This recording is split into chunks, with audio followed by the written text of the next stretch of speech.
Shikudo, Herman Daniels Sr. I don't know if gave it to me. It's a chini that's a zay. It's got so that's a nala. I don't that whole head leany, like I made that's a say. Or that mention what I am was jet to shot to the weekend other. Not if any banasses, but I need to have a $5. Thank you, Chair. Thank you, Honorable Daniels. Honorable Freeland.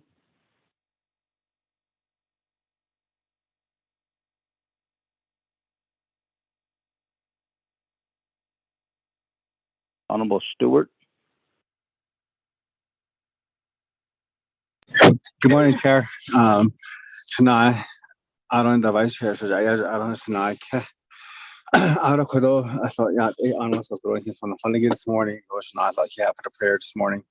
Chair Wilson, Sister Junior, and she had to put something in Slen and it's touching, but she's touching that's a shade up in time that's another. I don't tell so that.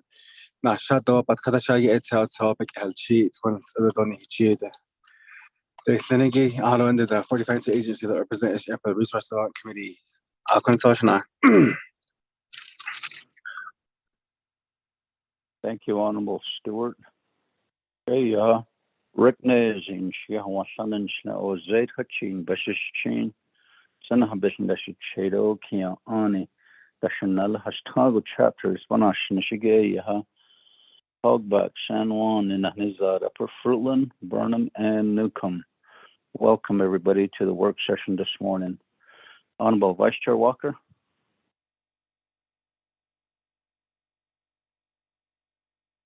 Yes, Chairman, committee members, the staff, the offices that are on the call this morning, divisions, programs, and departments, presenters, the listening audience, Thomas Walker, Nanat, Loop, Talani Lake, Bird Springs, Cameron, Coal Mine Canyon chapters, Ibana Shako, RDC, Satahachet, Western Agency, to represent Shido as well as my communities, to the council, what the echo. I don't mention Niki, Hinch, Nana Pink, Tony, Isha, what's on the issue and Nana Tadishki ish another that all that and then she got so if you have a question on the Craigie you don't under what Hashna but I thought that the Bishop and I thought the nothing nothing at all, yeah. But so keep calling back in. But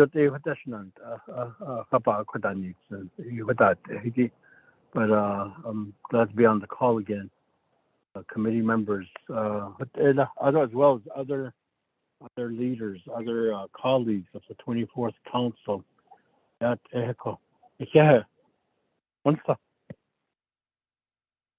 Thank you, Honorable Vice Chair Walker. Honorable Freeland.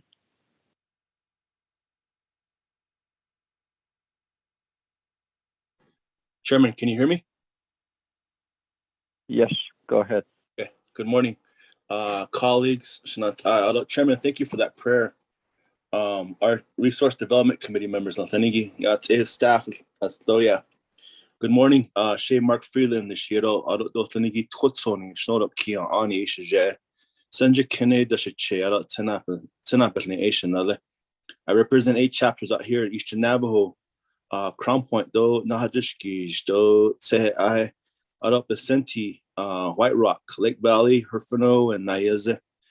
Good morning to all of our staff out there and all 110 chapters as well as our officials.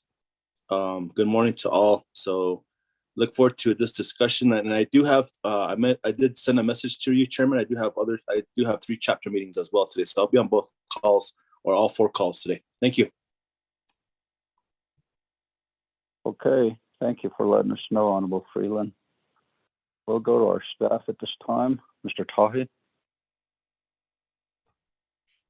Good morning, Chairman, members of RDC, and those online. My name is Rodney Tahi. I'm Kiani and Senja Kine.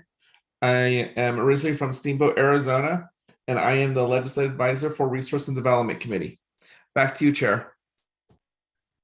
No, I don't. Thank you, Mr. Tahi. Ms. Woody?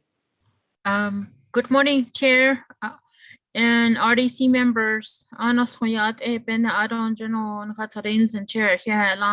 And welcome to our meeting. My name is Teresa Woody. I'm the Legislative Assistant working with RDC.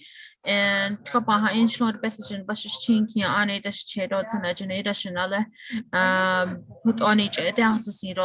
Chair, back to you. Thank you, Ms. Woody. Ms. Khan? Good morning. Good morning to everybody this morning on this beautiful day here on our beautiful earth. I am Mariana Khan. Good morning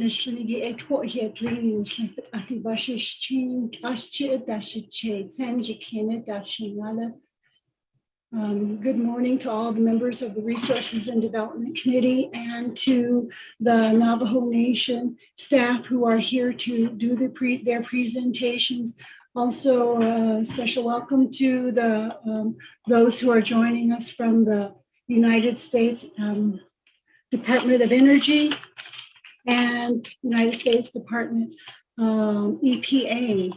Those of you who will be presenting and sharing information with us this morning. Also, if there is anybody on the call from the Bureau of Indian Affairs, welcome and thank you for taking time to join us in this discussion today. I will go on mute now, Mr. Chair. Thank you, Ms. Khan. From Speaker's Office, Ms. Yako?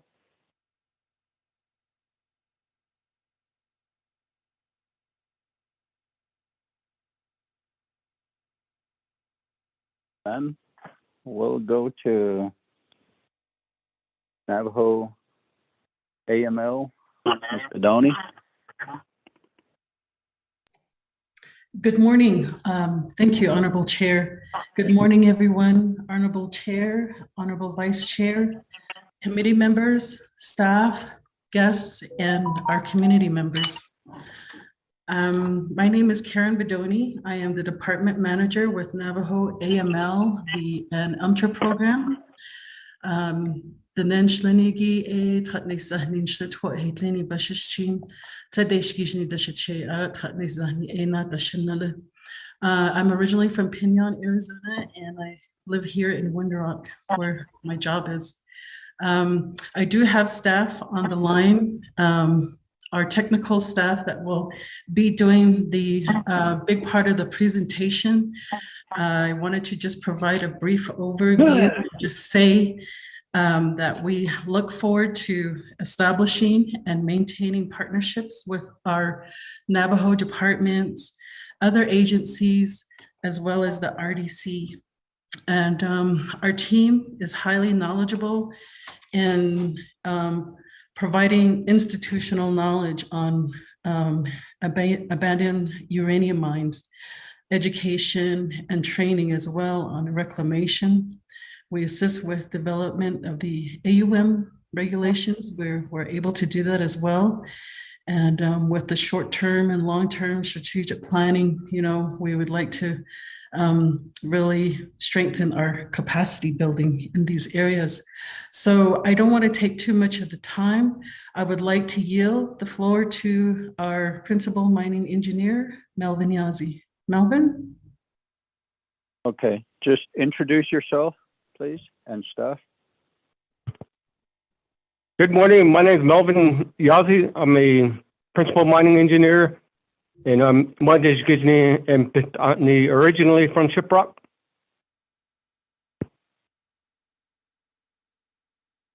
Next, staff.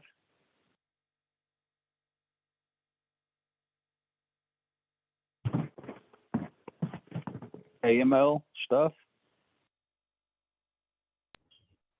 Yeah, Ben J. Marietta Jensen Yansha Adoko Navajo AML Windrock, Arizona Nashnish Ado Nash Ejitanishla Nakarina Ebashichin Tobahan Dashichido Kiani Dashanella.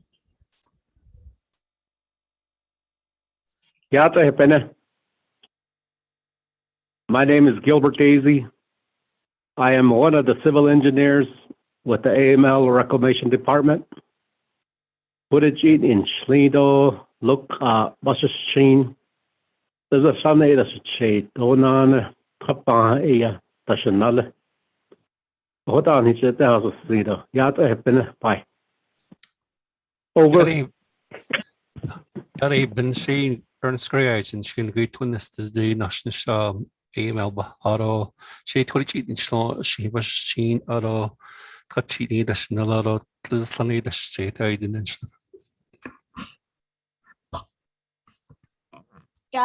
Good morning, everyone. My name is Shine Salt, but Danhina Schlein, non Kaidane, Beshichin, Bipa 28, Shito, Todichini, Dashnale. I'm Navajo AML's Senior Public Information Officer, and I'm originally from Twinejet. Thank you so much for offering your time to listen to our presentation. Yeah. Thank you. Next.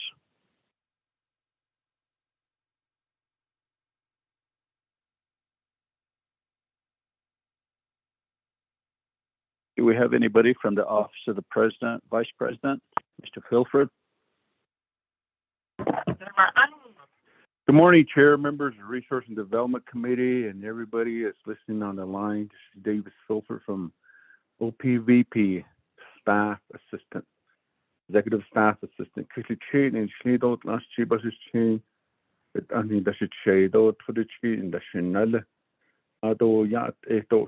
do have another colleague, a new Executive Staff Assistant that's on the line.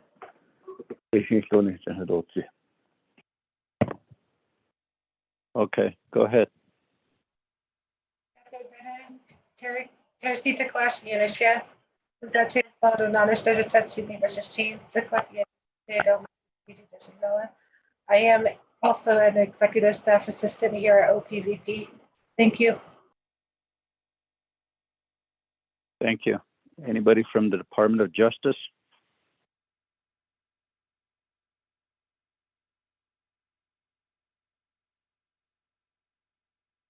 Division of Natural Resources? Who's this? Sorry, Chairman. This is Dan Moprin from Navajo Department of Justice. I'm monitoring the call. I'm not a presenter.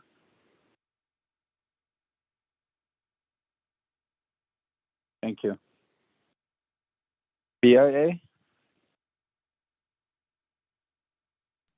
Mahoja? BJ Howerton, Bureau of Indian Affairs Headquarters, Environmental and Cultural Resource Management.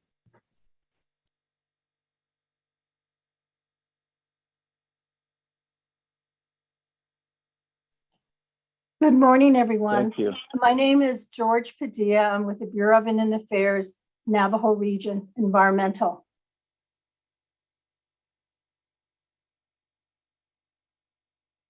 Next.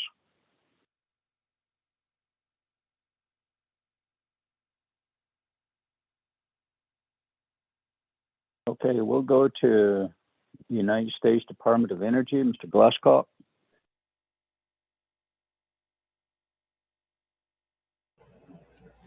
Hi, good morning. This is Jay Glasscock from Department of Energy, Office of Legacy Management, and I'm the only one online from there. Thank you. Okay, thank you. United States EPA, Mr. Duncan. Good morning, Honorable Chairman Naz. My name is Will Duncan. As you've indicated, I am an assistant director in the Superfund program for Region 9, US EPA. Today on the phone with me are the two section managers for the tribal lands cleanup sections, Sona Chilingarian and Sean Hogan.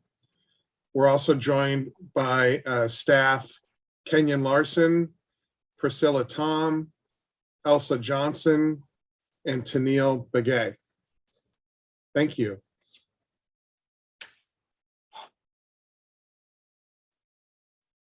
Thank you. Navajo Nation EPA, Shirley.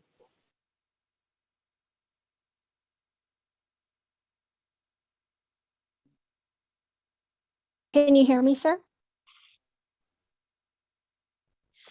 Ms. Shirley? Can you hear me?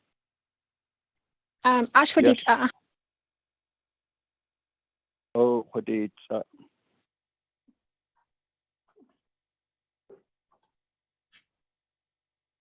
Ms. Shirley, we can hear you.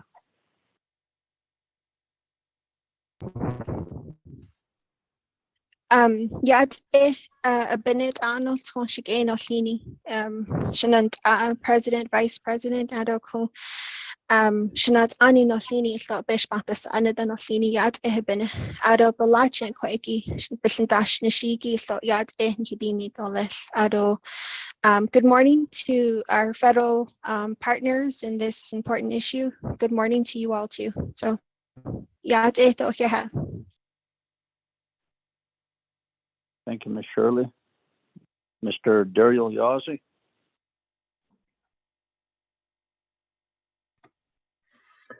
Good morning, Yat Bina, Honorable Chair, Ado, members of RDC,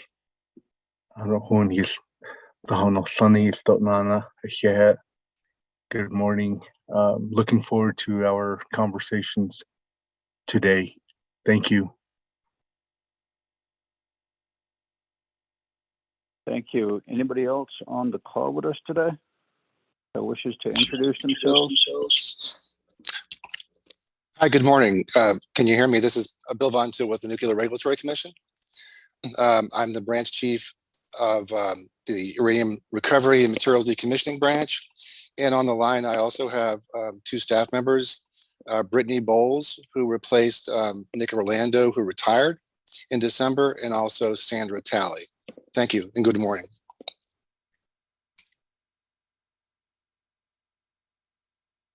Thank you. Anybody else on the call? This is Yes, go ahead. Curtis Gianito with Utah Navajo Development Council, UNDC, and with Mexican Water Chapter President. Ashin Shnedo Torichin Basis Chindo, Kanesan Chido, Topanda Sinala. Owen Heason's yeah.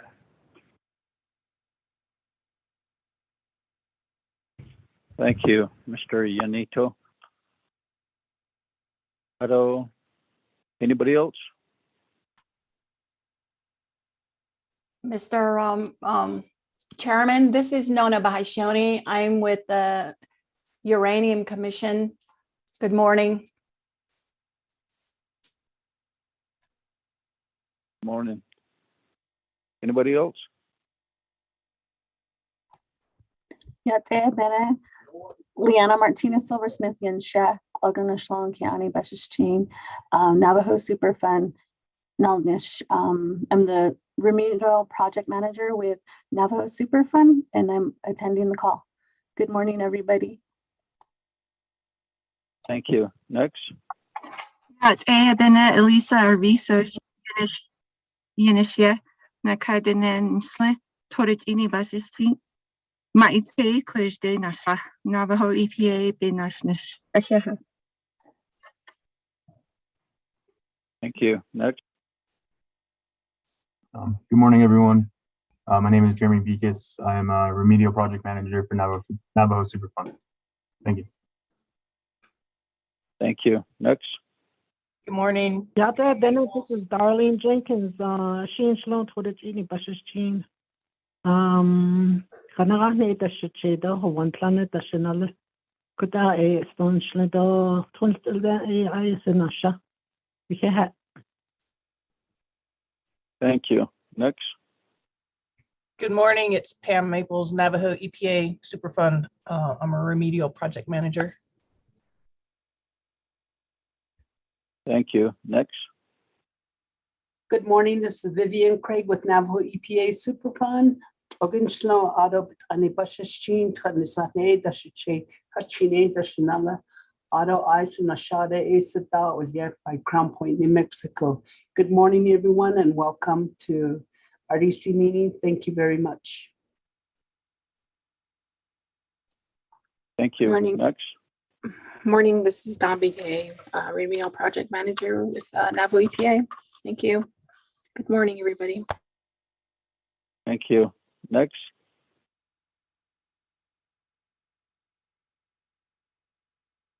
Okay, I hear none. On the agenda, we're on number 2, the purpose of our work session today. February 15 is the Resources and Development Committee of the 24th Navajo Nation Council will be conducting a work session with the Navajo Nation's Environmental Protection Agency, Navajo Abandoned Mine Lands Reclamation Department, U.S. Environmental Protection Agency, and the U.S. Department of Energy's Defense-Related Uranium Mines Program for updates concerning the remediation of abandoned uranium mines located on the Navajo Nation. Number 3 on the agenda will be the presentations and the discussions throughout the day. First on the list, we have under A, Navajo AML presentation and overview on abandoned uranium mines work that they do. Presenter will be the department manager, Ms. Karen Bedoni. You have the floor. Thank you, Honorable Chair, once again. And I just wanted to re-emphasize that we look forward to establishing and maintaining partnerships and with all of our Navajo departments and other agencies. And we look forward to assisting in any way we can as far as reclamation and maintenance of the sites. As I mentioned earlier, I would like to defer the presentation to my colleague, Mr. Melvin Yazzie. He will be doing the technical portion of this presentation. Thank you. Thank you, Mr. Yazzie. Again, good morning, everybody. And the purpose of the Navajo abandoned mines within the overall abandoned uranium mine initiative, we have a responsibility in which we did reclamation on the site. So next slide.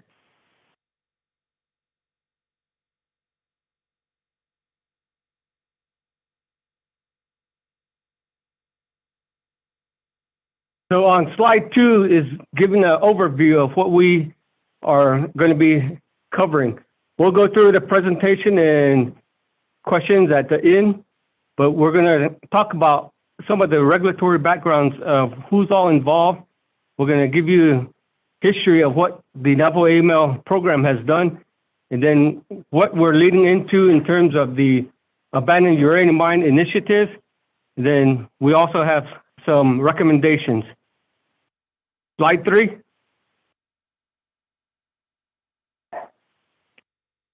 When you look at the Navajo Abandoned Mines Program Department, the first question is, who are we? And we are under the Division of Natural Resources. We have staff that involves administrative, technical, and public relations staff. And we are very dynamic and a diverse group of Navajo professionals. When you combine the expertise within our department, we have over 175 years of AML experience. We are under the federal oversight of the Abandoned Mine Lands Reclamation and also the Uranium Mill Tailings Remedial Actions. And we also have numerous partnerships that we have developed over the years. We became a program in 1988. So we're looking at over 30 years since we've been a department. And our one of the main objectives is that we provide public safety, protection of the environment in problems that are relating to mining and the milling industry. The focus of our program is actually to address coal-related problems, but with our time in doing the business, we've been able to expand some of the objectives that we're focusing on. We are federally funded under the Department of Interior and also the Department of Energy through what we call administrative grants or cooperative grants, and also different types of funding that we're working on in the future. Some of the values that we stress within our department are being results-oriented, being proactive, being innovative and creative, continuous improvement, customer services and oriented, and being fair and honest. When you look at how we've been able to exist for 33 years, the continuous improvement are some of the concepts that we're always pushing upon ourselves and self-educating our staff. Next slide. This is sort of a caption that's trying to explain the different authorities in terms of uranium activities on the Navajo Nation. The first one all the way to the right is the Uranium Mill Tailings Radiation Control Act. That's dealing with the former mill sites on the Navajo Nation. This is under the authority of the Department of Energy. Within the Navajo Nation, we have 4 former mill site locations in Tuba City, Mexican Hat or Halchita, Monterey Valley, and Shiprock, New Mexico. When you're looking at the actual mines, this is where we start talking about abandoned uranium mines. The Navajo Abandoned Mines Department, we're under the Surface Mining Control and Reclamation Act. And what we're looking at are site features. We call them abandoned mine lands. So within the Navajo Nation, we have different minerals that we've identified that have led to our abandoned mines: coal, copper, limestone, sand and gravel, and uranium. So the different programs that will be coming up after our presentation will be focusing on abandoned uranium mines. And that's starting to get into a different authority called the Comprehensive Environmental Response, Compensation, and Liability Act, known as CERCLA. The more recent activity by the Department of Energy will be getting into the defense-related uranium mines. So this is showing you, as we go through the presentations today, there's different authorities that we got to remember who the leads are. Next slide.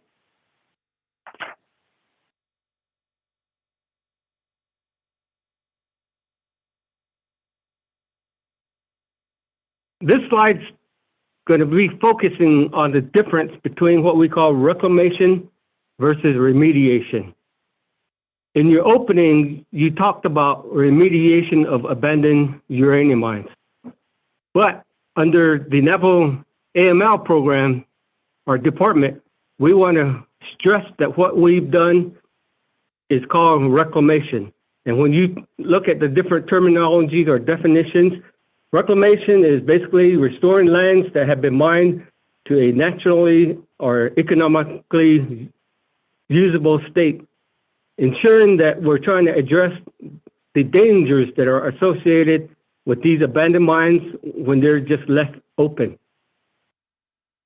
As when you get into remediation, you're starting looking at some of the CERCLA definitions. Then you start getting into what they call your chemical and petroleum industries, are defining hazardous substances that might be at these mines.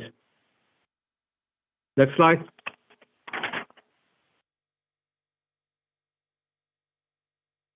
This is looking at a timeline in what Navajo AML has accomplished and also how we've developed different partnerships with Navajo and US EPA as we've progressed. I had mentioned that the Abandoned Mines Department is under the Surface Mining Control and Reclamation Act of 1977. So the law was passed to regulate active coal mines, but it also established regulations for states and tribes to establish the abandoned mine lands programs. So in 1988, Naval AML became a department under the Natural Resources. Prior to Naval AML, some of the coal reclamation was being done by what was called the Naval Coal Commission and the Office of Surface Mining. But once we became a program, we took over the reclamation of abandoned coal mines, but we also set out to do inventory on non-coal mines. When we're talking about non-coal mines, we're looking at uranium, copper, limestone, and the sand and gravel mines. So we were able to initiate reclamation. We completed all known coal reclamation by 1994. This allowed us to go through a certification process under the Federal Register, where Congress basically acknowledged that the Navajo Nation was done with all known coal mines. So it allowed us to do more work on abandoned non-coal mines. In the early 1990s, we were actually doing reclamation on what we call high priority uranium mine sites. And later on, I'll be showing some pictures that show how these sites became high priority under our definitions. So our reclamation activities for coal and the non-coal stretched from the early 1990s into 2004. So by 2004, we were done with reclamation activities on all our non-coal mine sites. But after 2004, we were self-tasked to continue to do research and maintenance on how we could enhance our reclamation activities. So throughout this period, we came up with new ideas in how to do reclamation. A couple concepts that we highly stress now are called geomorphic contouring and enhanced reclamation activities. So we continued maintenance on all our known AML sites, both coal and non-coal. In 2013, we were notified by Naval Department of Justice that we had to, or basically all the uranium mines fall under the jurisdiction of the Navajo CERCLA law. So this, once it was defined as being Navajo CERCLA, we were not allowed to do any further work on the uranium mines. So it basically was given the authority of Navajo EPA and US EPA. But if you look back to some of the Naval EPA timelines, we have been in constant partnerships with Naval EPA. In the early 90s, Naval EPA was trying to get the abandoned uranium mines listed as NPL sites, which is a terminology used by US EPA. In the years 2002 to 2008, we actually had a partnership and a MOU with Navajo Superfund where we provided technical and administrative assistance to them on some of their abandoned uranium mine initiatives. But in 2008, it ended. On the same timeline, we have listed the Uranium Commission, the Uranium Remediation Commission, which they started in 2015. Naval AML Department has our director who was a commission member on that board. You drop down to the US EPA timelines, and this is where the impacts of uranium on the Navajo Nation became more of a high priority to the federal government. It all started with the 2006 LA Times, where there were articles about how uranium has been impacting the Navajo Nation. It led to the 2007 congressional hearings by California Congressman Waxman. Navajo Nation sent representatives who also were witnesses to these hearings. This led to the 5 federal agencies who came up with 5-year plans, and those federal agencies were supposed to come back to the Navajo Nation and assess the impact of uranium on the environment and the people.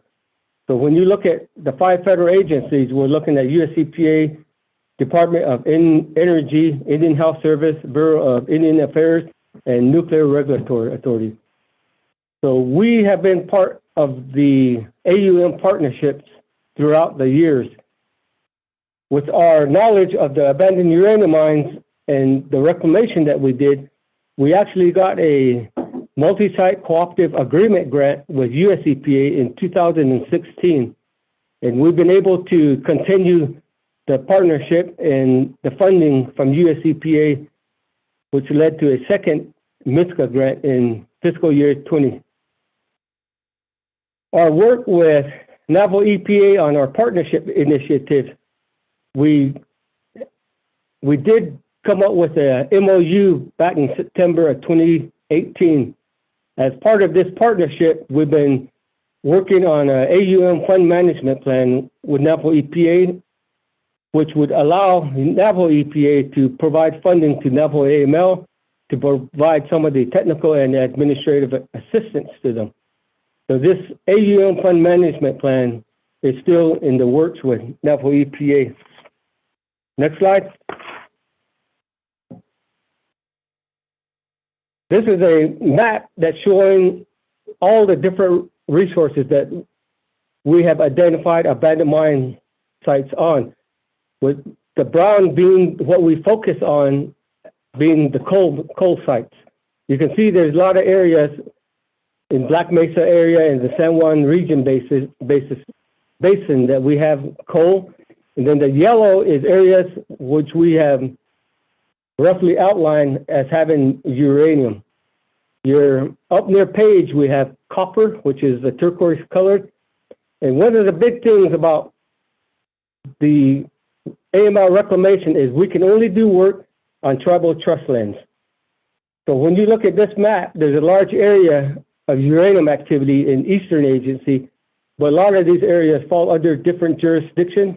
So we have only a few sites that we've done reclamation on in the Eastern Agency. This map has led to a GIS database, which we are required to keep updated by our funding agency, which is the Office of Surface Mining. We've also been able to obtain funding through the U.S. Army Corps of Engineers through a program called the Remediation of Abandoned Mine Sites to develop this GIS database. We do have on our website an interactive website that shows all these sites, the AML sites, and another program called the Public Facility Sites. And then we also have the 4 UMTRA site locations that any chapter or any public member can go in and take a look at in terms of the locations. The GIS database has been shared with US and Naval EPA for some of their AUM activities. And when you talk about the abandoned mine sites on the Navajo Nation, the Naval AML Reclamation Department is probably the only entity that has been to all these sites within the Navajo Nation. Tribal trust lands, of course. And when you look at some of the projects that we've been able to accomplish on the Navajo Nation, within the 33 years we've been operating, we've done 64 coal projects at over $8 million, over 265 non-coal sites at over $25 million. So we've been doing a lot of activities. Next slide.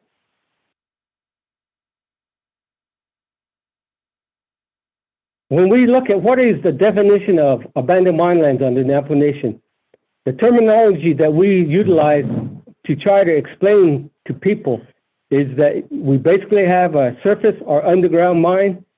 And when we are out doing our inventory, some of the information that we collect is based off of the geology, hydrology, vegetation, the locations, what kind of mining method. Is the accessibility easy or difficult? What are the dangers? Has there been visitation to these sites? And this all goes into what we call a prioritization scheme to justify our reclamation activities to the Office of Surface Mining. So when we talk about surface mines, we're talking about what we call an open pit, a ring strip, or a trench. And then when we talk about underground mines, we're looking at a portal, vertical shaft, or incline shaft. This is also a picture of how we designate our area of impact. One of the big things that we have to be in compliance with is called the National Environmental Policy Act, where we have to get our environmental clearances, archaeological, biological, have to abide by Clean Water Act, and we also get chapter resolutions and home users or land consents from the communities. We basically compile this whole information into our what we call project manual, which is description of our reclamation techniques and all our environmental concurrences. Next slide. This is showing some of the former underground mine features that we inventoried. The top two pictures show abandoned uranium sites that were actually being used as livestock containment. So in the early 1990s, as we were doing inventory, one of the big public relations activities was passing information on to the communities and the local people that these mines are dangerous and that they shouldn't be using them as livestock containment or even as places of visitation. The two bottom pictures show you different stabilization of these structures. The one on the right shows that large sandstone are unstable, hence the need for timbering support, whereas the bottom left show you a solid sandstone where they were able to just cut into the sandstone without any stabilization. But when we talk about the dangers of these mines, at any time there could be wildlife in these underground mines, and we were not allowed to go into the interior, so we had no idea of how deep they were, or also how stable or unstable the interiors were. Next slide. This is showing some of the surface features. When we're looking at surface features, we can have open pits, but one of the things that we saw a lot of were the mineways, just left as is. We did find a few structures up in the mountains, but when we did the inventory, some of these were the information that we documented. And when you look at the surface, this is where you have to look at the whole environment and how we start talking about our reclamation alternatives. What do we want to do within our department? Next slide. This is showing some basic reclamation techniques and how we have progressed over the years. I had mentioned that the big idea was how are we going to continuously improve our reclamation activities. When we first started out, we were doing basic cut and fill methods. And then as we started developing item number 2, we started implementing new designs. Fabrics, filter fabrics were some of the things that we started putting into encapsulating some of the mine waste. Then idea 3 is getting into how, as we learn self-education, we hit a couple of conferences. One is called StormCon, which focuses on surface water runoff. How do we control the high-intensity monsoon rains was one concept that we learned. Another one was waste management, which is nuclear waste within the different countries. It gave us ideas about how to further try to stabilize the mine waste once it's on site. Next slide. So early on, when in the 1990s, we knew we were dealing with some uranium mines. So we actually developed a health physics program. So we purchased our own equipment. The equipment you see are able to detect alpha, beta, and gamma radiation, which we have documented on site. And through some health physics training, one of the concepts that we always stress to people is called ALARA, keeping our exposure as low as reasonably achievable. And this is done by concepts of time, distance, and shielding. How are we going to limit our exposure when we're on these uranium mines? And anytime we do the site assessment, we do cross-training within our own staff and also our contractors and consultants as we're out. If they're out doing the surveys for biological or archaeological surveys, at least they know where the areas that they should be staying away from. In terms of our engineering designs, we implemented what we call in-house guidelines. The soils, we separated them in different classifications called Class A, Class B, and Class C. That allowed us to backfill any of these mines selectively, with the Class C being the highest level of soil content or radiometrics. So when we did our designs, we were specific in how we wanted to backfill these uranium mines. Next slide.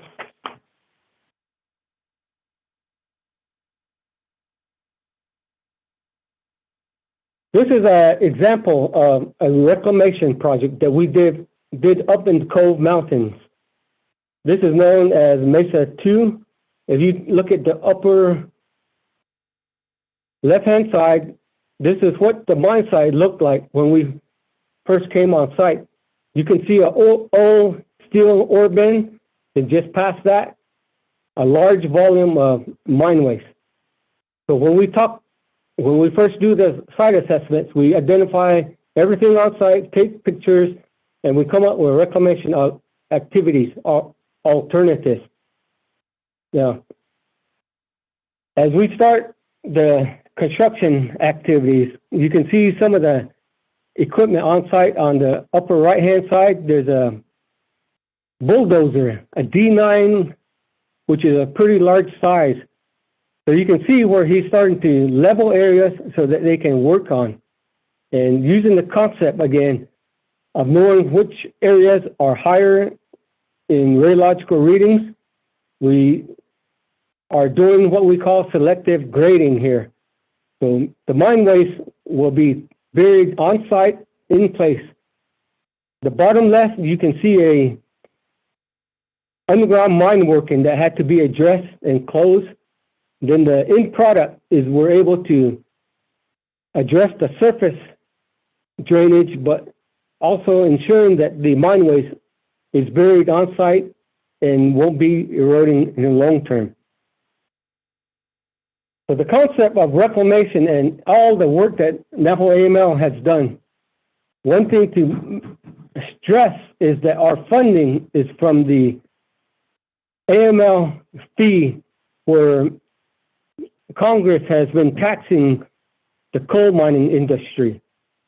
The open pits or the open strip mining operations on the Navajo Nation goes back to 1977, where they were assessing the mining companies a tax of 35 cents per ton, and this fee went into the U.S. Treasury. Naval AML has been funded through this AML fee by requesting for grants over the 33 years. And when we talk about reclamation of the Navajo Nation, Naval AML stresses that we can be termed as what we call first responders. If we did not do any kind of reclamation on these non-coal sites, they would still be open. Our inventory on non-coal sites has easily been over 1,000 mine features. In terms of our reclamation activities, we've been able to address over 90% of these. When we talk about the other 10%, they're usually what we call exploration activities. So in terms of our assessments, they don't need any kind of reclamation. So the next part of what we're going to be talking about is called the remediation. At the beginning, I stressed the difference between reclamation and remediation. So under CERCLA, US and Naval EPA will be coming to reassess all these AUM sites that we did reclamation on. Next slide. This is where the partnership of the abandoned uranium mines kicks in. There is the legacy of mining activities on the Navajo Nation that we all stress. With the CERCLA authority, it is now under the authorities of US and Naval EPA to continue forward on the uranium mines. The 5 federal agencies are into their third plan. They're calling it a 10-year plan that they have out, and they'll probably be presenting on it. But when you look at the partnerships where different stakeholders and different regulatory authorities are all trying to give their input into what's coming up, you can see there's a lot of stakeholders there involved with the Abandoned Uranium Mine Initiative. Next slide. As Naval AML has been working, once we've completed all our reclamation activities, we're trying to continue partnerships. We had a direct grant or a direct contract with Lawrence Livermore, where they assisted us on an evaluation of one of our project sites out in Setka, which is near Red Mesa, Arizona. We also consulted with Telecommun Environmental out of Grand Junction to do a third-party radiological survey on one of these project sites. In terms of our indirect work, we will continue to work with US EPA, Naval DOJ, Department of Energy, DURAC, and respective stakeholders, whether or not that's federal, state, or at the community level. Next.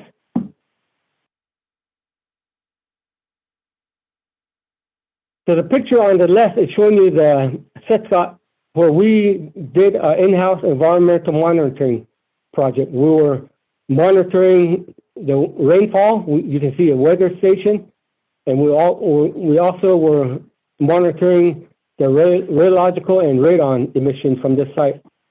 In terms of some of the, I had mentioned we have a multi-site cooperative agreement with US EPA.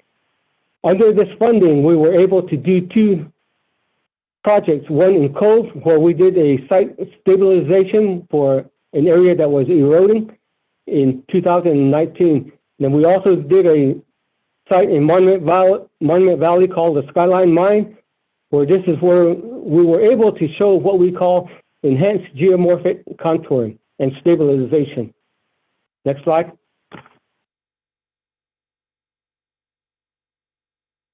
One of the outcomes from the 5 federal agencies and respective stakeholders has been the development of a resource list. This is usually updated, and due to COVID, it hasn't been updated since 2020. But under the left-hand area, it says topic.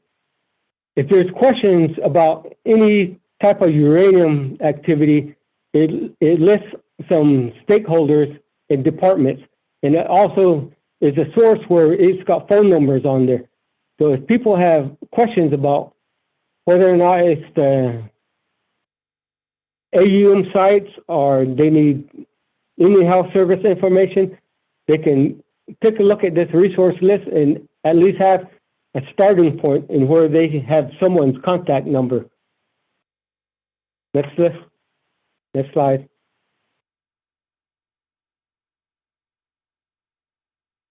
One of the big initiatives that Navajo AML has been able to do is STEMs, science, technology, engineering, and math. I had mentioned our public relations is very active, and it has led into this Navajo Nation STEM initiative. Early on, when President Nez was the vice president, he was a big supporter in this, and we would schedule at least 4 high schools, Navajo Nation high schools, where we would partner with the different federal and state agencies and Navajo Nation agencies to get representatives to talk to the students. So we have been to probably over 12 high schools on the Navajo Nation. And this year, we're hoping that with the pandemic going down, we're able to continue this. But in terms of how does Navajo AML get out in the communities, STEM was one of the ways we were able to. We're also able to do public relations at all the fairs and any conferences. So we have been getting information out on our initiative. Next slide. So to summarize some of the presentation, we want to stress again that Navajo AML under the Surface Mining Control and Reclamation Act regulations has been able to do reclamation on sites. And our interactive map shows you that we've been active for the past 30 years in all kinds of minerals, providing assistance to the chapters and communities through our public facilities program. And we're also active with the Department of Energy on the uranium mill sites. But now that we're phasing into CERCLA, that falls under a different jurisdiction. But Naval AML is always available to provide assistance. And when we talk about the work that we've been doing, it's been a lot of hard work. We've been transparent in our activities. We're always willing to develop partnerships at the federal, state, chapter, and local levels. But when you look at the future of Naval AML and how we can assist in the Abandoned Uranium Mine Initiative, it starts with funding. Our oversight, the Office of Surface Mining, has stressed that Naval AML cannot be spending money on CERCLA or Upchika sites. So that's where we've been able to obtain funding through Department of Energy and US EPA for our activities. Naval AML has institutional knowledge, education, and training on these reclamation sites. I had mentioned over 175 years of knowledge that we've been able to do. The future remediation ideas, what's going to be done? Enhanced reclamation. There's an old Navajo Nation comment that they want all uranium mine waste hauled off the Navajo Nation. So there's different perspectives on what's going to be coming up next. And that's where communication is going to be important to everybody. With the assistance of AUM regulations, they need to be developed. And one thing we've always said is that the Navajo Nation needs to be the lead on AUM activities, not federal agencies. If you look at the structure of how Naval AML with the oversight of the Office of Surface Mining, Naval AML was able to develop our program, develop all our reclamation activities in-house so that we are fully in compliance with what the federal agency, OSM, is requiring of our department. And when we look at short, long-term strategic planning and capacity building, we need to develop this ourselves and then present this to the federal agencies without saying that the federal agencies will not fund us.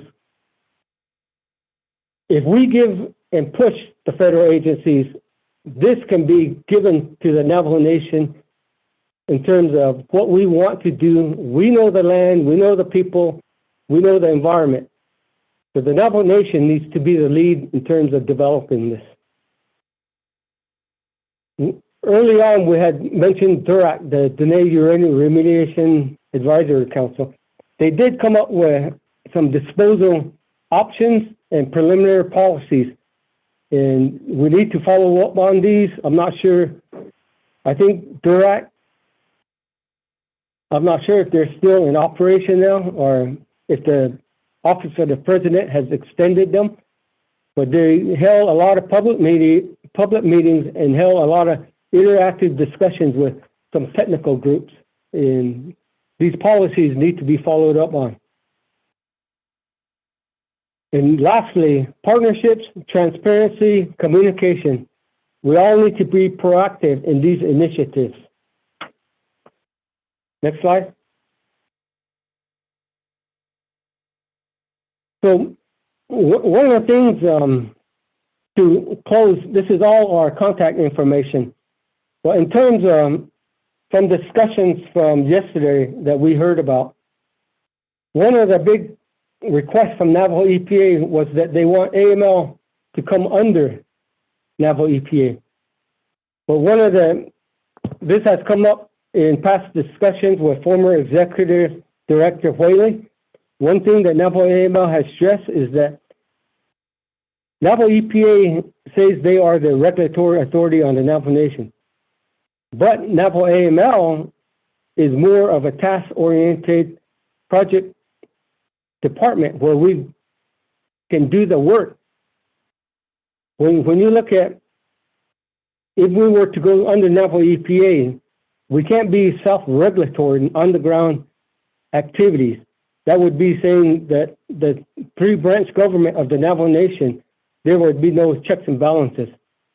So that's one thing that we stress we shouldn't be pursuing. In terms of how we can help Naval EPA, I had mentioned that we have an AUM fund management plan that is going through the process. So that needs to continue to be pushed and in place so that Naval EPA can provide funding to Naval AML for this partnership effort. And the last thing was the request to have the federal government have uranium hearings on the Navajo Nation. If you go back to March 2020, Navajo AML came up with a statement to the proposed legislation that was being addressed at that time. So we came up with the recommendations on what needs to be done as we further address some of these AUM initiatives. And that statement paper has been shared with the Speaker's Office, DURAT, DNR, and Naval EPA. One last recommendation that Naval AML has is that we actually do a Navajo Nation site tour to the uranium sites. This will give everybody an idea of what Naval AML Reclamation Department has done over the numerous years. And also we can have discussions out there, see and tell, show and tell about what needs to be done. So thank you all for your time and listening. That is a conclusion of the presentation from Naval AML Reclamation Department. Thank you very much, Mr. Yazzie, for the presentation. A very important presentation for us as leadership to hear and understand what all this entails and the direction we need to go. So with that, honorable members of RDC, do you have any comments or questions on the presentation?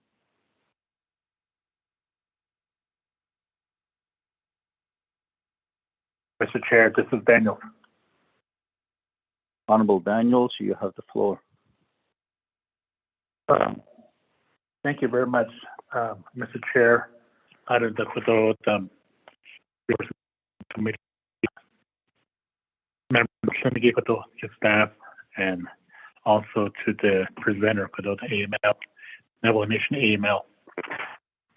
For listening to your presentation on abandoned mines, uranium abandoned mines on the Navajo Nation. Yeah, I've heard you mention Halchita, Mexican hat.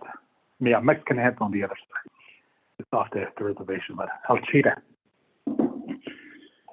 Yeah, back in the 50s, they did the mining over at the Cane Valley. Cane Valley Monument number 2. That's where all the tape came from. They were hauled to Halchita That's where those are the tailings are at right now.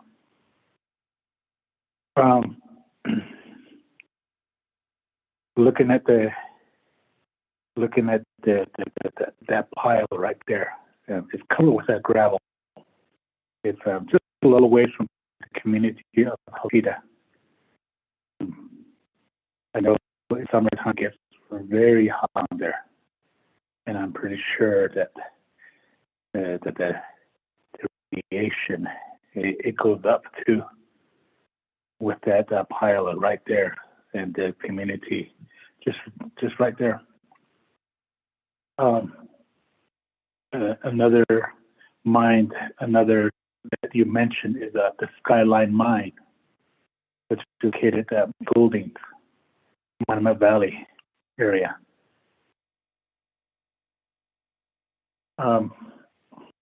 Maybe one day we should go up there with all the RDC members, look at the work that has been done by US EPA in the Region 9 down, the cleanup, and also Navajo Nation EPA, the cleanup of Skyline Mine. I haven't been on top yet, but on the bottom I can see where the work has been done. But when you look at the rocks, you can see the white stuff still on the rock. I don't know if it's going to be revisited. The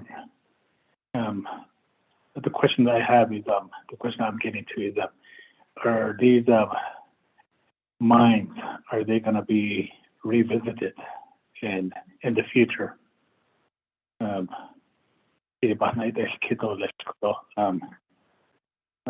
The reason why I say this because when you drive Skyline Mine on the bottom, on the north side, going to Old Jato, you can see that that white stuff coming off the mesa, and it goes down on the rocks, the cliff.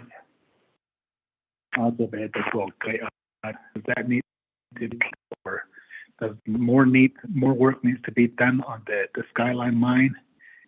And also, I know that the remediation is being done. Cane Valley, at that time, it was Vanadium Corporation of America, VCA, that did the work at that time, back in the 50s. So these two mines. I know that there's another mine that's just a little ways from where I live. It's about half a mile. It's the Firelight Mine. You see that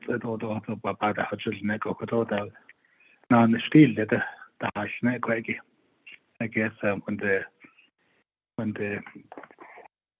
the mining was done back in the 50s, they had a little shack. In that little shack, they had important papers. Somehow it caught on fire, that little shack, and everything burned. So if you know that they use it non-steel, a question on the non-steel litigation. Well, 80 years could have the Firelight Mine. I know the Moonlight Mine, which is about 2 miles from where I live. See a big hole. They filled that hole back up. So I know that when you ride your horse in that area, work needs to be done until we I know. I don't know that the Moonlight Mine needs to be revisited. And other areas around where I live, there's mines. Used to be abandoned mines. Just south from where I live, half a mile, there used to be another one. That should not go mine either. I don't know on the way that the biggest one was Cane Valley, monument number 2. I don't know in Old Jato, there's Old Jato Mesa on top. There used to be a mine too, on top of Holiday Mesa. So there's a lot of abandoned mines, uranium mines in the Old Jato area. Papa night this kid on let maybe someday Khalshin Happy got on let RDC members we should look at the Skyline Mine. The need is because the Katona Kodo the Haitab and Daznish or Edipan State on let Kodo. Mr. Thank you. Thank you, Honorable Daniels. Let me go back to Mr. Yazzie, your response. Yes, good morning again. Thank you for your questions and concerns. So Halchita Mine is part of what we call the Site. That is all under the jurisdiction of Department of Energy's Legacy Management. And Naval ML does have a cooperative agreement where we provide assistance and site tours and meetings with them. We usually have quarterly meetings, and that's where we get updates. We do have a scope of work where we are working interactive with them on all 4 sites. But all the monitoring, site visits, and future plans of the sites, the Navajo Nation is aware of them. And anytime RDC wants a site tour to any of the sites or any of our abandoned mines, we can assist you in coordinating the site tours. In terms of a majority of the abandoned uranium mines, I had mentioned we have inventoried it. We do have GPS information on the site locations.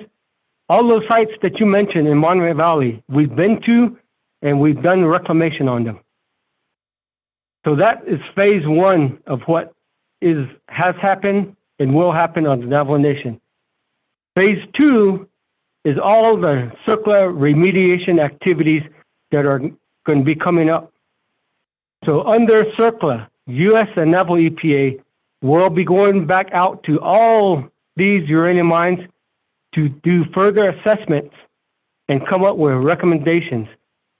They'll get into some of their 10-year plans on what they're going to be doing next. But one thing we want to stress is that we did do reclamation on them. We do know where the sites are. This information has been shared and passed on to the next authority, which is U.S. Naval EPA. And again, we are welcome to sit down with you and let you know what we've done or set up a site tour to any of these sites. Thank you.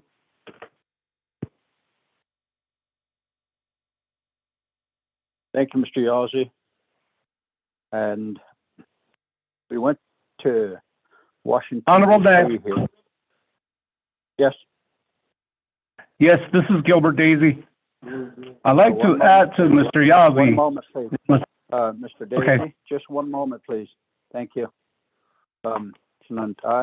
When we went to Washington, D.C. last week, Honorable Begay put a lot of emphasis on these field hearings to be conducted on the Navajo Nation by the federal government, U.S. EPA. And we had visited most of our congressional and Senate leaders to allow these hearings to take place on the Navajo Nation, only for Navajo Nation. And now Mr. Yazzie would like to take leadership, RDC, to actually see and give us a site tour of where these abandoned uranium mines are and how they've been working on them. So we welcome all this, and we would probably, Mr. Tahi, put that on the RDC agenda for approval to have this site tour with AML. So, Mr. Daisy, you have the floor.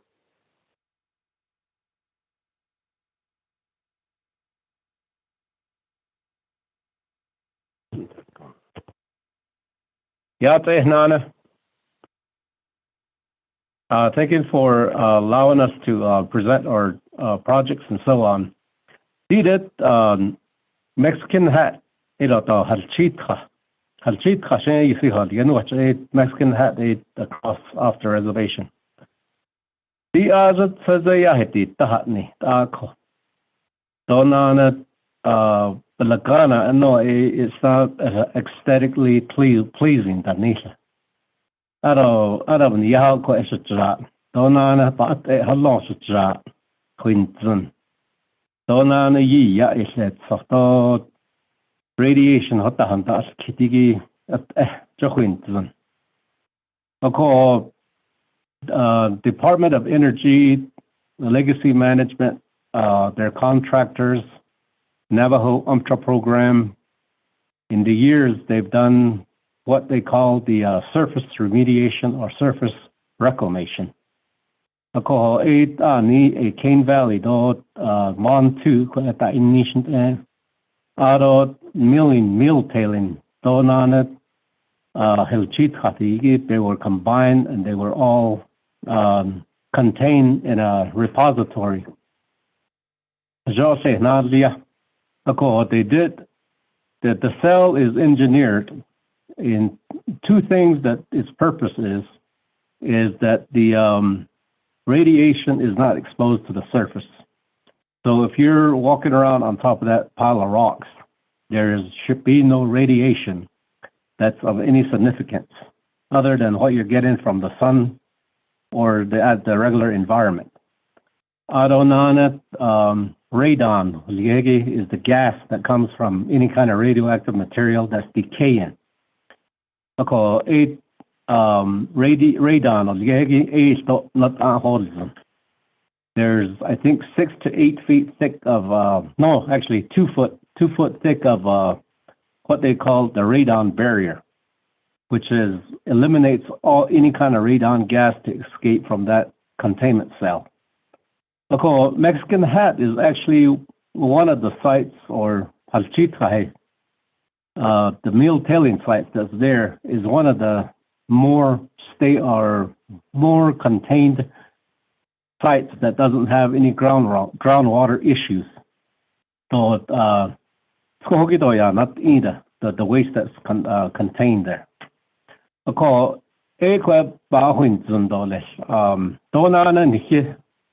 Earlier, Mr. Yazzie was talking about continuously improving. So we're continuously working with DOE and other partners, national labs, Army Corps of Engineers. We're all trying to figure out how to make the containment cell look more part of the topography in the area. The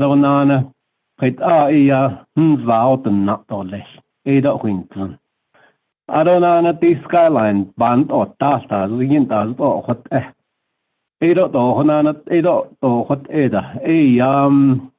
late 2010, 2011, US EPA Skyline in Ashnish. They remove all the mine waste off of that slope. In the late 90s, a Navajo AML, you see dangerous mine openings again at the close of the year. The mine waste that they can get to, they put it in containment cells around the mine sites at Skyline. That Waxman here in Navajo, US EPA, US EPA remediation says mine waste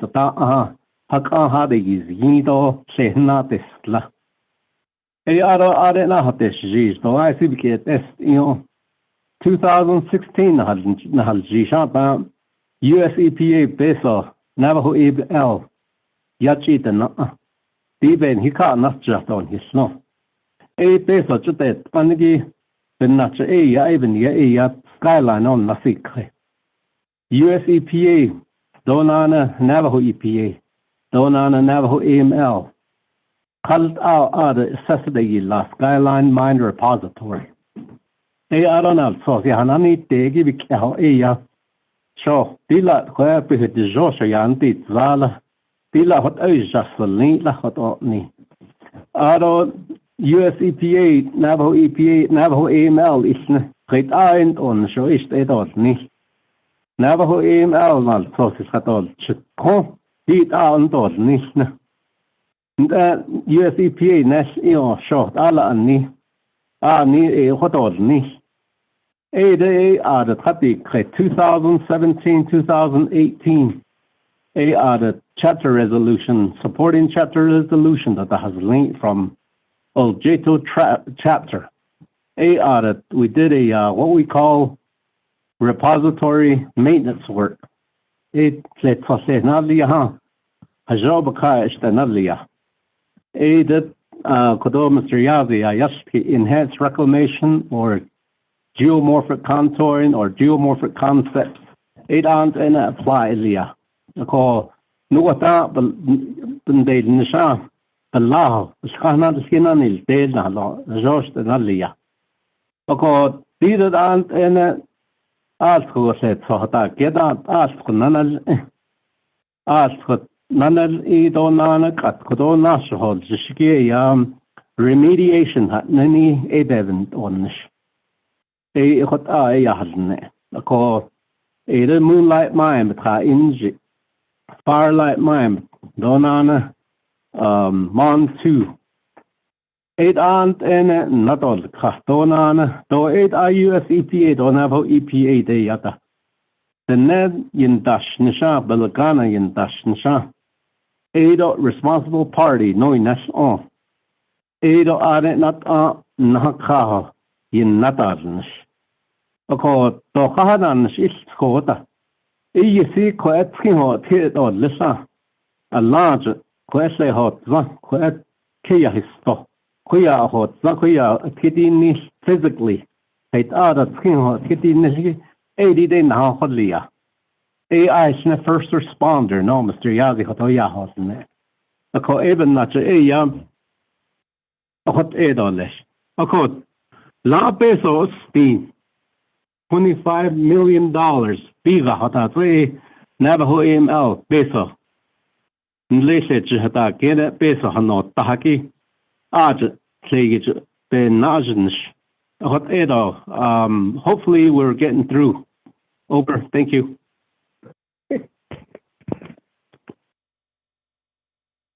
Thank you, Mr. Daisy.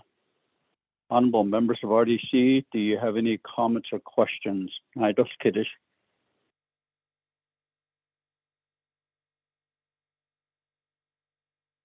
I hear none. Thank you very much for the presentation. Chairman Honorable Begay, you have the floor. Chairman, got to unmute. I appreciate Mr. Daisy further explaining this in Navajo. She said, we cannot exchange the negative of Bahan Kokoto, Zoalan, Be Naki, Akoko, Sate, Isis, and Shah. Great Aum Sato, the Hazanakito, Hot, Aki. Ako don nish, don't think so don nish. Any sense you could there. I don't like the net. And then Niki Okoko peso just at the top of the way, the base on the lunch down 800. A collected torture based on the inlet base at that under the north by that ship. Although just recently, I know the current Biden administration has been allocating a certain amount of funding. Not that Washington. Then one specific is the open coal region. The Navajo Nation at 1.2 million a year. And I don't know if that will be the same for the next 15 years. Whereas other states, I believe, like Pennsylvania, about 75 million. I want that not the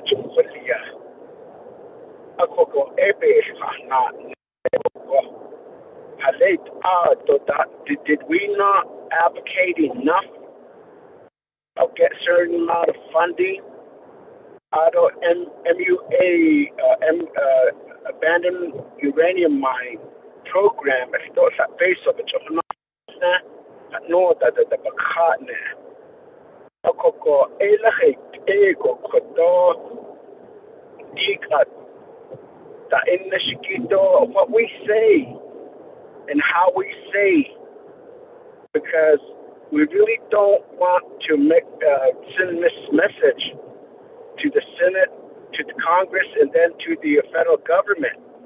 And I believe a lot of them are listening right now, which I continue to stand on, that the Navajo Nation needs to and should be taking the lead in managing this particular project, while the U.S. and federal agencies are there to assist.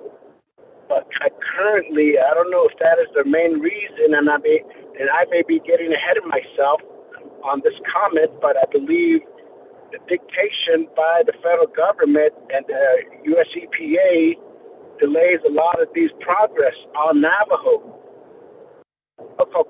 We've been stressing for a field hearing, and we've been stressing for renegotiate the settlement.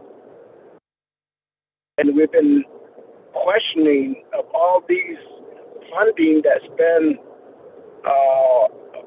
allocated to non-Navajo companies to work on the Navajo Nation to remediate a lot of these open sites. And we've been asking that why is there only one trustee while we have 500 plus sites on the Navajo Nation.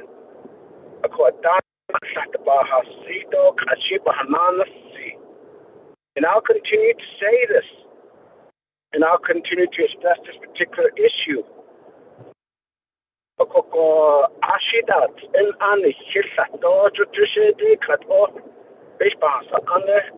I'm just one of the 24, and also we're on the legislative side, executive side. That's the norm of executive division, or the executive director, or executive launch, which our case is the president. I don't see a nothing or deal at the donation. A coeda set on Nico Benago, good that say, well, 8 office pass, and in the Quajet or 8 other but Nahasha, let's just continue the way it is. Or that's the next door. I got hashtag not the door. What is it and what's the proper way to let other how seal in the Ecuador show what the door needs door. Let this auto and hit that this agito by young sticky like it on the shit. But draw the door needs then. And I believe that one time we did ask, as through the council, that we asked a response from the Region 9 EPA of this particular issue. They did respond, but they didn't really go into specific.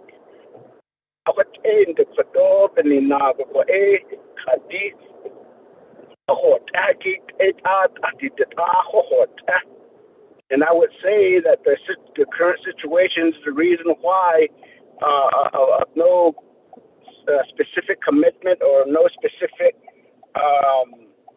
progress is the reason why the situation on Navajo still exists. Just because the Navajo Nation, are not on at the driver's seat, rather we're just a passenger, continue to say that we do this and this needs to be done, but we're just being ignored majority of the time. I mean, that's the fact for me. Maybe I'm sure people are disagreeing with these comments, but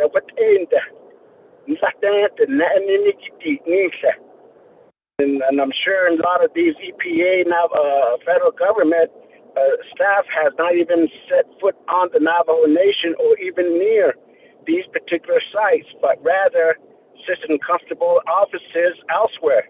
But yet, like today, there's going to be a gust wind. Open mine sites. Especially if the direction of the wind is the path, there's a home. And this has been gone since the World War II. I mean, that's the fact right there. The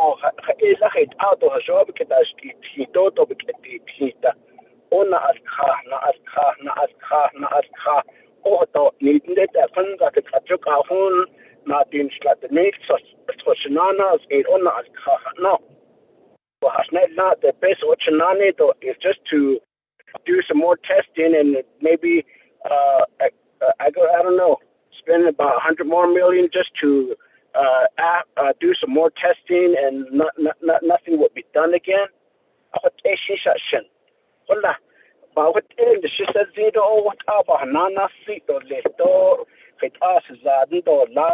The tone of my voice is up to you of your interpretation, but it's just a matter for me the frustration that we continue to deal with our community.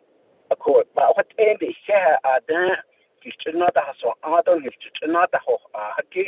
mean, how much more do we need to be told of the update? But yet the situation continues to exist at the area, or I don't know, maybe my area is still like that. The president,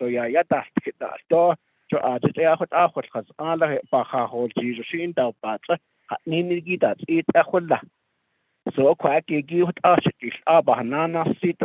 chairman, while we start continuing to go through the presentation. But nonetheless, Chairman, I think at the end of the day, or at the end of the presentation, I'd like to make several directives regarding this particular issue. Chairman. Thank you, Honorable Begay. Mr. Yazzie. I have a comment. This is Gilbert Daisy working with Melvin here. Okay, go ahead, Mr. Daisy. Honorable Begay, again, hit your hands. Peter, not Banson or Kos. Peter, Peso, Navajo AML, Chios, Indiki, Nled, Pledge Haket, Are Peso, no, Tahaki. And the cohort. Sate Diko Navajo Kai. Digo said so said Pledgeha Gatne and Trago. 1970s, Yaba, they were one of the biggest ones. Today, Wyoming and other areas are a lot larger than we are. Aro Arehodesh Riziki ate about 28 million tons. Asana honela hanako nte. Ako ha gedigi peso be astat nahat ahant peso stat nahat ahagi was 35 cents a ton. Ako sneedo Navajo AML abandoned coal mines on Navajo beben not on Nishpeniev chose and Ako are hote shizigi that get on Italy, peso ya speed, a bit neat thing. A cohorted bipartisan bill, 1.6 million, 15 years, Navajo AML, but Hodlodo less what need. Do Hare do Eset, Sohnel Edo, late Sahon, not has Edo, Edo Ebony yet. Zibani Yeheki Yati Jihakit Reclamation Bana State Navajo AML Nashiki. Navajo AML is going to be responsible for a number of years. Even though we're coal certified, we're still we have to carry the stewardship. It's a coal mine. A fairly large coal commission they did this card. Aro are OSM Nadashnish. Aro Niki Navajo AML Dika Dihagi this last year. Askonada Ilia. Ako Adlet mine no Aslahadman Anish Edo Ak Adijata. Ben an store maintenance store surveillance store ba Ahaya Ebesna Hodges. Ako these to have get on that base or not the hand his last need. Ako that not was better husband. Don't never who email but was better husband. Even interstate mining commissions, National Association of Abandoned Mine Land Programs. It aren't an Emerson stage initial 80 bipartisan bill, which is a jail. Don't on get leadership. The Navajo Nation president, Adonana, state representative, Adonana, our senators, Adonana, Congressman Lenny, we contacted them. We gave them white papers. We gave them information that we are supporting these bipartisan bills. Ako even nacho peso again hit honalia 1.6 million. Edo Navajo AML but jebe das not ito ye naso ye nasna na katolish. Dile se chata skeda go koya ta haliyabani ye. Hota peso na hazmi. Hota bahon it zundolish. Adorana Peters traders behind Khalet Trinson on Jodini. According to alle Trinso or Niso. That the regulatory Nenegi US EPA don't Navajo EPA ni Hodlo. Donana circle, Yegi Tlatonas. Nza gobna an stona al kaho o in da di niche ko Navajo AML yat alle national conseil hot la koya tiko bahas ki tiko hadet ahada dor ni jo hot in dor nish tiko dor lis de do sin al khata tiko dor nish biga Adonan and late said so we can now get a skyline. Edo Nedlo I son la banti is Dila do Hotona son live at Lata Bahayana erosion. But or just but or are exposed not or nis three state or nis Hela Yiga a Navajo ML Yiga three pesabano nis three ile Jokota, Hota, let's him or Niso, Navajo in Malbiga. Even addition not only in Bound Fockcase, the Navajo AML, connect US EPA based on the yes, Navajo AML, or Navajo EPA based on the yes. Sakopa had enough, Navajo AML, Yendi and Daznish, Yendi Kaya here state lay, Johotan Fockcase on it, long 18 zao. Presentation in fake class.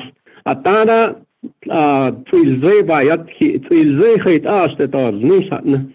Let Ninan Raj Huya stuff bent on Shotoni.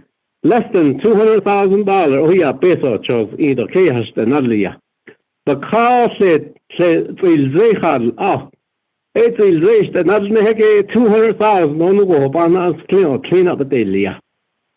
Ako ban Sakesa, Timothy on the Navajo AML Biga.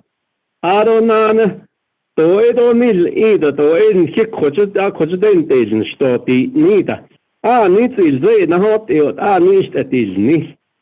The Queen Nishiki is there, Hal Ago. Ako Hotan Havahon of Sundole. Adonana did I let the cushion behind Ziki? Navajo EPA though US EPA. La Pansula.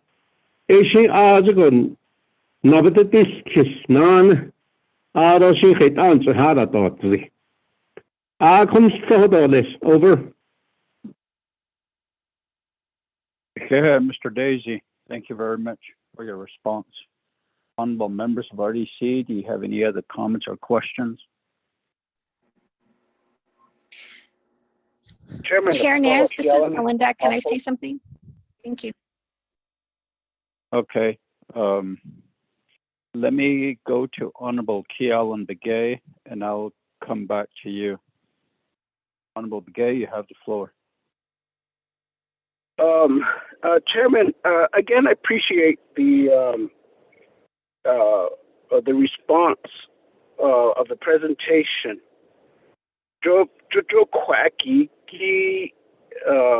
As you know, that the Navajo Nation, Chairman, we know the process of a lot of internal issues that we're dealing with, expediting some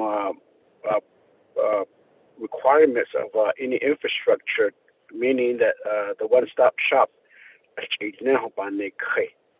It asana ya hot dot a connect hot a dot little yet net a dot after he hot on nifiki kagi asa connect hot a don need don't need go a siki banne.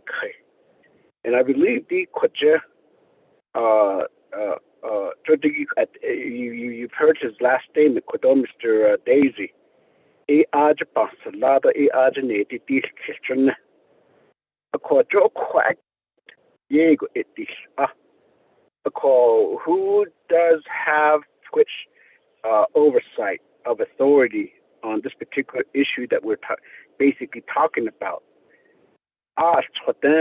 Asaki koto ahot agi the quick she but the need jo but what ain't what aunt oh ohodly partners la a say land a cochita na di cochina you land be bana hunt cochita na don't need don't they are base or chito a cochina di don't they koto agita torta jogot ego oh has uncut na halen oh again, don't get me wrong of that the presentation is helpful. The presentation is needed. But the fact is that when and how quickly could this particular situation be resolved as soon as possible? Yes, the studies is needed in a way. But I mean, exactly how much? How is it? Maybe that's the reason why it costs us so much. I mean, do we have some of our own Navajo people be able to help out? I mean, we have our Navajo people have at the level of having this type of a degree and have a management position. And I believe I always say that you got to understand the culture and tradition and the environment of Navajo to truly understand of how we need things needs to be done. Chairman, that's what I'm trying to pinpoint to, how each of these programs needs to be under one umbrella in order that every action is done quickly, efficiently by a single, I guess, a green light in a way.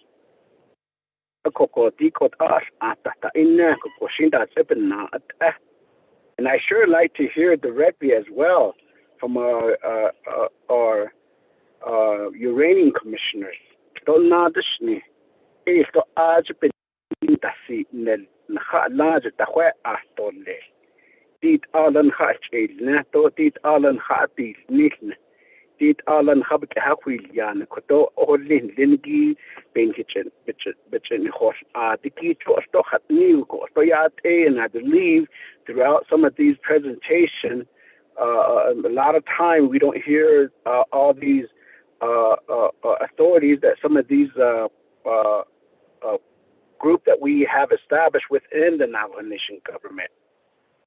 According to that, Ashini, that Ajita and the Chito Ajita Hanets, who go she the Benada, that at your Ibnago, Kojehot Skinkler, Basta or Nito Bastilia, Yat Etoli.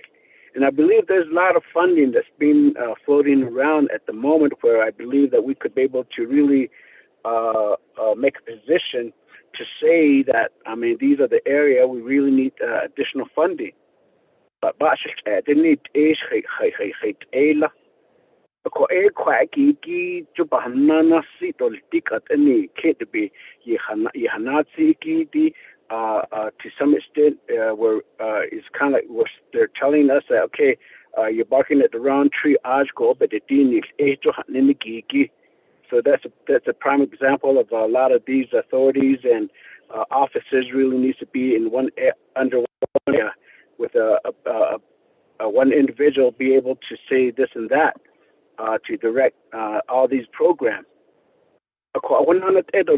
Chairman, like I said, I know I'm going off the subject of an issue, but this raised me. I mean, as a delegate, and I always say this too, regarding the solid waste. Okay, the presentation, but I think it's really good in a formal statement at a letter. Okay, these are our recommendation at the task that needs to be done, you as a legislature. Because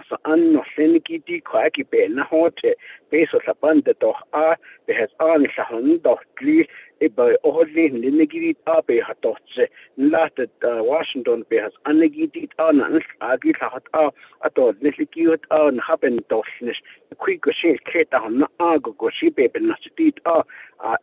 after reports that I think that there should is I guess it's a warrant that there should be an information that will be before to the RDC to say that these are the tasks that needs to be done in order for us to resolve request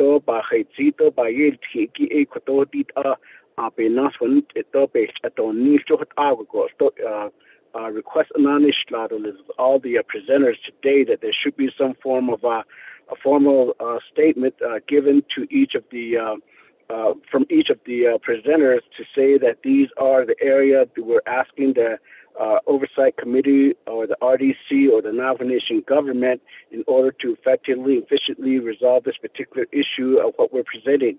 Though I think that's more important. Otherwise, hang up okay.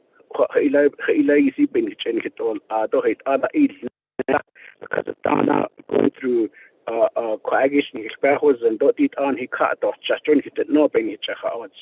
and I explained to some areas that a lot of time we're being told that if any office, especially from the executive branch, they need to go through the 164 process in order for our legislative council to even consider drafting up a legislation.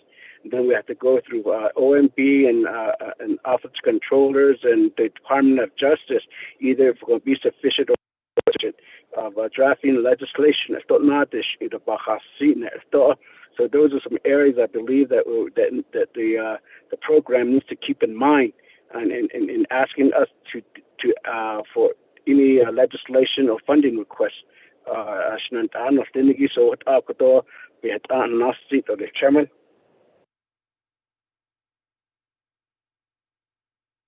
Thank you, Honorable Begay. Roshi, let me go back to Mr. Daisy, your response.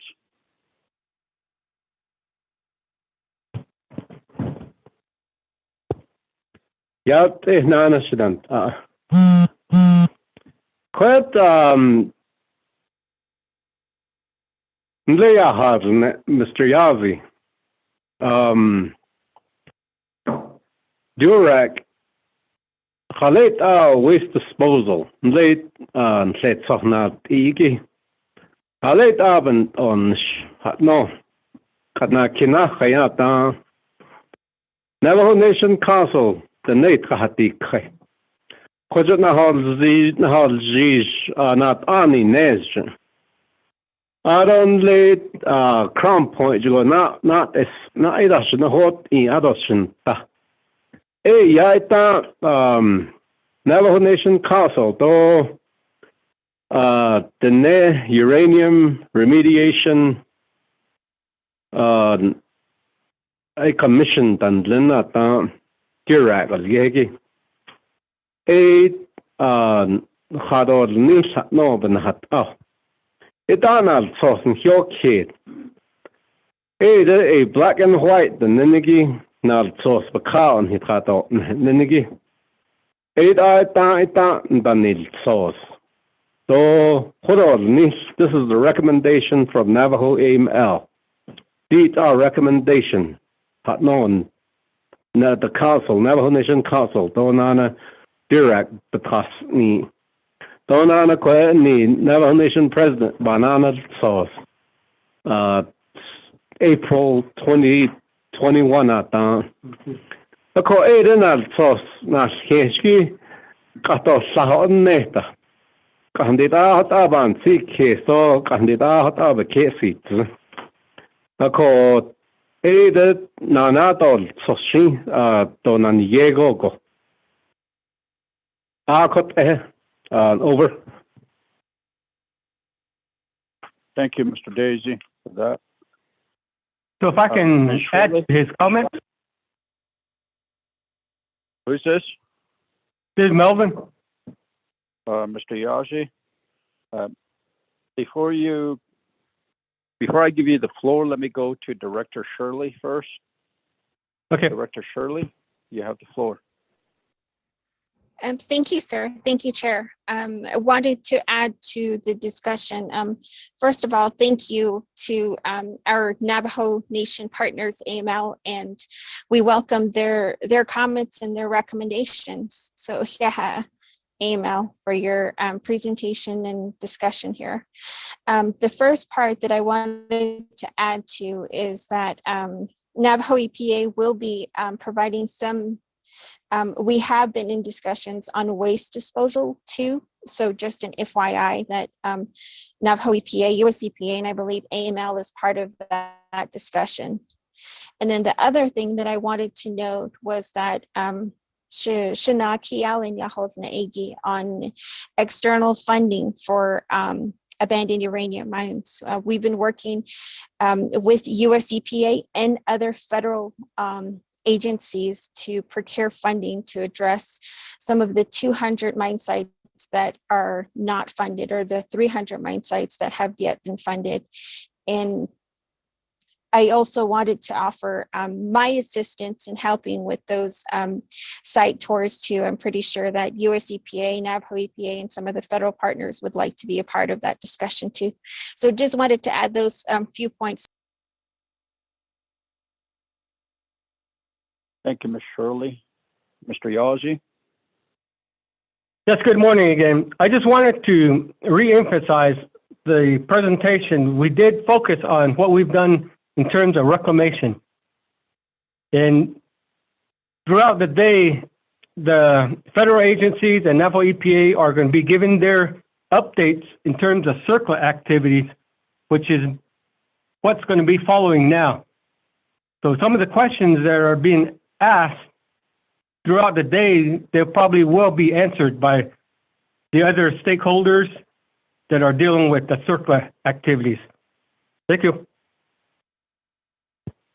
Okay, thank you, Mr. Yazi. Honorable members of RDC, do you have any other comments or questions? We have a few presentations on the list, so perhaps some of our questions can be directed at them, or some of the same questions can be directed at the presenters. So with this, we'll go ahead and move down to B, U.S. Department of Energy Drum Program Presentation and Overview on Abandoned Uranium Mine Work on the Navajo Nation.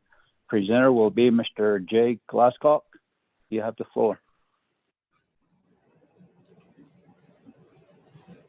Hi, good morning. Hoping everybody sees my screen share at this point.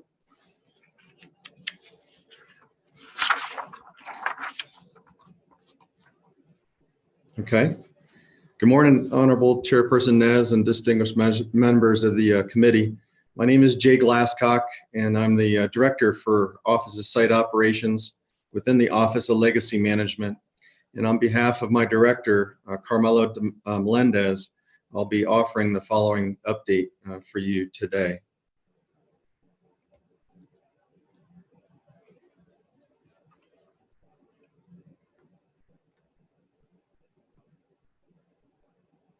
Should be moving to slide 2 here.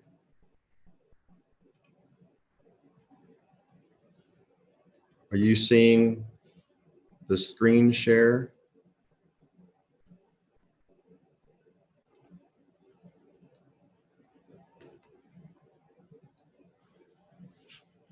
We do have the PowerPoint presentation sent to us, Mr. Glasscock.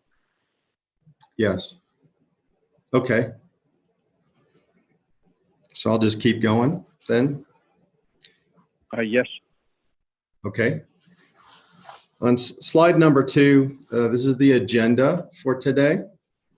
I'll quickly introduce you to the Office of Legacy Management, the sites that we manage on the Navajo Nation, the Defense-Related Uranium Mines Program, which we call DRUM, and our ongoing collaboration with the Navajo Nation and other tribes regarding the DRUM program as we are moving into the tribal campaign number 2 in the DRUM program. I'll also give you a progress update against the targets and goals assigned to legacy management within the 10-year plan.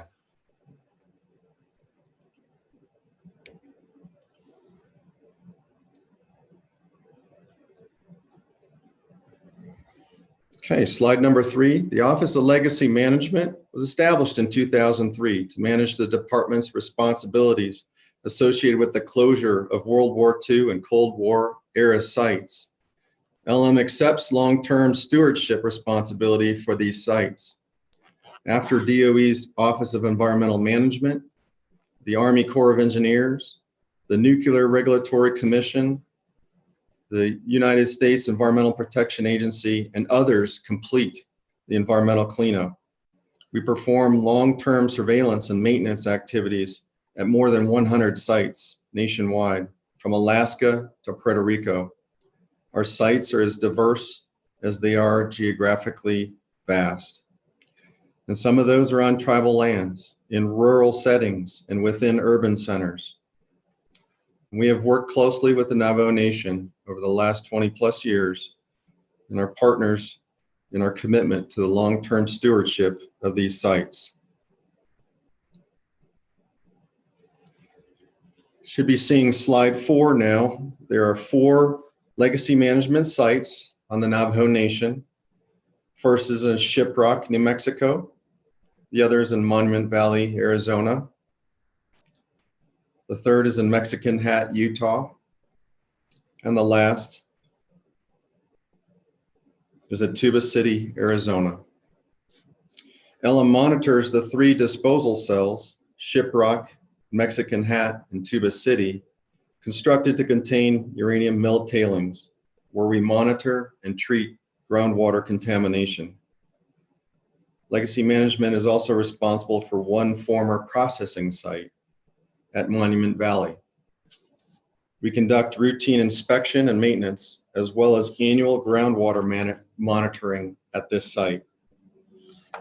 DOE established the Office of Uranium Mill Tailings Remedial Action on the Navajo Nation more than 20 years ago to oversee the long-term stewardship activities and to assist in managing these sites. This partnership has been a success in my eyes in fostering better communication and understanding of these sites.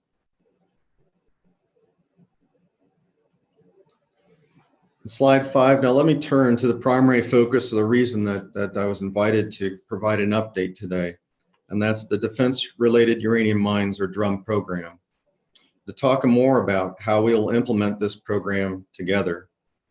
Our website is listed here so you can learn more about the program if you desire. Everything you would want to know about the program is contained at the website, from our programmatic documents to ongoing projects. It is kept up to date, and so you can see where our field teams are working and operating today.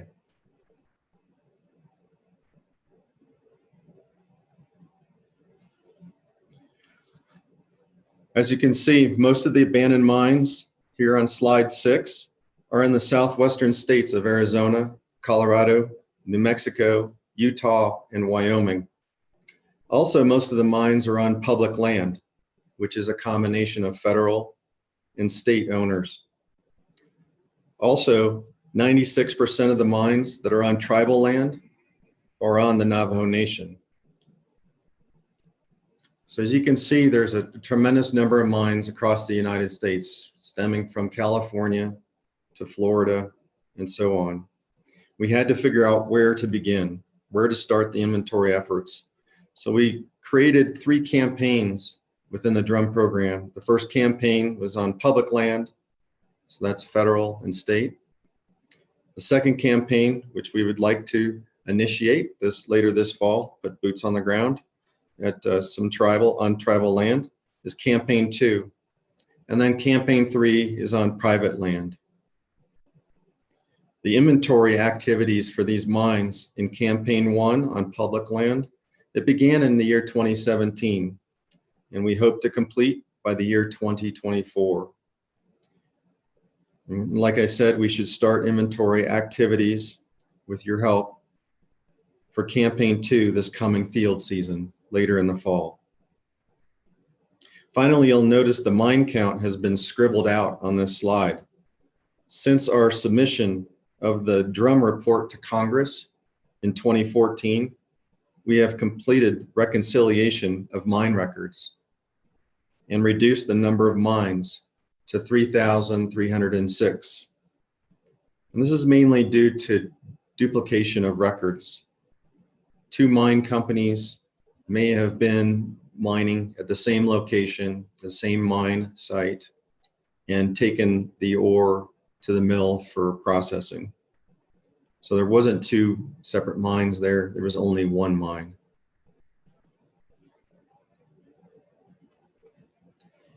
On slide 7, the DRUM program has several objectives, from collecting mine-specific data to addressing physical hazards. We want to provide useful data and information to both Navajo, AML, and EPA staffs. We want to provide and agree how best to implement the DRUM program on the Navajo Nation, given our objectives that are listed here.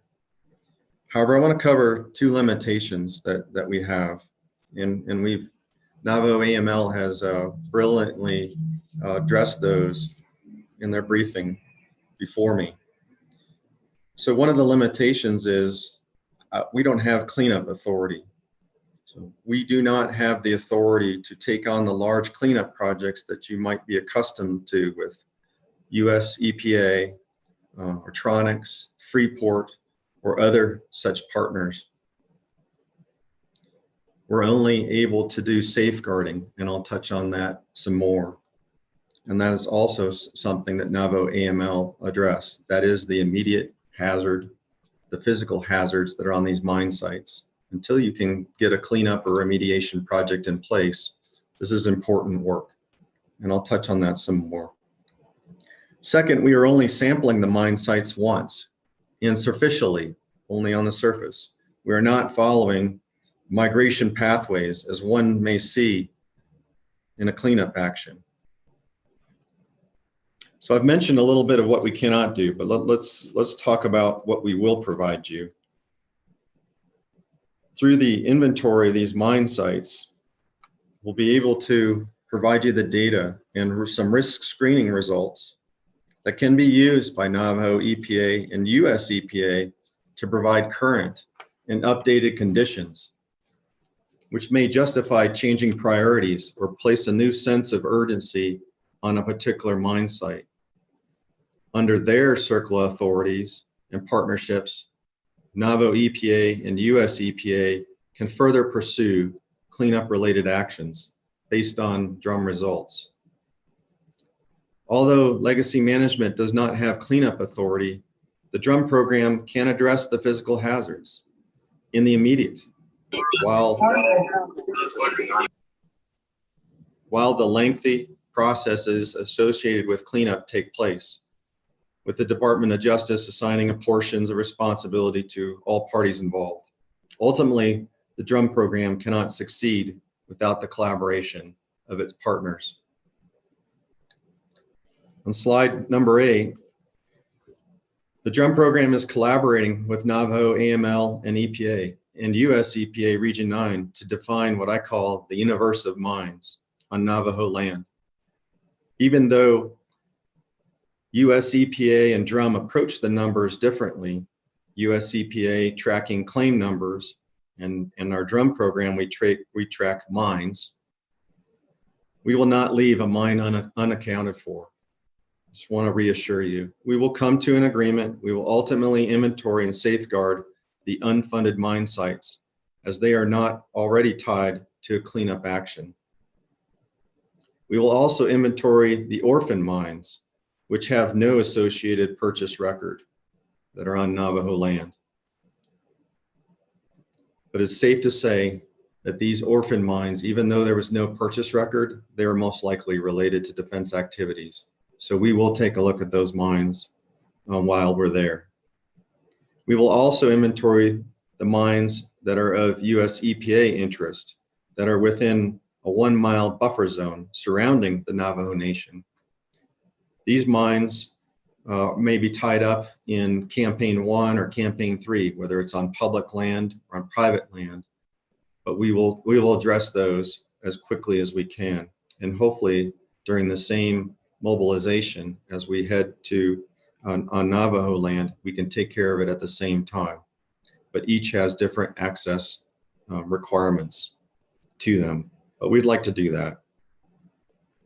As agreed during formal consultation with President Nez in October 2021, we will finalize the list of mines with Navajo, AML, and EPA. And when we have that done, we will request President Nez's concurrence.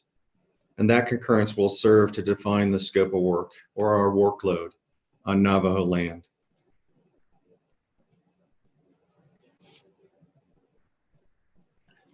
On slide number 9, I mentioned that I would talk a little bit more about safeguarding. To date, our field inventory activities have identified primarily physical hazards, and in relatively few cases, chemical or radiological risks. Physical hazards are the primary risk driver and include open shafts, open and unstable adits, and large unstable mine features, as you had seen in the previous presentation from Navajo AML. However, that will change as the risks screening scenario that we currently use on public land, which is a recreational use, that will shift and reflect how the Navajo use the land, including livestock, rancher, and residential. These safeguarding activities are within our cooperative agreement that we have with Navajo AML that is working through the approval process right now. We will work together to define our priorities, to develop projects, to perform the environmental reviews, to complete the designs, and procure contractors to safeguard these physical hazards. Again, to give time to the cleanup actions to occur at some point in time in the future.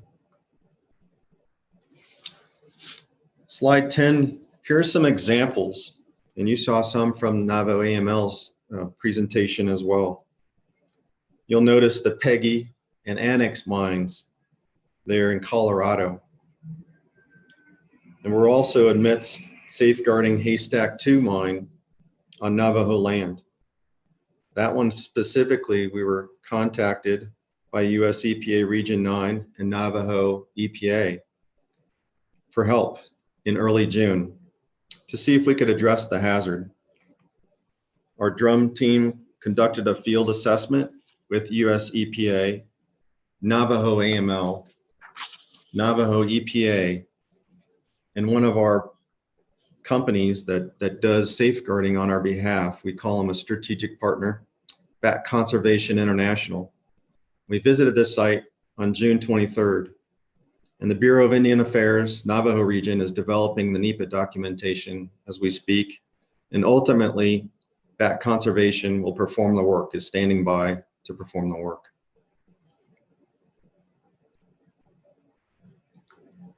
And as you can see in Peggy and Annex Mine, it closes those openings that are so attractive to folks to go in and explore or to get out of this hot sun, but it's dangerous. It's not something that we should encourage, and these are the physical hazards that I'm talking about. On slide 11, we will work together to inventory and safeguard mines on Navajo land. Legacy Management and Navajo AML have prepared a cooperative agreement providing the flexibility for participation of multiple Navajo agencies to support the drum program, including inventorying, safeguarding, training, equipping, and community outreach.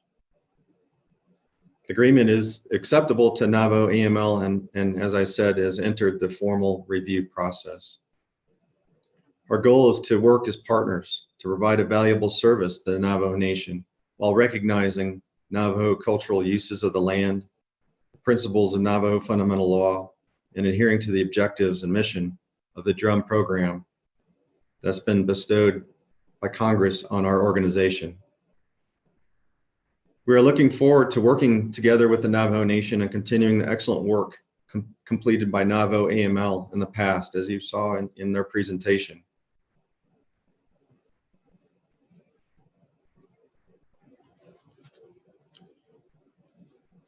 US EPA issued an annual update on the status of the targets and goals outlined in the 10-year plan, which encapsulates the federal actions to address uranium contamination in Navajo Nation. So here are the highlights that Legacy Management submitted for this annual update.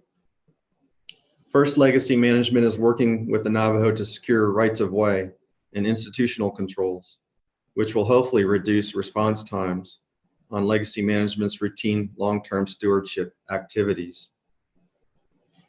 Second, Legacy Management is evaluating the effectiveness of current remediation approach, which will take the next 2.5 years to inform future remediation efforts at the Shiprock site. Next, Legacy Management conducted semi-annual groundwater and surface water sampling and analysis in accordance with regulatory requirements at the Tuba City and Monument Valley sites. Fourth, Legacy Management updated site-specific communication and outreach plans for both Monument Valley and Mexican Hat sites. Fifth, Legacy Management made in-person door-to-door notifications to residents and businesses, alerting them of aerial surveys for the Shiprock and Mexican Hat sites. And that is also actually another opportunity can be made available to the community in STEM, science, technology, engineering, and math. I think it'd be interesting, even from the smallest elementary school student up to college, to see why we take the aerial surveys. Sometimes when you're walking a site, you can't see. You're so close to it that you can't see that there might be something happening at that site. But once you put yourself up in the air and a little distance away from that cell cover and that site, you might see something that you might not otherwise see on the ground. And so these aerial surveys are a really important engineering and scientific facet of our long-term surveillance and maintenance at these sites. It would be an interesting STEM outreach event. Sixth, Legacy Management worked with Navajo AML, the Army Corps of Engineers, Desert Research Institute, and our strategic partner, RSI NTEC, to publish the recommendations report for the cell cover at the Mexican Hat site, which was previously mentioned by the Navajo AML briefer. And lastly, Legacy Management prepared a cooperative agreement with Navajo AML for the implementation of the drum program. And together, we will finalize the work plan, the risk screening process prior to initiating field activities scheduled for later this year.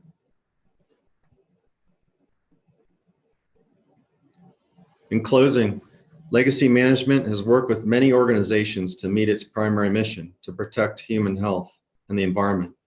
A critical component of these efforts has been soliciting input from our partner agencies. And as I noted previously, we have worked with the Navajo Nation partners for the past 20 years, and we look forward to continuing that successful relationship and experience that we've had. We are looking forward to working closely with the Navajo Nation to promote our shared values of protecting human health and the environment from the hazards of abandoned uranium mines. Thank you for allowing the Department of Energy the opportunity to provide an update at today's work session, and I'm happy to answer any questions that you might have. Thank you very much, Glasscock, for your presentation. Honorable members of RDC, do you have any comments or questions? I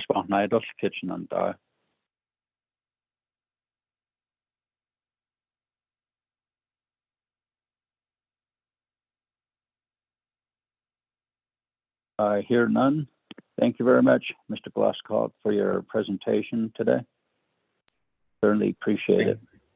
Thank you. Yes, we'll go down to C, U.S. EPA presentation and overview on abandoned uranium mine work.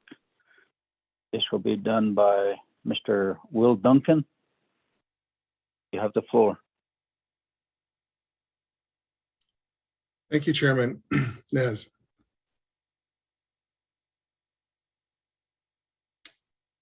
And thank you, Rodney, for sharing the slides.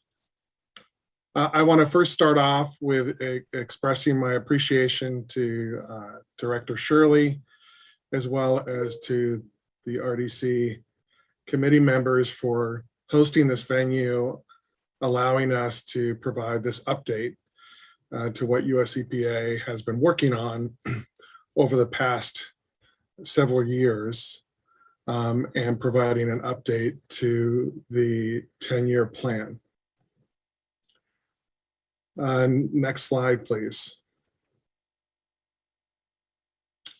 Today we're going to go over the Navajo AUM scope, as well as project funding, Superfund CERCLA process, project status updates, program accomplishments, and EPA Navajo Nation partnerships. I'd like to first, though, make a comment about a statement that was made earlier that EPA is delaying remediation. This comment is not true. Prior to the pandemic, US EPA spent US EPA NAUM program spent almost 70% of staff's time traveling to and working on Navajo Nation. Recall that in 2020, we experienced the impacts, and in some cases devastating impacts, of a global pandemic. It was during that time that both Navajo Nation and the US government took steps to limit the spread of COVID. In March of 2020, Navajo Nation declared a public health emergency. And it was the first step in establishing restrictions to help prevent the spread of COVID-19 on Navajo Nation. You'll recall in April of 2020 that Navajo Nation had a resolution, CMA 1620, that required that the nation's roads remain closed to visitors for the duration of the declared public emergency. That resolution was in effect until June or July of 2021. So the impacts to US EPA's field schedules for calendar years 2020 and 2021 were significant. And most significantly impacted were the restrictions on face-to-face community outreach efforts. US EPA, through the CERCLA process, is committed to working with impacted communities and to allowing opportunity to discuss the steps that we're making towards cleanup, the disposal alternatives that we're suggesting, and eventually the preferred alternative that we select in cleaning up abandoned uranium mines.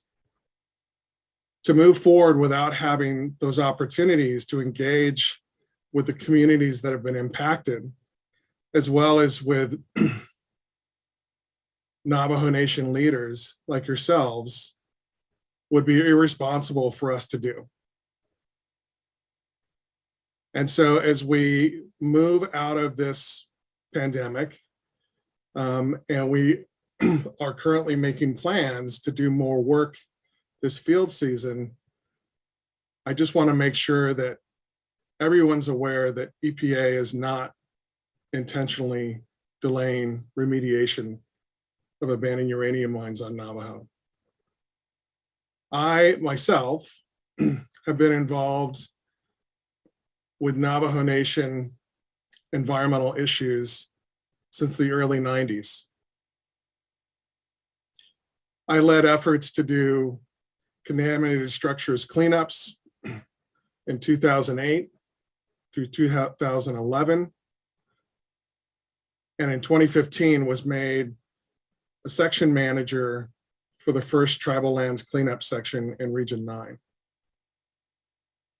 I am very committed to this work, as are my staff, and we're committed to doing our best to make sure that cleanup happens as quickly as possible at a pace that's acceptable to the impacted communities and to the Navajo Nation leadership.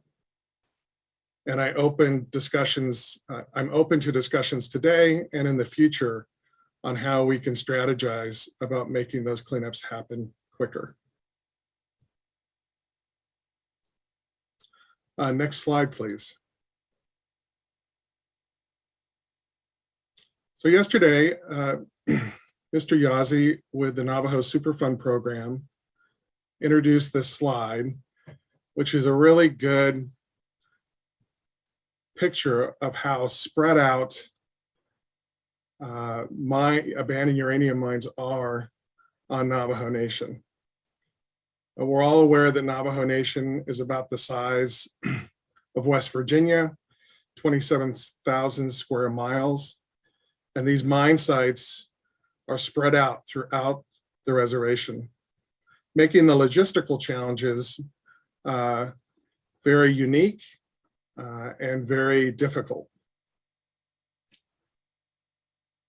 Back in 2007, following the Waxman hearings, and Congress's federal partners will put together a plan on how to address abandoned uranium mines on Navajo Nation. And that was the first 5-year plan.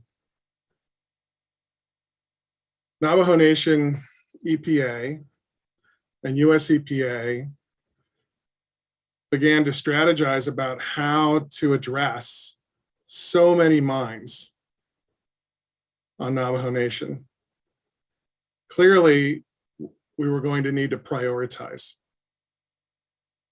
We can't start actions at over 500 mines all at the same time. So we came up with a list of prioritization criteria. And that was based on how much surface contamination was at the site and how close those mine sites were to communities, or more specifically to structures where people lived. That criteria also was later modified to include proximity to surface water. Was the mine site close enough to a surface water to impact that water quality? Using that criteria, we came up with 46 priority mines. And we took those 46 mines and we said, let's see if we can find potentially responsible parties to clean these up, because we're going to need more money to address the cleanup. And we'd like to have the polluter the one who caused the mess, or in some cases, purchased the company that caused the mess to do the cleanup. And we began our enforcement activities. And the first big enforcement action that yielded a significant amount of money was the Tronics bankruptcy settlement. That came to be in 2015, which doesn't seem that long ago, actually. 7 years ago, we got the $1 billion settlement that said, you will use this money to clean up 54 mines, 34 on Navajo Nation, and 20 in the state of New Mexico that are impacting Navajo residents. Following that settlement, we moved forward and got another significant settlement with Cypress Amex, and they agreed to clean up their priority mines. Now, Cypress Amex agreed to clean up 94 mines. And remember, we only had 46 priority mines. Of those 94 mines that they were going to clean up, or they agreed to clean up, 10 were priority mines.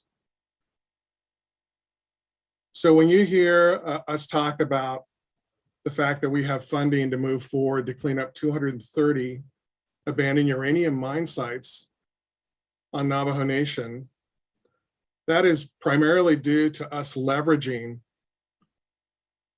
those responsible parties to clean up not only priority mine sites that they're responsible for, but sites that are not priorities, but they're still responsible for cleaning up and therefore should do it. What we did find is that through all the efforts made to identify responsible parties, we could not find individuals or companies responsible for 16 of those priority mines. Navajo Nation knew how important it was to address those priorities. And they went to the US government and said,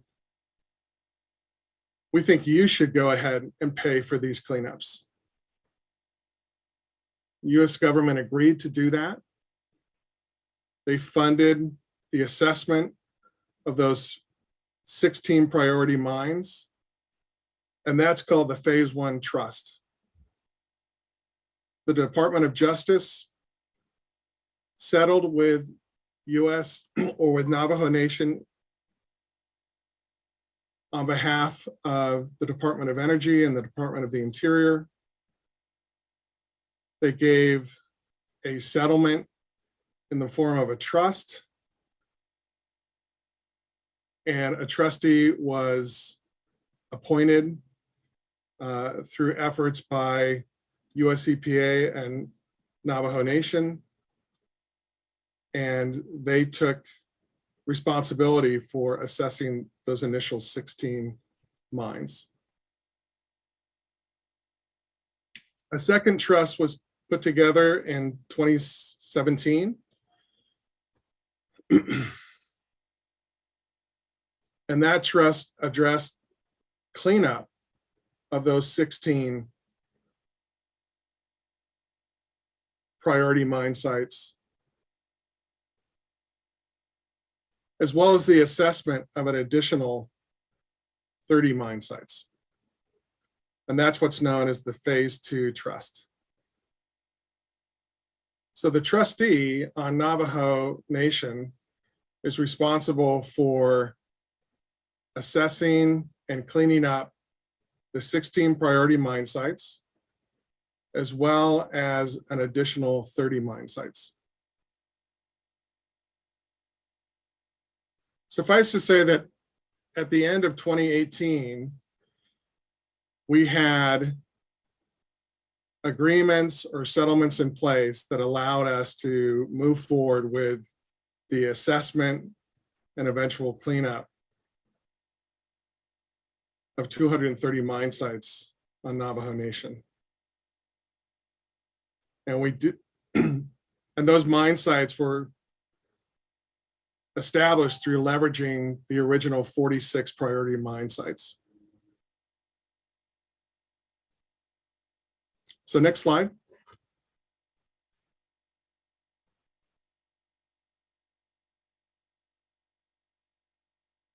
So we just wanted to share our program budget with you to give you an idea of how the settlements and agreements are broken up.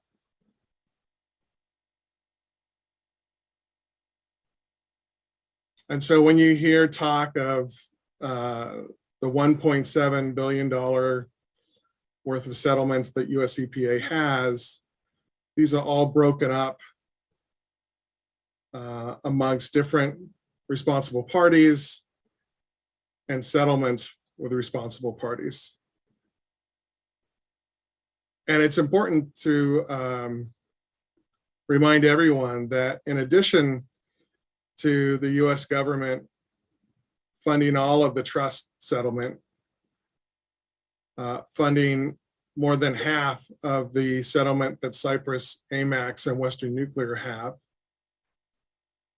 they also fund anywhere from 30 to 40% of several of the private settlements, which includes EP&G in Western Agency,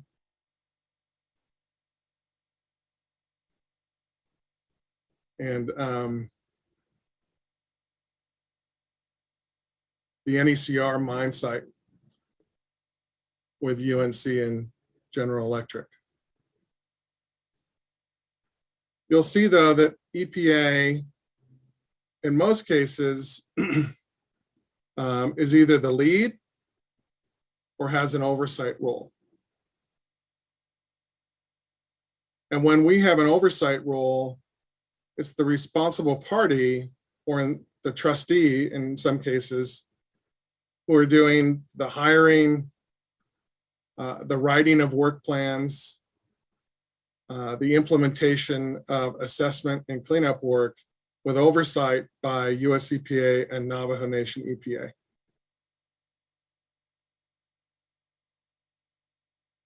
Next slide.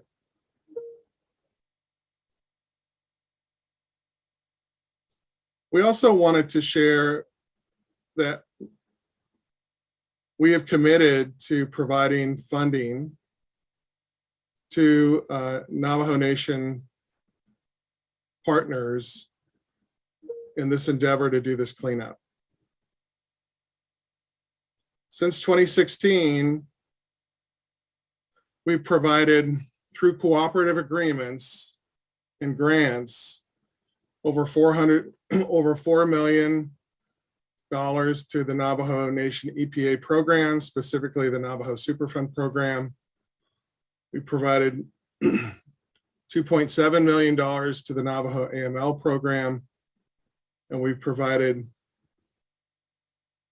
almost $900,000 to Dene College to do some of their field efforts to determine the impacts of uranium mining on livestock and on crops.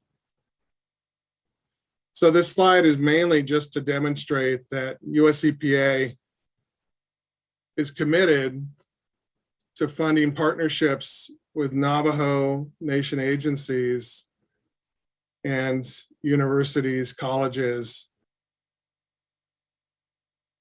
to help address and help clean up the impacts from these abandoned uranium mines.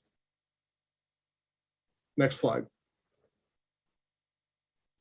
At this point, I'd like to introduce Elsa Johnson, who's going to go through the Superfund CERCLA process, as well as provide some insight into the community involvement efforts that we do on Navajo Nation.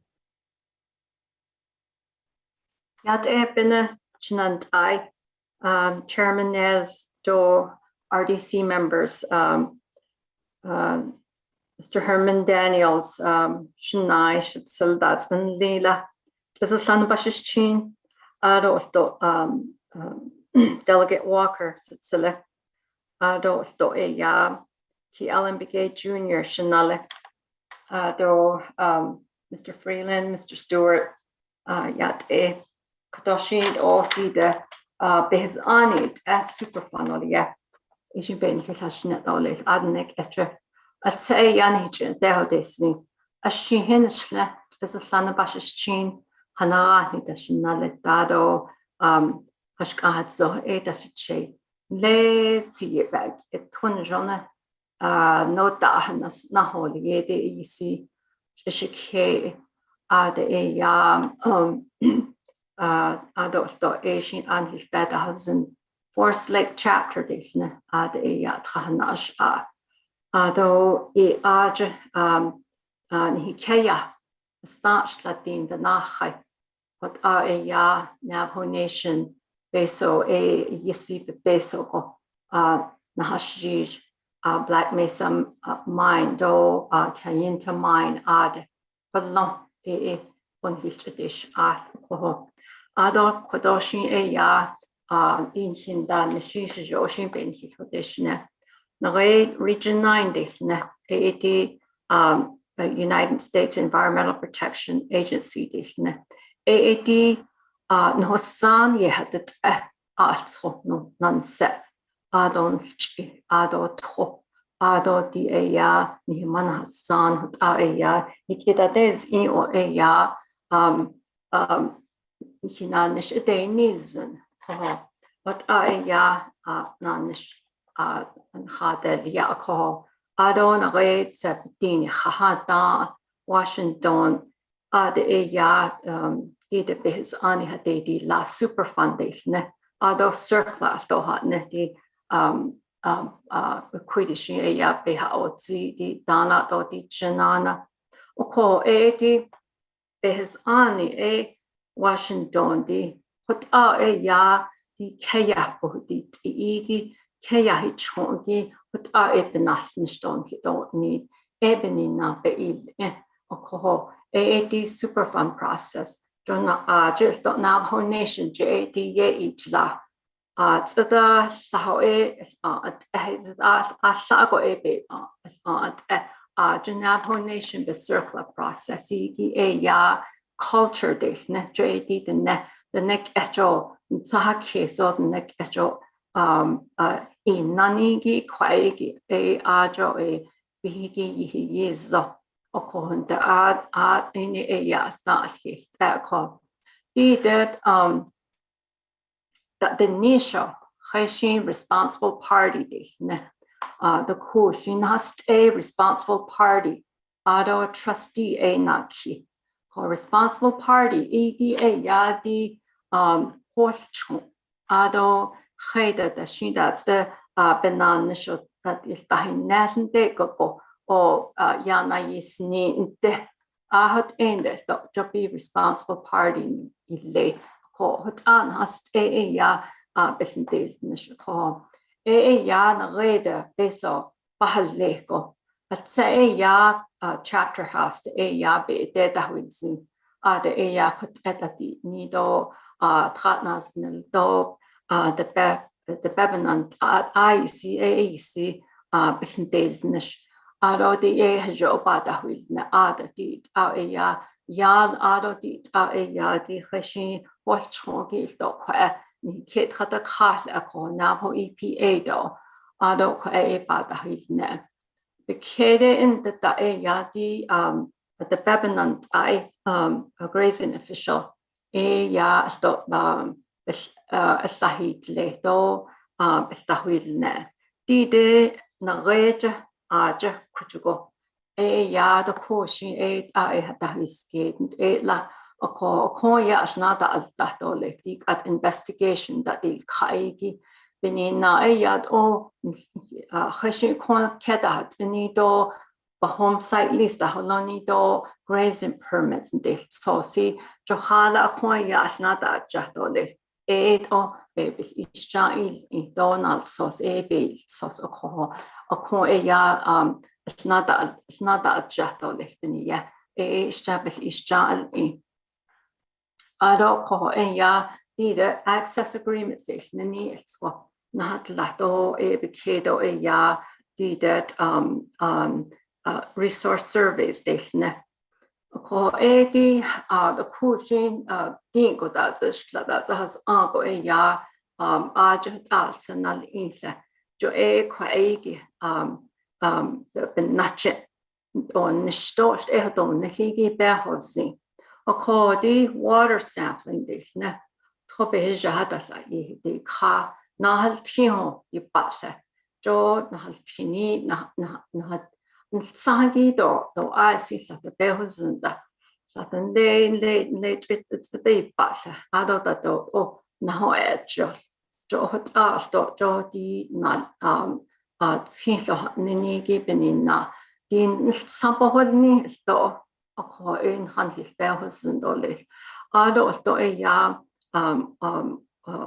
saed saed only it's agodi hatawiskedi it's ago sto tro anda de ko ado sto ya beshi ada asatses tra kwa bi yete ya beshi ago sto so tonal water sampling desne ko hot ado sto ya di soil sampling stage not stage sto sa abakha di hakha ado sto de say go ya slat this is sto das tras it asati ala be cho enigi na zinsla ko sto hot ya di soil sampling desne ado di hat des trasko stage ki hat I as traso ya na re danal ingo but al in laboratory desne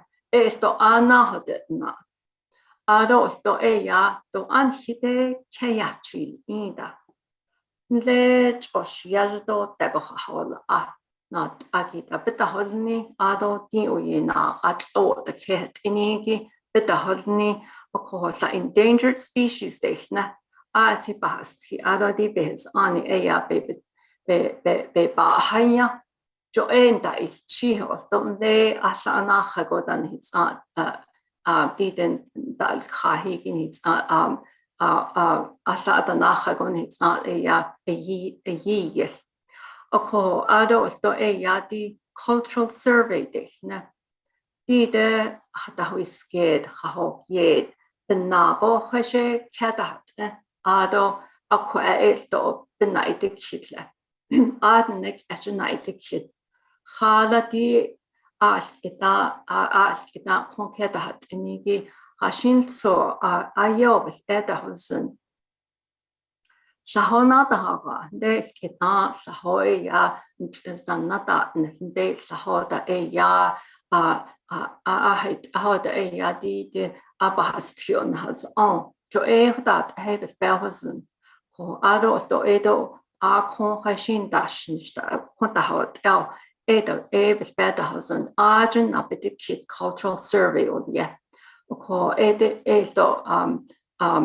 neberhiosi ado sto ya nana the archaeological survey that desne ado sto de di akwaecha hostediki ya di set so which are so kish height na kid jo behosi gamma radiation survey na kwae ko dit art in it finit so godina nal sos be hanal be hadel in yeah removal site evaluation or yeah ede be hadel in ko an zago sto hulzi huljish ko yeah go ya ba na itikit ko hot adi surveys shnigi shaaje tra akwa atrata sha le western jadakud on 43 sites aje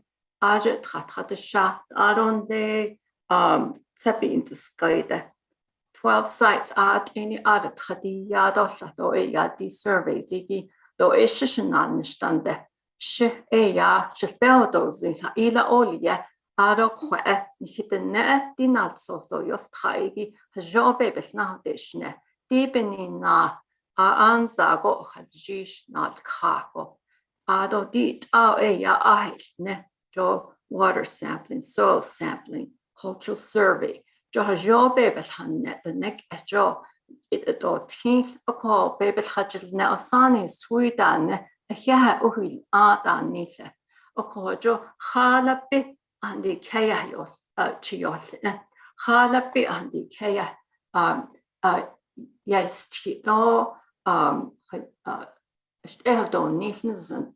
O call de benina shebantis case na art tradisha cove to arts it's not that the arts for tadia on dates of art ado tetrash the art in ado of those central 28 mine sites called jet Black Mesa mining district Black Mesa do tetra are touching has art in it's not Belhusen.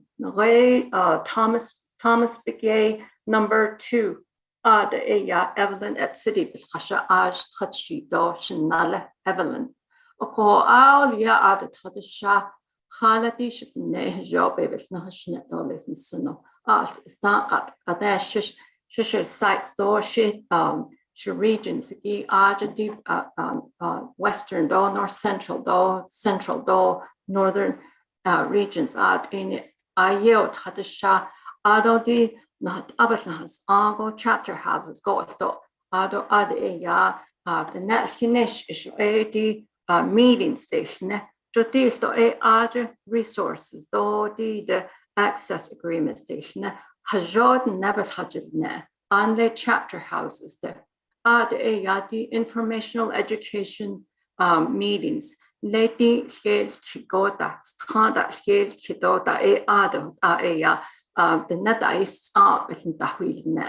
What are a yadi Bani Kaiko? I see Jordan never with nothing net only. And ye Holland later, Arden Lake a dash, I had never which a whole show. Sato hot added on, he been ye, bears on it as the I see. Did out of sheeting he did no Washington, they are this is.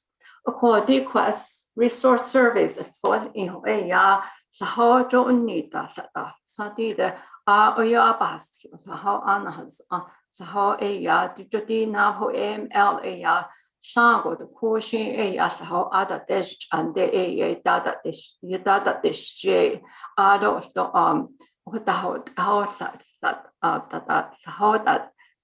This Nikites Asil Zikoko, Quasto, Tita Beta, a Tinto, Benalti, Joy signs and fences, Defina.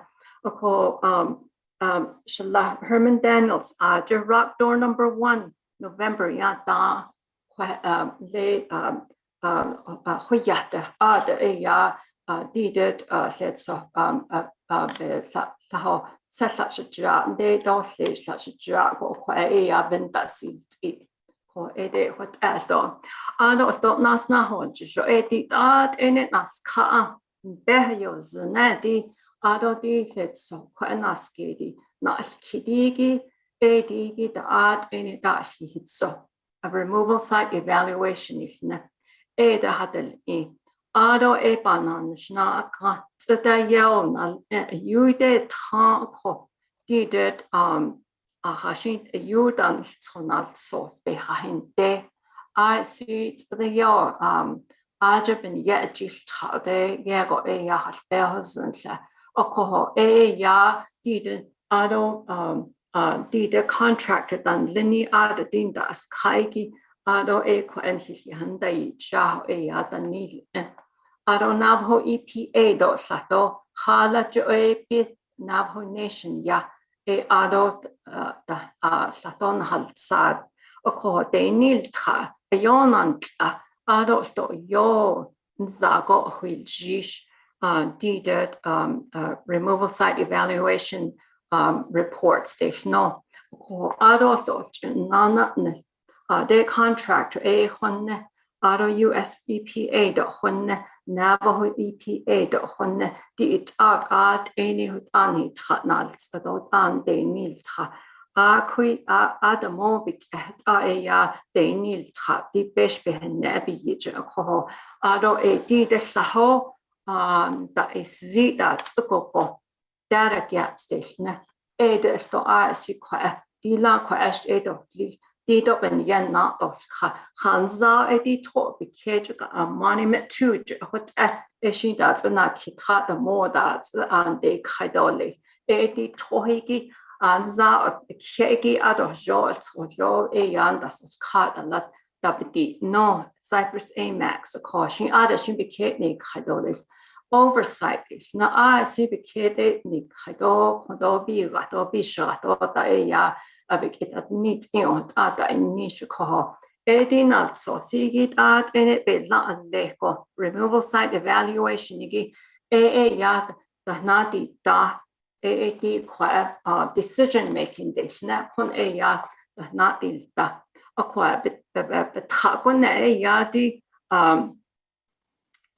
risk assessment this the neck at all in with our yan hidden Kada Ido Constantin that Adolf and the Eda that his art in it so Bansakis called Navajo EPA risk assessment yadi benan shidai latinil bigye ako ado yadi benache ya hinane so the engineering evaluation cost analysis kwa ado but Bansakis do job ban binya ati la ko ako ad behosi but ya did who did dost elaborate assessment ado did nas kai did ako beni nache ya di engineering evaluation cost analysis of ya hanadal in Hanel na bahadole and alneho kwai ki behosi Aro kun ya chapter house going on ad and hidden babies nahan di it ela di hot ela aro ya hashit abon sa case. It's an array removal site evaluation in the sta chapter with nahan code not she reports beten quite a button the chapter house. It ad enedit anas kaigi di hot ela de with no tra if the adan sago meeting that it lay a removal site evaluation reports to the community or ado an engineering evaluation cost analysis hananat ado the netla the public comment period is ne quagi sato hot and Gibini not the hot ela ni nisa oko Asian quaeba baeya adod ni ado qua it's not now ado hajashi yat quaebehosi ado now nation do not anidan linido now EPA da now AML da she art any did but yago yat ela ni Ado abikede yadi action memorandum this ne ado kon ya need a disposal options no hadati Navajo AML jo aj did hot off negi hashin so I see if bad thousand engineers and le joko aj hot that did hit asked ya the yo ya betzilo. But there's no, but it all that's a adult that's a such a no hard of it all. Ado what ban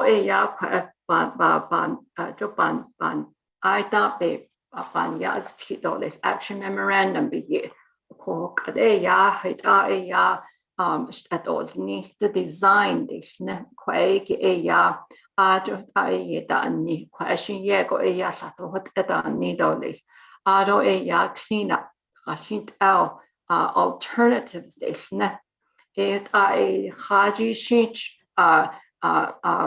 haji shi yash hanetoli quaiki Jobahozandoli auto action dich ne seja quaia but the niche doli de clean up dich ne oko dish time in perpetuity dich ne the operations and maintenance eran leshwal ago nad indoli ko hot din da ben days nish ko I don't have and hypnosis now. Go ahead. Will. Thank you.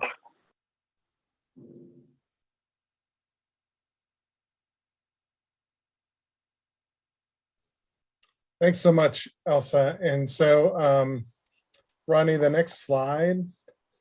And Elsa, did you cover this slide as yes. well? I can go ahead and go over this again. He did not the community involvement coordinators will yan hinanish in needs in Priscilla Tom 8 Eastern sites and wait Tapetino on 83 sites Okoho Ajet Hashin so the Nay Tarado is the Hadne Okoho Shea southern region, Ado Shea, western do, north central do, northern do, central Batasha. I work with 24 communities, impacted communities. Ado dinat source be the fact sheets at this now what the Hanet do the natural. Tihigi had that these neto quati then hinan shiki his obe bata with net anal sauce kajo and they a santa athlete add a yasto add a stop nan she bata with net.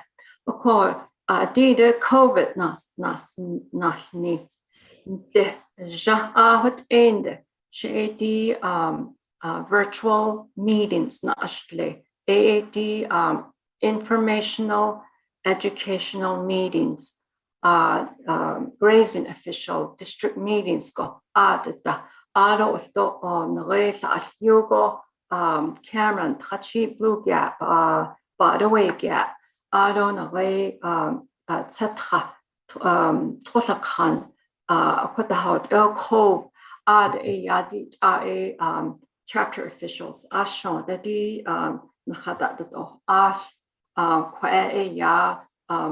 hajoya nemesis nada habdil ne the snow called meeting set up manashi the pandemic at on head die ash si out tradisha ko never with the hashnel but tasha ko dik adeya or virtual dik ak adeshita who's night ya or adeya who's next or the share and the meetings bana shadow hala sate asi kude the high and shop ebony na ya meetings informational meetings di hashi aj the whole chogi the contractors aj satoya the haznet hit the house net, hit the nan harvest the house net, hago hodges, did in need, I let the north in hagi hodges, baby the house net.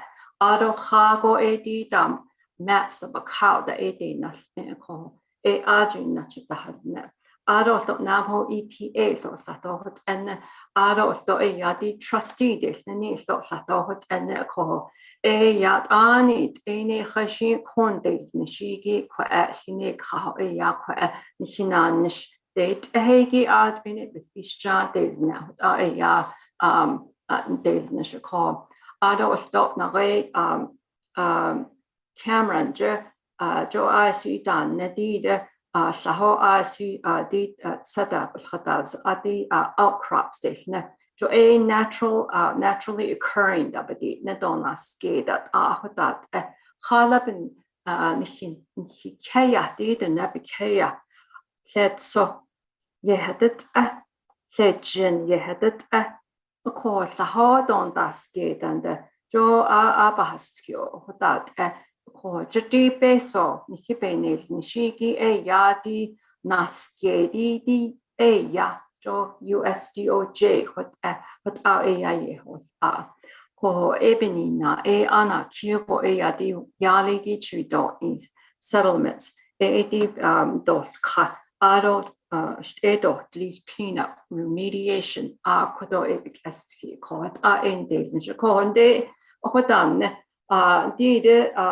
the development that they need to have that another the needs in whole one that I see that the whole no okon the the whole sheet up at us to yadin dash kidan his no details so okon a petition drop a hotel land the judy Saturday peso ke yadin das ke be pan hit no Oko aro Navajo AML ishana ebit hanedosi hait an hayan te kisto betishno oko joinde dana ideal yazi hatzi aro ostot na way trachi blue gap ya dali ya sahdo an ya ko joinde dan peso de di kis US EPA da no adonde ahona betish need ana kiho yaligi di dol khato astedol ninsepeni ya ayego ya USDOJ iketes in di yali petition ado akonde petition doni deno keda di ita 19 sites claim 28 ajabita initial I ko According to Trustee 2, claim 28 water study on the Asia ko she got us down there Navajo AML do the petition aid community. Doni ya de no shade the owner so the beta said now to make and a resolution that is Shanai Mr. Clepsy president in law she ado shijedo Aaron Yazi ajbananish la ko a resolution han shanj ko sato benach shin sahaki so yadi the trustee 2 at the mine sites blue gap tachi blue gap nahas Black Mesa chapter do Salana chapter do in the esto at it 19 sites and ko at any base of Bahasli February 2020 yada on Hijahon in Washington they call yadi Hanais Kanishin be ya ad shinde kadolis the assessment the chapter shin job bestahui net dolis ko so johat the nepahats is the net they that what I okay that let ado le that bunches kids a bunch to kiss la o they should nan adnek ashoya ho o ko she heda hat ini do ha shit in adesh ini ashin social thousand adosh bajo bias to the sunny ya yo get ash nido yo ya ya that adnek ashabash now Oko hodan it's what hojat now la dan it all ya in ko bantus kiss asians rio ma hashiada basis o ya national ko hot ado sto ya di fundamental law da no sto Navajo EPA de ado hala di the next atro ke in naniki I see Sato Yego in Haban Zaki so that no ado the traditional ecological knowledge. Join lay the Kaya Kat the Chill. I see a bit hasti. Ado Saho Yadi hidden net and the Zain de gate. Ado ben the Harado be ya yat eho ya jo a date echo. Ado sa ya ICH da ko ado sa di da ohigi da the yogin da it okay jo that da ye da ishi do ye da ichi ako jo that in it banta case ako but say the ya de na ta de ya ta no to do the risk assessment igi ako de da bedi need ya the Uranium Commission member aja larger as daigi do Naval EPA do US EPA hidden nedani lenigi ICA yadi lawn hando liftabedi need even not yadi Navajo specific risk assessment of ya tenil bege tato yego ya bananish I la ko ado di hachi ya di the net hidden net le shin go do she shin ho di bananas yo sendo lahok eda the leto laho yadi the big gashido the better shin the ya shin ya osno ya ajibna so hashin so ya bansa kisto yego ya sato bahas ando lefin ya ado do yan hen his bells and dit ado ni do di nida bahas tiko ya babanti case ebeni na ya di Navajo fundamental law do did traditional ecological knowledge desna eda at inet ya banti case or ho yan hinan shde needs and ado lede chobalagana david and david they need a case and hinanets the Naval EPA journalist did to Neil Begay call yeah got so Elhosen Ado did son got a Michelle Denea Zilia to Arjuna Davidnish they need at the nanny Ado at a US EPA at the course remedial project managers in nanish another yitla ashi the question the net and hinted the negi that hinane doka what are ya and hypnosis net yeah go ahead Will. Yeah.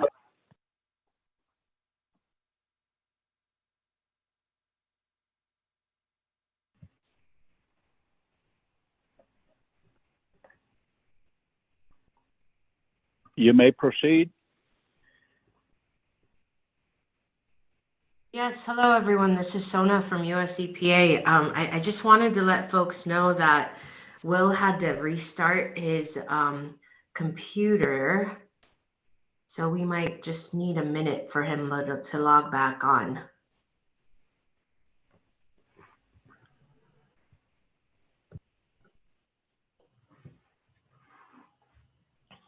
Apologies for that.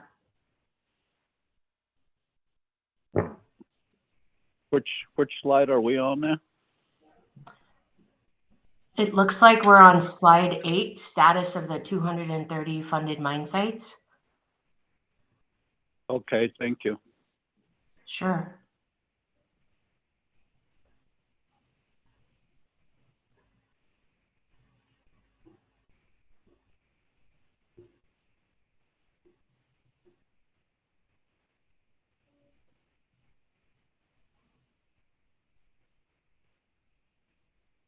And if it takes Will more than a minute or two to log back on, we can certainly continue without him. I'm one of the managers that works for Will, but he does such a great job with these slides that it'd be great to have him back on if we could.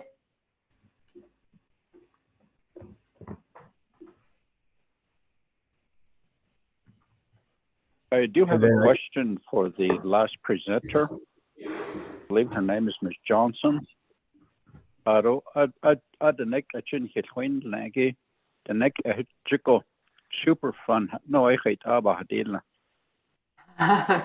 Super fun. Jo ya did the Hodge it's a national law the Latin Howard so ST behis on it Washington the Sepetini Hahata beho ko ya di Heshi Kaya Hikado to Ajapata in niche that so legenda Ado di chidapa hadat yoda hadait or saho hot a bastio kaya kaya bido aleha yahiki dide eded benachin dahui chon yeah ho dahui chon e aj halet ba hayado le saho ni saho o ita kashin ya ho chon dido o ita da haji that's ado on behio cinco ayego yasho yaho chon o da ho ede kashin beho cinco enforcement ishne ashin salana no ya aj asha enforcement ishne not on not that Contractor Region 9 which attorneys or civil investigators station joeti settlement station ni ato yego in dashin it on bahayos what what super funder di to hala business kashin holch ko ingi na kha nana bahos no holch ko ingi ke jo edo hashin al kha jo ya bahos to he goes to one store. Ya so other ya. I win. No, ne ya ala ti win. Ado peso pahatanota. Ya super funding. Ne did go the hodge con ki peso aja pasha. Be aja bin dan. Nado da peso no do ins no gota. Yan hikodo USEPA bedi ne do stelin lago yan hi hiti ni ado ya ya di de bahadveniki ya na kida da hada da now yan hi ya nikido so ni to not just those ka gone na ashin hitole sa ni da sa what ego an hiego so kiti ala khala do ya obozni ho no etos ni so do ni ba jess no ebeni na hiego an hitini so aja his ne peso aja asati banante Monday, no, Ajat ya hinteko, ya bendan. Hope that answers your question, Mr. Nez. Thank you. And I believe Mr. Will Duncan is back online with us, so he can continue with the slides. Thanks. Okay, go ahead, Mr. Duncan. Thank you. My apologies. All right, so just getting into kind of where we're headed with our 230 mines. I'm not sure how much of this Elsa had already gone through, but just very quickly, as I said earlier, a big part of our efforts are community involvement. We've completed 5 community involvement plans, which cover 193 mines and 15 chapters. We've completed 113 assessments, meaning that we have the information that will inform our engineering evaluations and cost analysis.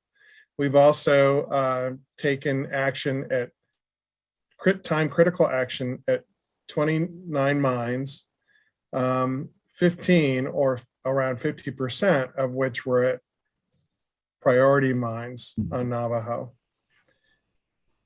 We've got 10 mines that are currently in the decision-making process, and that number is going to jump up dramatically at the end of this year by at least 3 times.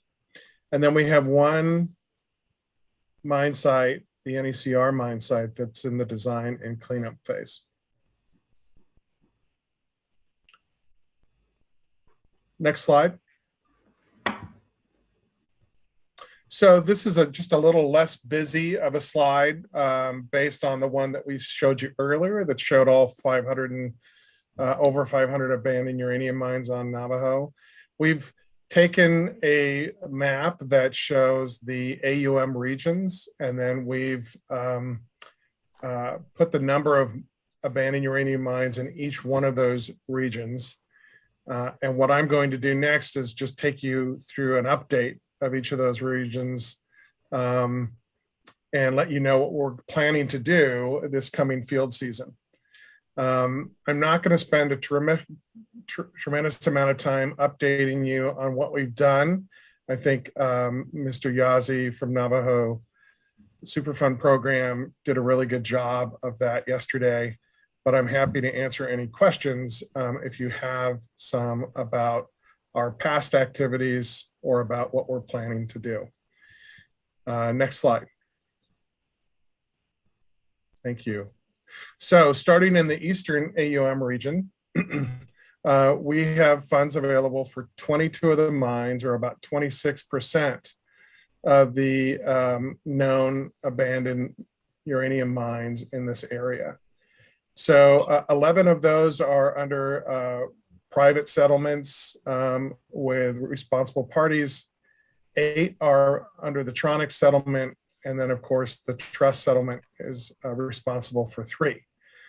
With regards to the rest of them, 64, those are not currently funded. But as Mr. Glasscock shared with us earlier, these are mines that will have a second look through the DRUM program. And those efforts will allow both AML and Department of Energy to, one, address those physical hazards that are in place, 2, provide us with additional information on what the surface contamination is like in those areas.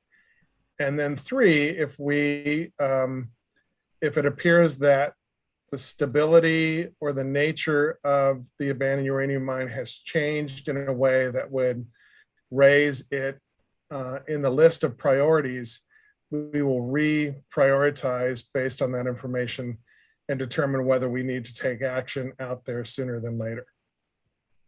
We will also continue to pursue enforcement in the hopes of identifying potentially responsible parties to take actions there. If responsible parties can't be identified, the trust is a good model for Navajo to pursue funding from the US government. And again, if the situation is urgent, we will go ahead and use appropriated funds that EPA has access to address those urgencies. Next slide, please.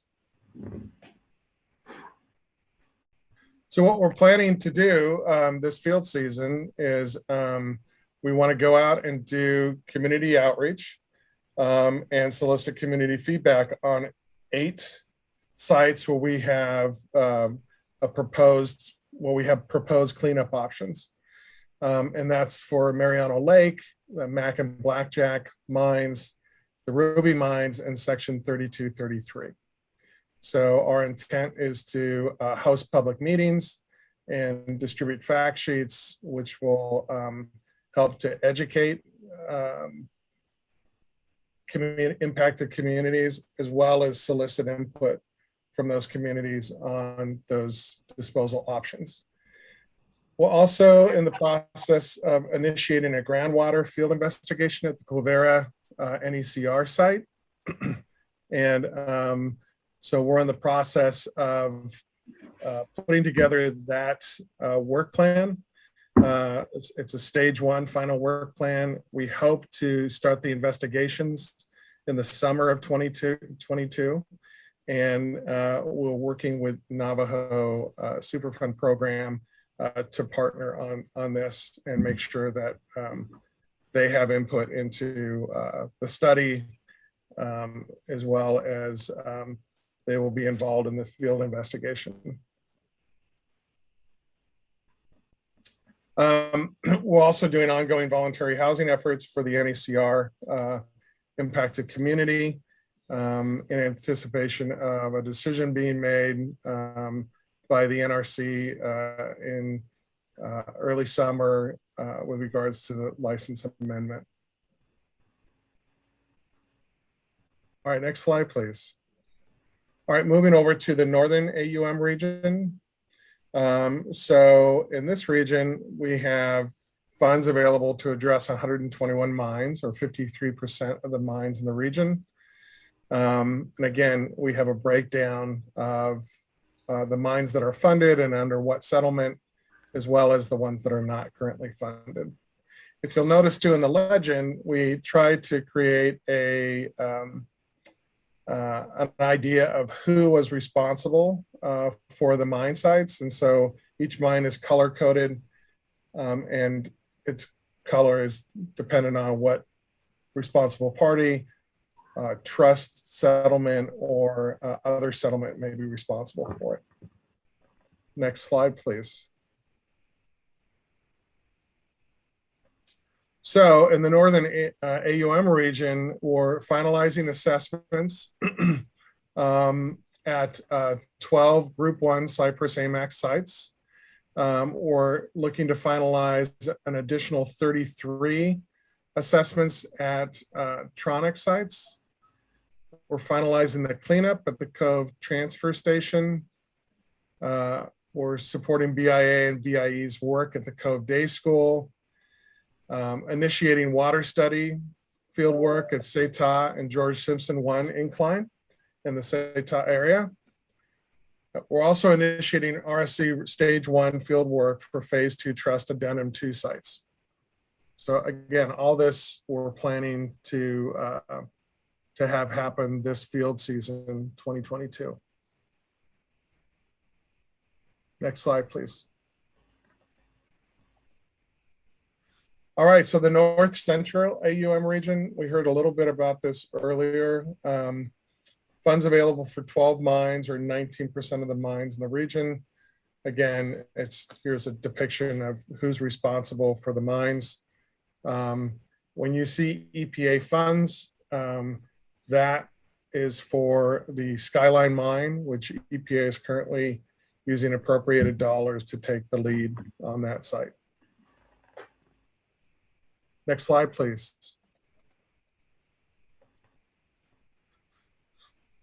So our planned activities this summer, data gaps, field work. We want to get back in the field and make sure that any gaps that we've identified through evaluating the assessment data are addressed, filled in, so that we can move forward with an informed engineering evaluation and cost analysis.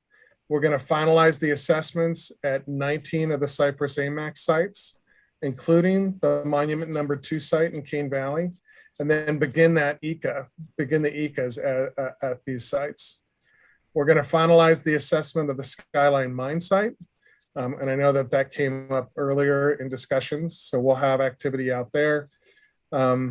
Establish information repositories for phase 1 trust sites, and develop ECA work plans for phase 1 trust sites.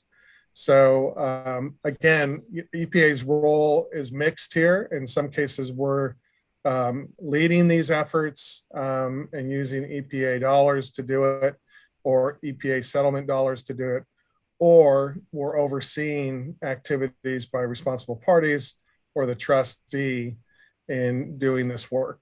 And all of this goes without saying that we do this in partnership with Navajo Nation EPA, and we work as a team when we do our oversight and when we do field work. Next slide. All right, going to the Western AUM region, funds available for 45 mines. Again, this is a breakdown of what's not funded and what currently is funded. Next slide, please. So our plan this summer is to address erosion at Charles Huskin number 1. We're going to evaluate time critical actions for A and B number 2 and A and B number 3 sites.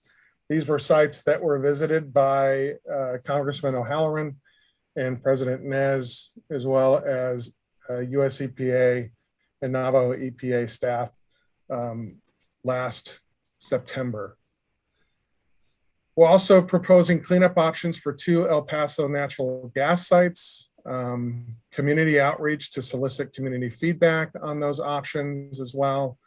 We're going to assess 17 El Paso gas sites. We're going to establish an information repository and prepare ECA work plans for phase 1 sites, phase 1 trust sites, and then conduct stage 2 field work for phase 2 trust sites, which includes a subsurface and data gap investigation. So that's what we have planned for Western area. Next slide, please. For Central AUM region, funds available to address 3 mines, and this is only 11% of the mines in the region. The good news is there's not many mines in that particular region, and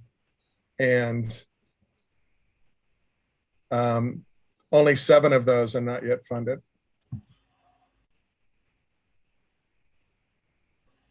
Next slide, please.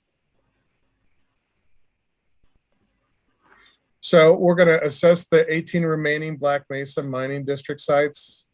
Field work for the stage 2 water study at Claim 28 is going to occur this summer. And that's Tehachapi Blue Gap, Black Mesa Mining District. Prepare ECA work plans and set up information repositories for Central AUM region. Next slide, please. All right, for Southern AUM region, we only have funds available for 1 mine. This is a priority mine that the trust is looking after. 4 mines have not been funded yet. So we have a total of 5 mines in this area. And right now we don't have any major plans in Southern AUM region for this summer. Next slide, please.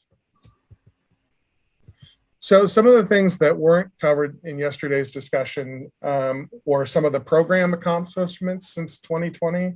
And I wanted to take some time and go over those with you very quickly. So the first was that we actually published the 10-year plan for 2020 through 2029. This was after about a year of several consultations that were followed by taking what input we gained from those consultation sessions and incorporating them into the plan, and then having the plan published. The plan is accessible and available for the public, and it lays out all the goals and commitments that have been made by the federal partners to address abandoned uranium mines on Navajo Nation. One of the commitments was to provide a written update of goals and milestones and schedules, and that would be done yearly.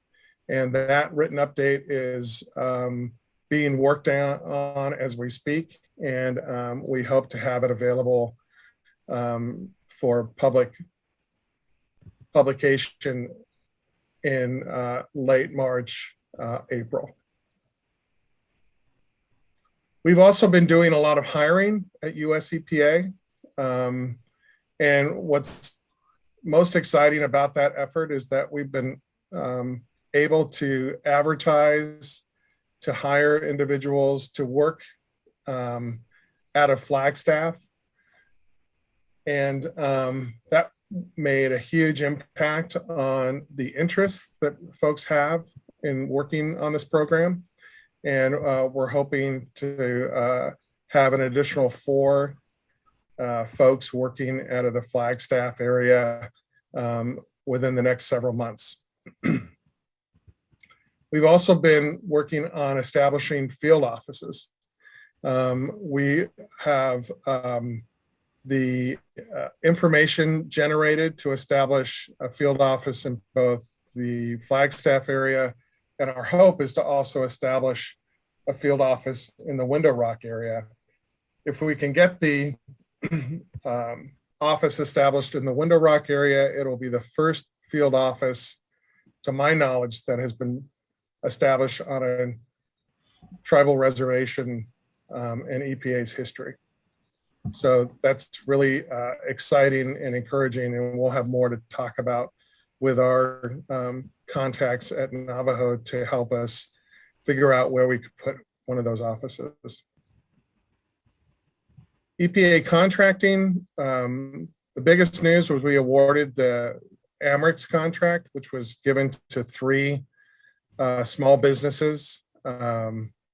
The Red Rock Remediation Joint Venture, Environmental Quality Management, and Arrowhead Contracting, Inc.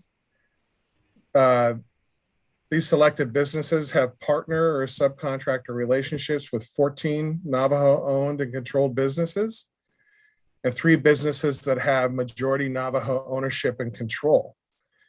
The maximum ceiling capacity for this contract is for $220 million. And each of these businesses has committed to developing a training program for Navajo individuals as well as businesses. And these businesses will regularly report to the agency, Navajo Nation, and the public about progress on cleanup, construction, training, and creating meaningful job opportunities for local Navajo businesses. We also issued the RAISE 2 request for proposal. That was in October of 2021, and we are currently going through the responses to that request for proposal and hope to award the RAISE contract follow-up in October of 2022. The first RAISE contract expires at the end of October 2022. Time critical actions. So we did make efforts to take time critical actions, both from a contaminated structures program perspective, as well as supporting the efforts at the Cove Day School and the Rock Door site that Cypress AMAX led that time critical action on. So these were actions that we deemed to be essential and time critical, and therefore were able to get out in the field and take action. Enforcement, we've expanded the trust settlement so that it now has the responsibility of doing the cleanup for the first 16 priority mines that were part of the phase 1 settlement. And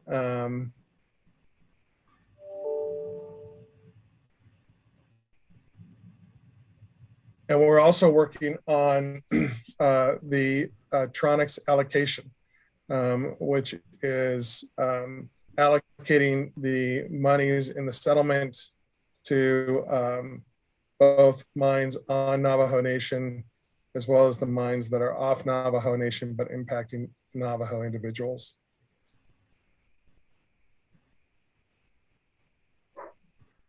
Senior leadership engagement occurred in 2020 when the Office of Mountains, Deserts, and Plains was established, and then also Administrator Regan came out to visit Navajo in September of 2021. We have a disposal work group that we established with the help of Navajo AML and Navajo Superfund program.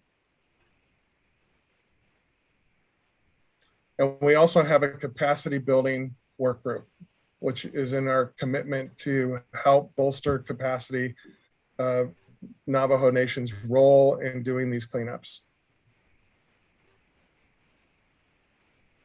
We completed a specific risk assessment model to incorporate Navajo lifeways into the assessment work that we do, and to ensure that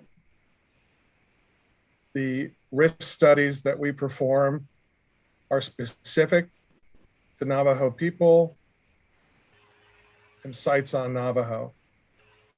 We also established a data portal that provides access to all of the data that's been generated on abandoned uranium mines. And that's access to both AML, Navajo Nation EPA, and US EPA. And at one point, there will be a public-facing part of that portal, which will allow anybody who's interested to go look at that data. Next slide. So just before we end, we want to talk about our continued partnership between Navajo EPA and US EPA. We are committed to providing cooperative agreements to fund both Navajo Nation EPA and Navajo abandoned mine lands to help with this work on addressing abandoned uranium mine sites on the Navajo Nation. We're also working on doing joint enforcement agreements with the Navajo Superfund program as well as US EPA, which would allow responsible parties to directly fund Navajo EPA as opposed to funding through a cooperative agreement. We're continuing to support training needs for both of the Navajo Superfund program and Navajo AML. And what I primarily mean by that is we're looking for opportunities to train together so that we're all singing from the same sheet of music, if you will. We're also working very closely with the Navajo Superfund program on incorporating traditional ecological knowledge, or TEK, into their risk assessment and remedy selection process. We're also working closely with Navajo Superfund program on the process and timing for tribal consultation in the remedy selection process. Next slide. All right, so I just wanted to bring up CERCLA delegation real quick. This was something that was briefly talked about yesterday.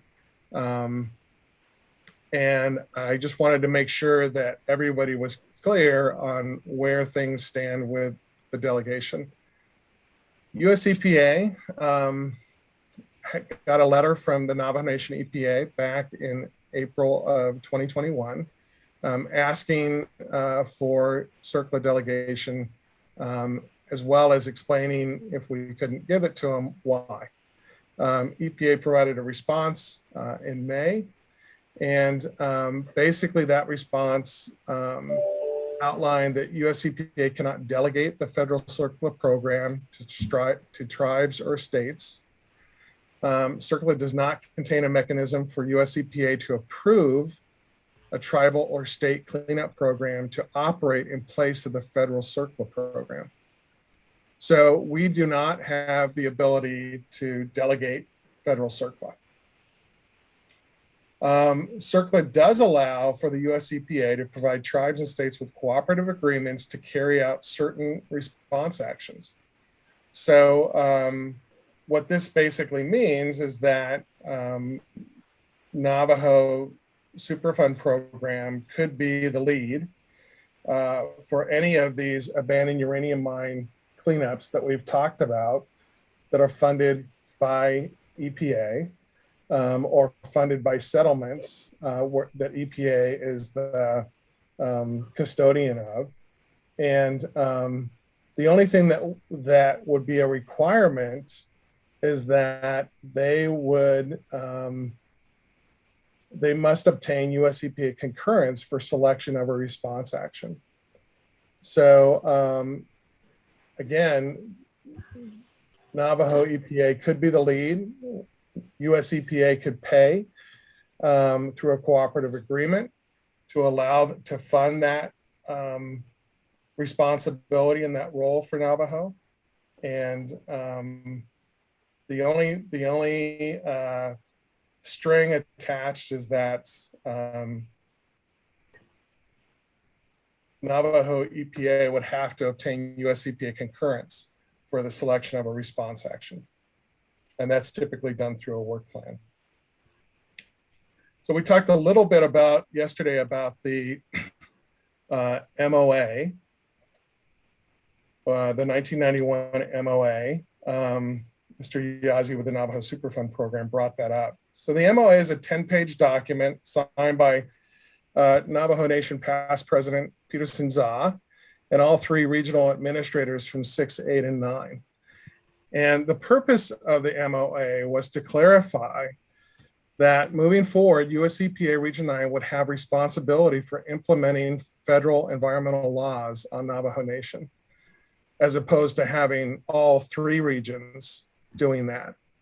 And it's my understanding that this was a request because of the inconsistent approaches by the 3 different regions and accessibility to all 3 regions by the Navajo Nation. And so it was a preference to establish just one region that would have the responsibility for implementing federal environmental laws. I reviewed that document yesterday, and I did not see anything in there about CERCLA delegation. So I certainly could have missed that, but I do not think that that was the intent of that MOA. It was primarily just to provide US EPA Region 9 with the lead for environmental laws on Navajo Nation. And with that, that brings me to the end of our slide presentation.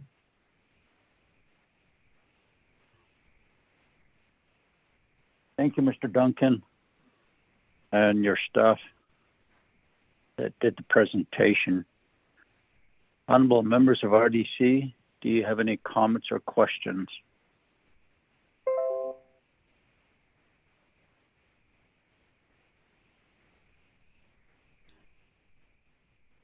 Mr. Duncan, I do have a couple of questions here.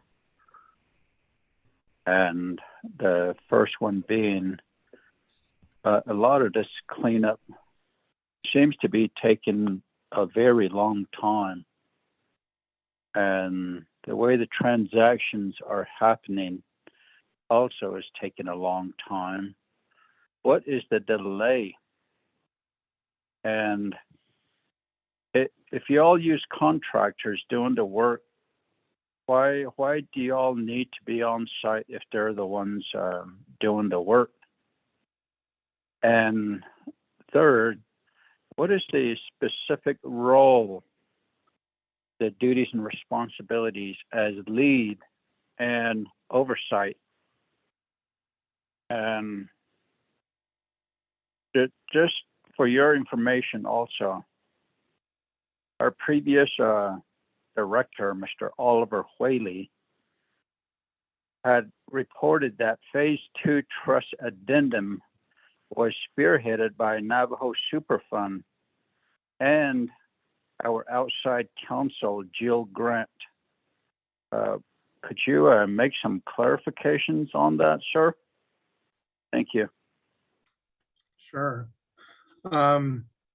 So with regards to delay, we talked a little bit about impacts from the pandemic, but I think everybody would agree that we'd love to have things move at a quicker pace.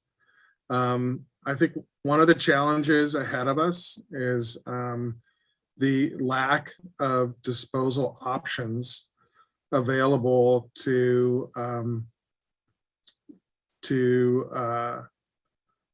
incorporate into these kind of work planning documents that we're sharing with communities. In most cases, right now, we have very limited options. We can leave the waste where it is and cover it. We can consolidate waste so that you have less what we call repositories. And so you consolidate waste into one large repository and leave it in place, or you haul it off the reservation. And all of those options are the only ones right now available to us.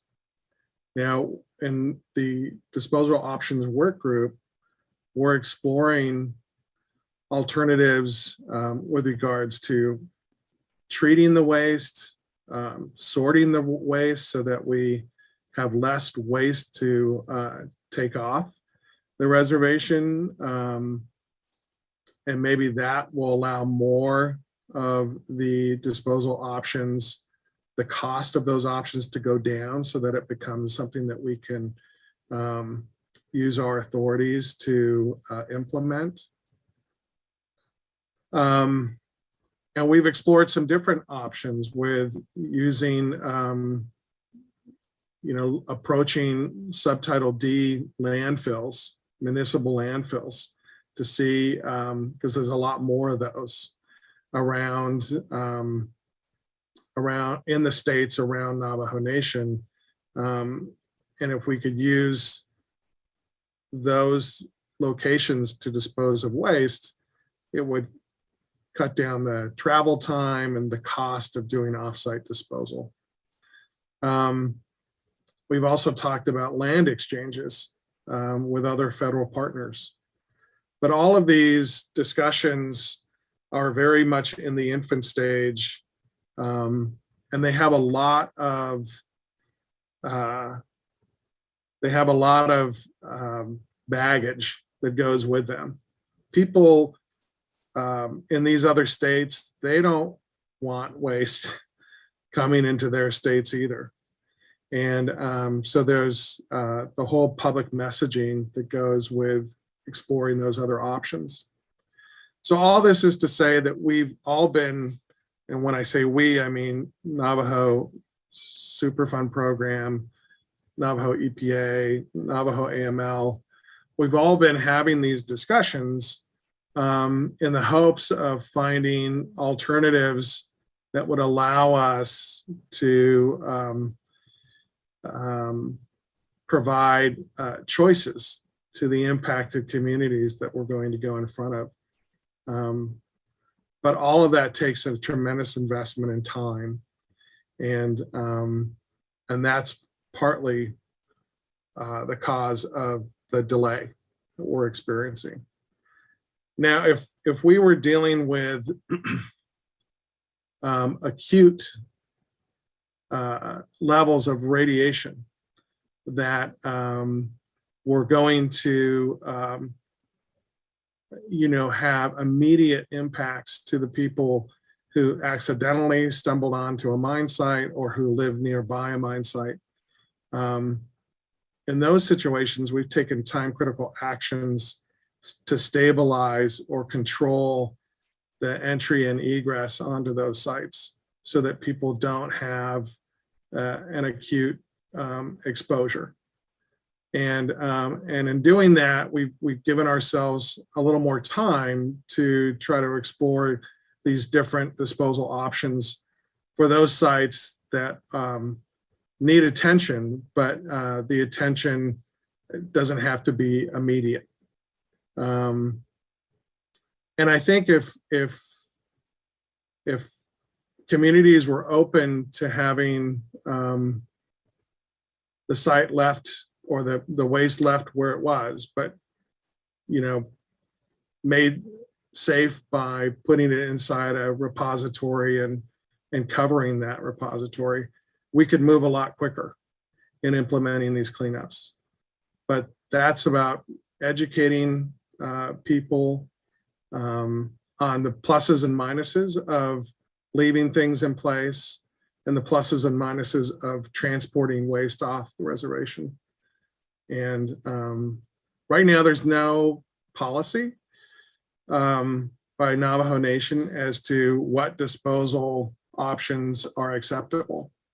There's been verbal statements that have said that all the waste should be taken off Navajo Nation. But that's an impractical approach to addressing all of the mine sites that are abandoned on Navajo Nation.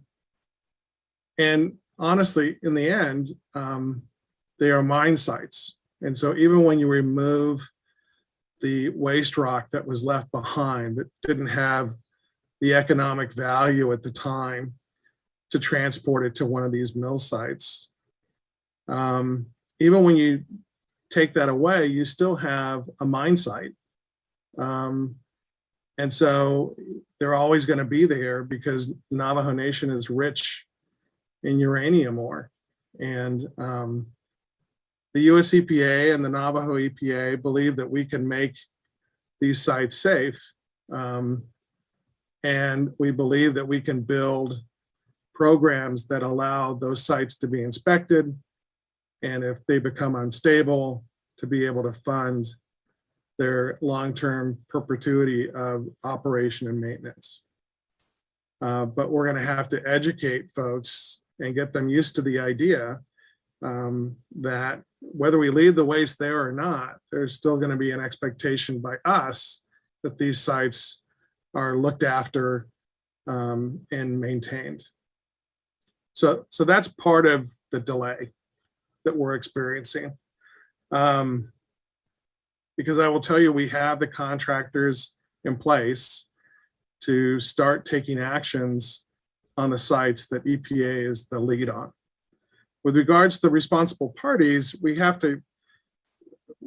to work through the process with us. They have to give us their plans of what they're going to do, and Navajo EPA and US EPA have to approve those plans and make sure that we both agree that they're safe and that we support the actions that they're taking on both assessing how much waste is still in place, as well as designing a cleanup program to address them. With contractor oversight, it's just EPA policy that we oversee our contractors. We all take training to be able to manage contractors, and we typically don't allow contractors to perform work without some oversight taking place. Now, sometimes that's just at the beginning and then throughout the effort. If it's a short effort, a lot of times we'll have consistent oversight. If not from a remedial project manager, then from another US government representative.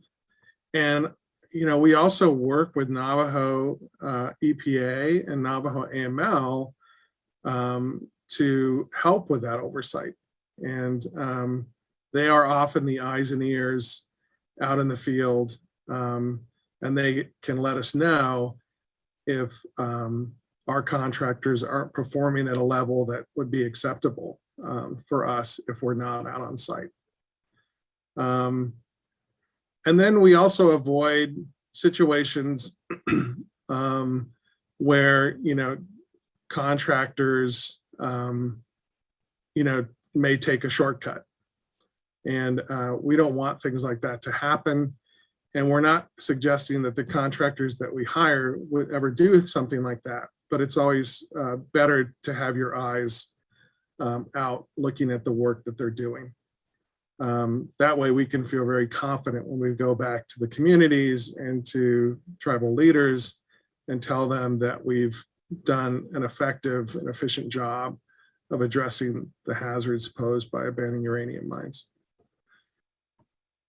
And then you had a third question, and I don't think I wrote that one down, so maybe you can ask it again.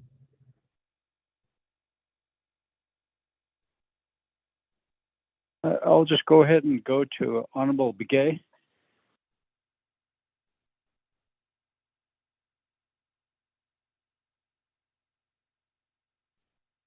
Chairman, I can't handle this though.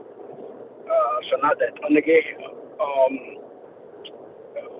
while listening to the current presentation, believe this is our third presentation for today. I just want to make it clear that earlier we've heard Ms. Johnson making her presentation in Navajo, and there's no doubt, I'm not questioning her ability or her connection with the Navajo people at the local level is superb, and I do appreciate her work. But obviously she is probably just following direction of a duty that she's entrusted to do, which is good. But going up to the higher level, which is your area, that's the area that I continue to raise issue about. You've asked and you talked about intergovernment issues, intergovernment agreement, getting consent, consultation with the tribe. And I believe these are all a lot of, it takes a lot of time out of the progress, or adds more time to get things done on the Navajo Nation. But at the same time, we do need individuals that have expertise in these fields to resolve and remediate a lot of these issues on the Navajo Nation.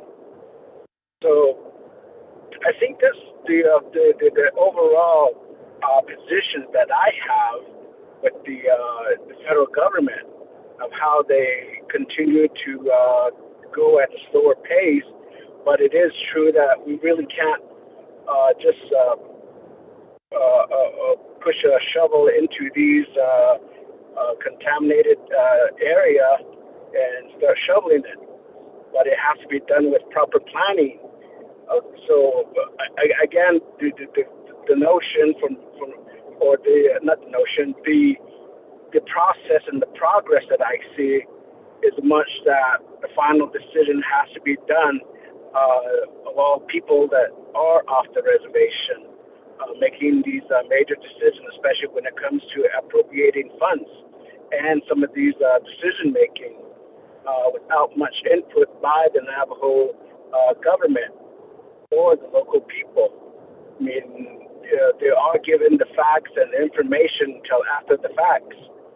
So a lot of times we don't have a choice, or we won't be able to have any decision making because either the progress is already in place or an agreement had already been executed. So those are the situations that I believe and I know that is taking place.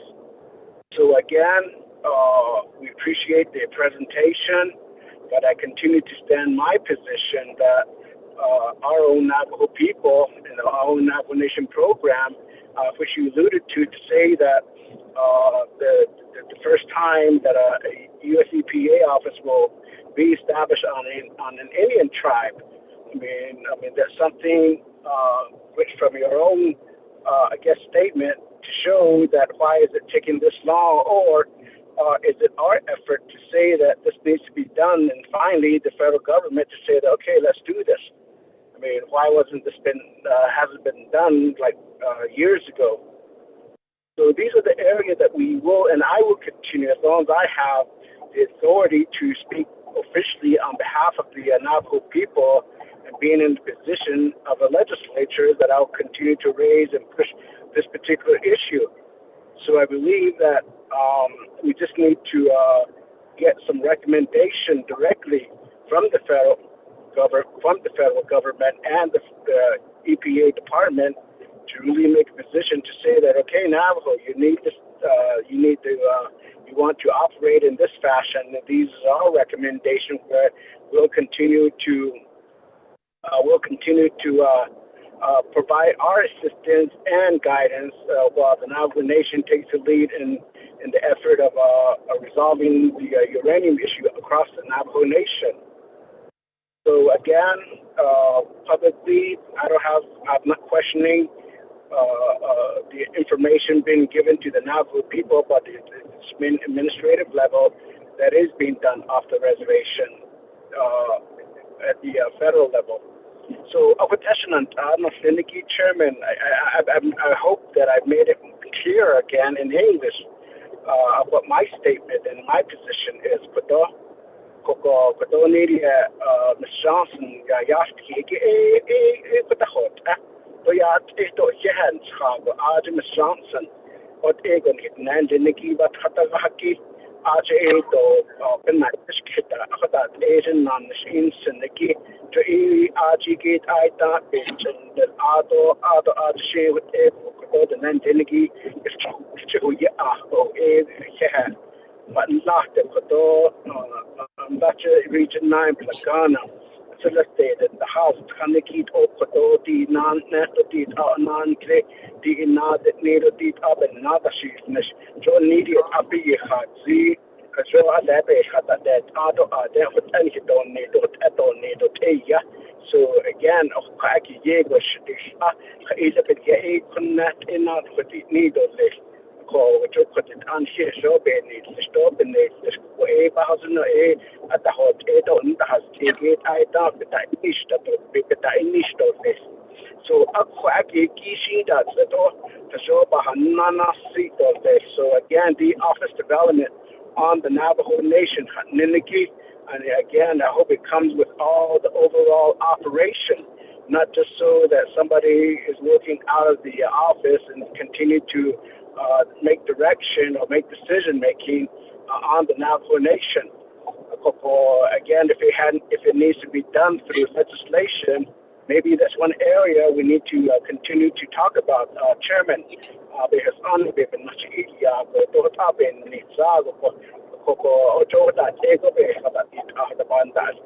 as you know, that the take the English to the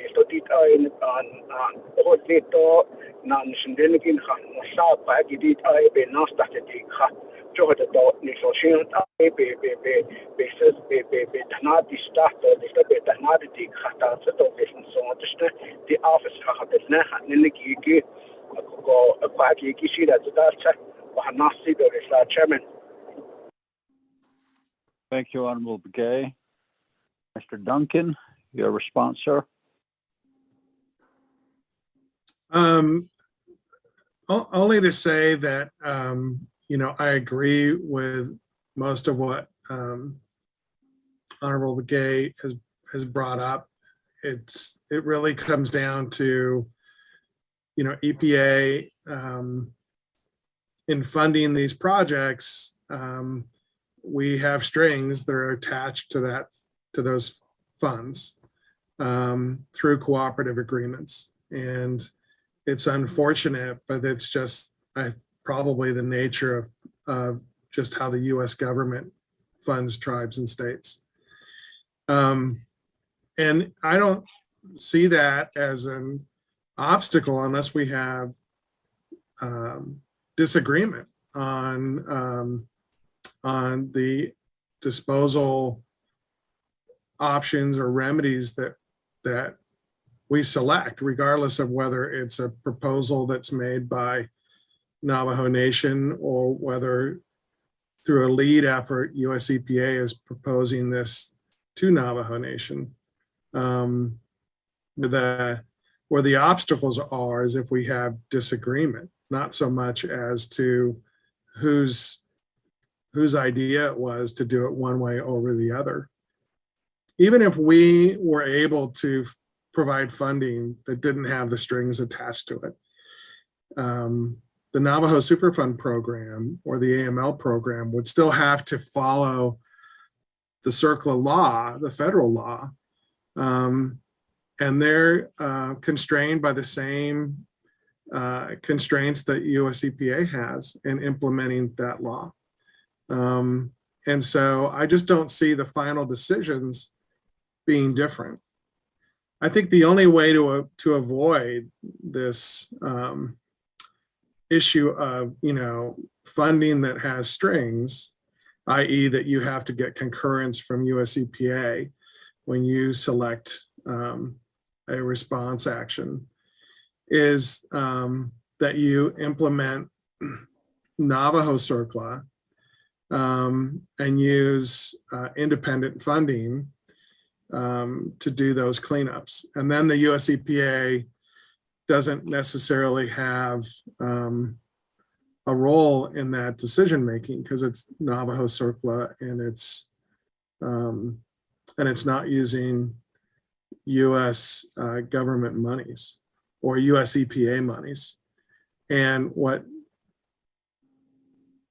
Honorable Delegate Begay has said is, this idea of looking for a different funding source, which is just not something that US EPA can help with.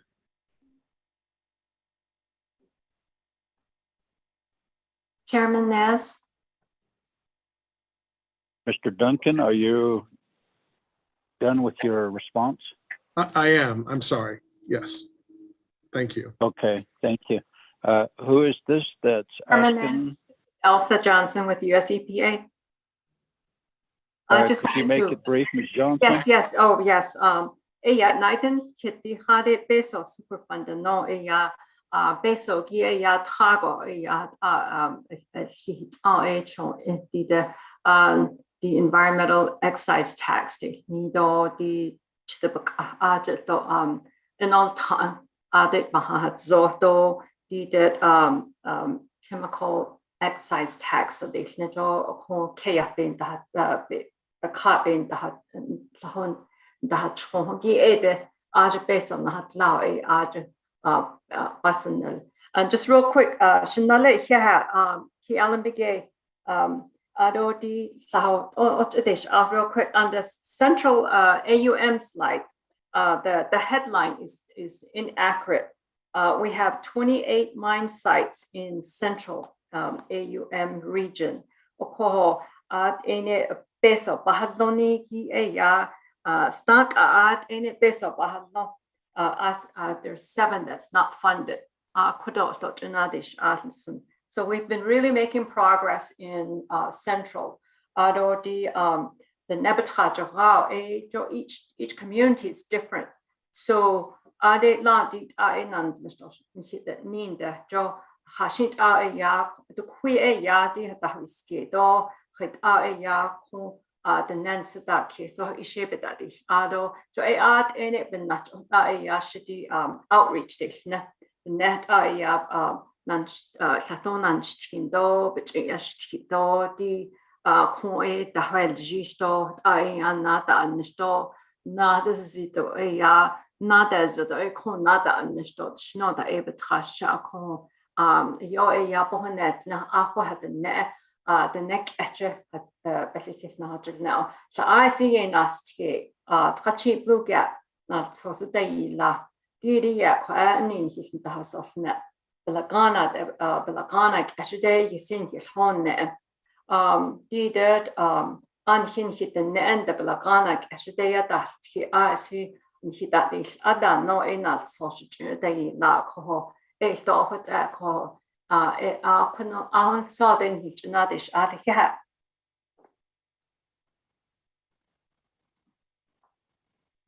you, Ms. Johnson, for that. Honorable members of RDC, any other questions, comments? Honorable Begay, do you have a follow-up question? Chairman, Oshi.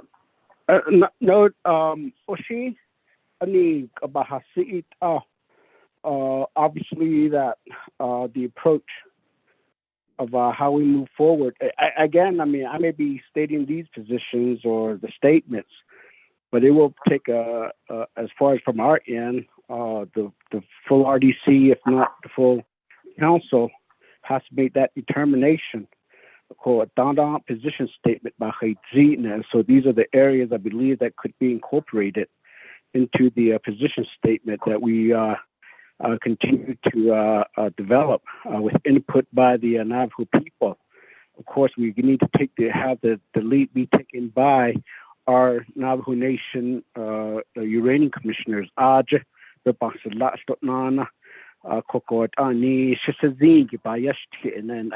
And again, the statements, because we have an opportunity of making these statements on record.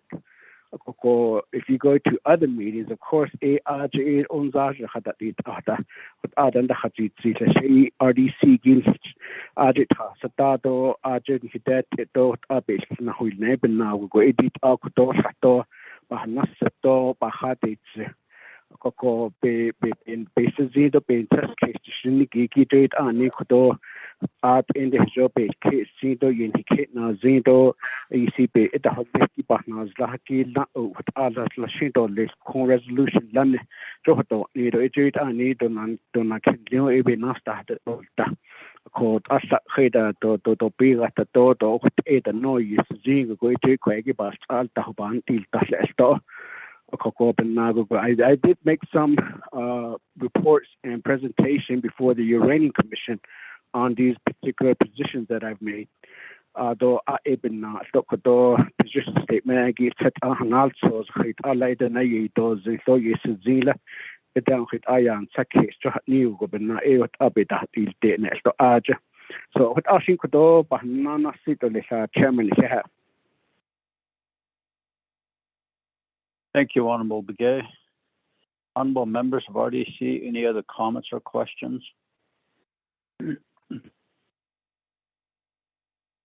I hear none. Mr. Duncan, I would like to just make a statement here while you have your staff on the call as well.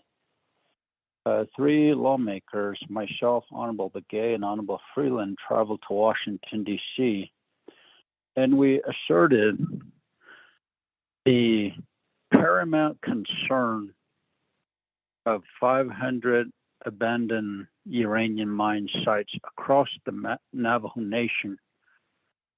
And we spoke with congressional and Senate leaders and pleaded with them that something needs to be done quickly. Since World War II, afterwards, these mines have been abandoned, and since we're on federal trust land, the federal government seems to say this is our land. You Navajos just live on it. We do what we want with the land, and it just doesn't go well at all. We're talking about human life here, the lives of my people, my Navajo people, who are exposed to a lot of these mines that are abandoned. And Navajo is doing the best they can be a part of this cleanup. At your opening statement, Mr. Duncan, you said, I'm open to strategizing on how to have these cleanups go quicker. And we talked about partnership between U.S. EPA, U.S. meaning the federal government, and our own Navajo government here under the Environmental Protection Agency. Moving forward, Mr. Duncan, I believe that as leadership, we really need to emphasize that these cleanups need to happen. They need to happen. Now, if these sites were near some congressmen or senators or off the Navajo Nation somewhere, I'm sure maybe it'll get cleaned up rather quickly. But as you know, for Navajo, it seemed like we have that continued, we've just gotten used to being neglected by the federal government through the Treaty of 1868. And here we are, we're still trying to go to Washington, talk to leadership, and you often wonder if anybody's really listening. And here we are, our water's being contaminated, the land is contaminated, and something needs to get done, Mr. Duncan. And I hope through partnerships, as we talk about partnerships, as we discuss moving forward, working together,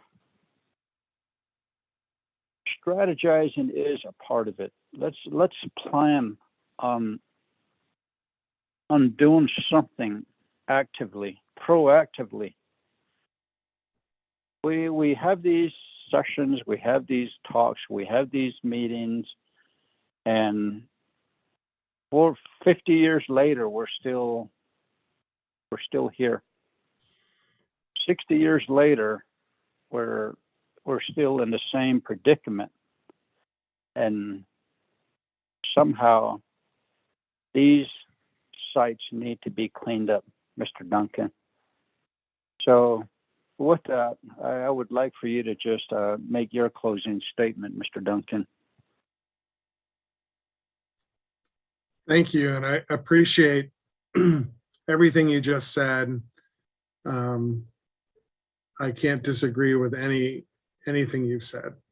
And you know, the legacy of uranium mining, the legacy of the treatment by the U.S. government of the Navajo people, these are all things that you know, my hope is that as we move towards cleanup, we can establish some trust again between us, and we can work towards protecting the people who've been impacted for so long by these abandoned mines.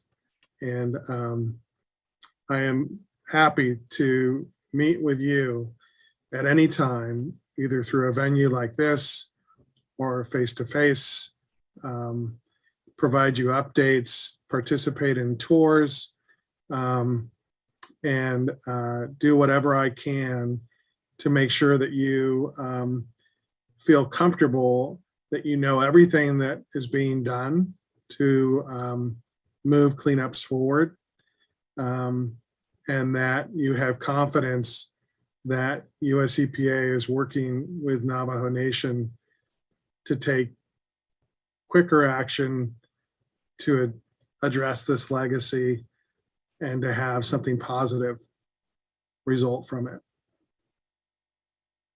Thank you.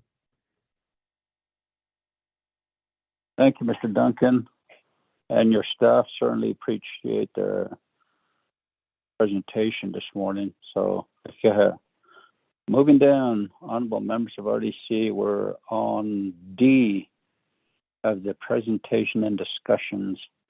U.S. Nuclear Regulatory Commission progress update on the 10-year plan. Someone please mute your phones. Thank you. On the 10-year plan, federal actions to address impacts of uranium contamination on the Navajo Nation. The presenter will be Mr. Bill Von Till. You have the floor, sir. Thank you. And thank you, Chairperson Nez and RDC committee members. First, let me just make sure you can hear me okay. Just somebody give me an okay that you can hear me. We can hear you, sir. Thank you. I'm happy to be on the call today to give you an update on the NRC's part of the 10-year plan activities. I do not have slides, but will speak my points today. First, the NRC regulates the Department of Energy for the 4 former uranium ore processing milling sites within the Navajo Nation. This is the Tuba City site, Monument Valley processing site, Mexican Hat site, and the Shiprock site. Ray showed these in his slides. I gave you the locations and talked about those sites. Our role there is we regulate the Department of Energy under a general license. The NRC staff continues to work with DOE on these sites, and we see them as high priority. For major revisions to the groundwater compliance action plans or the GCAPs, or any other major review actions at these sites, the NRC staff plan to consult with the Navajo Nation prior to making final decisions. Our current major action with the most interest in the Navajo Nation is a license amendment request from our licensee, UNC, or United Nuclear Corporation to bring mine materials from the Northeast Church Rock mine site to the NRC licensed UNC Church Rock uranium mill tailing site. The US EPA is the federal authority over the mine cleanup, and we are aware that this is the largest and highest priority abandoned mine site within the Navajo Nation. The NRC's role with this action is to determine if it is safe to bring the mine material onto the NRC licensed mill site, not to evaluate a remedy for the Northeast Church Rock mine cleanup. That's strictly the EPA there. As part of this action, in November 2020, the NRC announced the availability of the draft environmental impact statement, or EIS, for public comment for the UNC license amendment request. At the request of the Navajo Nation, the comment period was extended several times, ultimately closing on November 1st, 2021.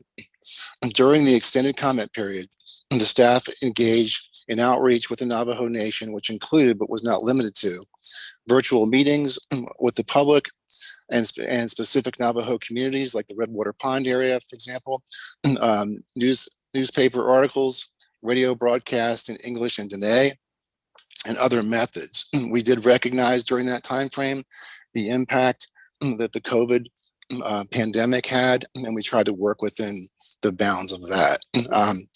In addition, the NRC staff has continued participation in the Navajo Nation Hopi DOE quarterly meetings, as well as the DOE-led Tribal Intergovernmental Relations Group that develops community-targeted information products on DOE legacy management activities and the multi-agency community outreach network. NRC continues to engage in knowledge sharing and educational activities within other federal and Navajo agency representatives in the community outreach network. NRC staff also continues to work with the Navajo Technical University faculty to share NRC courseware in support of the expanded science, technology, and engineering and math or STEM offerings at the university. As I mentioned earlier, I have Brittany Bowles with me today. She's the new project manager for the 4 uranium mill sites. I wanted to have one person in overseeing those. We can have, you're dealing with one person, so it's not more complicated. She replaced the now retired Nick Orlando, who some of you may know, and then Sandra Talley is with our tribal liaison area. My comments today were brief. I'm happy to answer any questions or hear any of your concerns today. And with that, I thank you and await any questions or comments you may have for us, noting that our part is smaller than EPA's and DOE's. Thank you. Thank you, Mr. Von Til. Honorable members of RDC, do you have any comments or questions?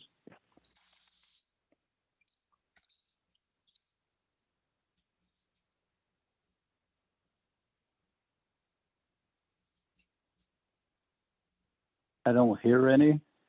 Thank you, Mr. Von Til, for your presentation. Certainly appreciate it.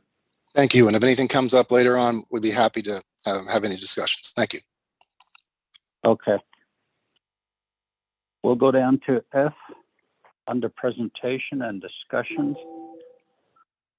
And it is from the Bureau of Indian Affairs. Progress update on the 10-year plan as well, federal actions to address impacts of uranium contamination. George Padilla, you have the floor.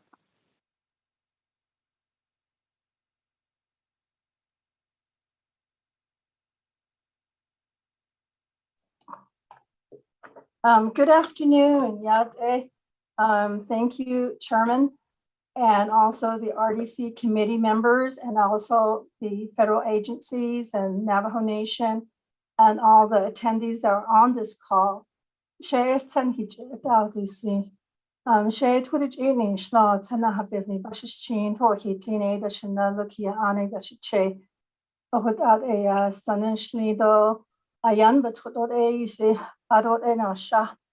Ako Bureau of Indian Affairs Banashnisto, the branch chief in Shlong, environmental management, Audrey,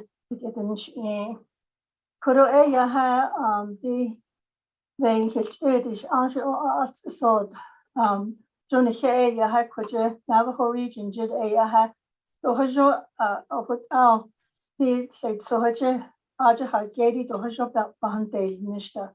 On that is Kiddo Ayahan, Le Federal US EPA Region 9, Do Navajo Nation, the Aqua and this Kiddo Aya, Aja with Al Carnaja.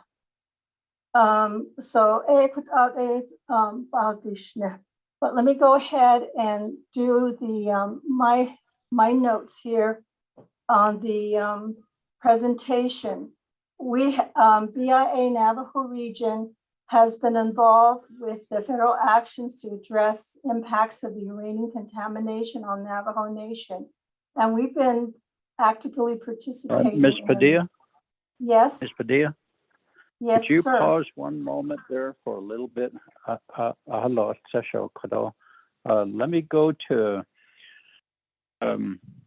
BIA, our own regional director, Mr. Greg Mahoja. I want to give him some time first before we proceed with this presentation. Mr. Mahoja. Thank you, Chairman Nez, members of the RDC, other folks. I see that Ms. Padilla from my office is on, and Mr. Howerton from central office is on as well. So hopefully we can have a good update and discussion on this matter. And it's, you know, like, as you said, Chairman Nez, it's been an ongoing issue for a long time, and we're a full partner with the tribe to try to find solutions to address those issues. And we look forward to working with you, your staff, the other members of the RDC. So we're here to help. And with that, I'll turn it back over to you. Thank you very much. Thank you, Mr. Mahoja. And we'll go back to Ms. Padilla. You have the floor now.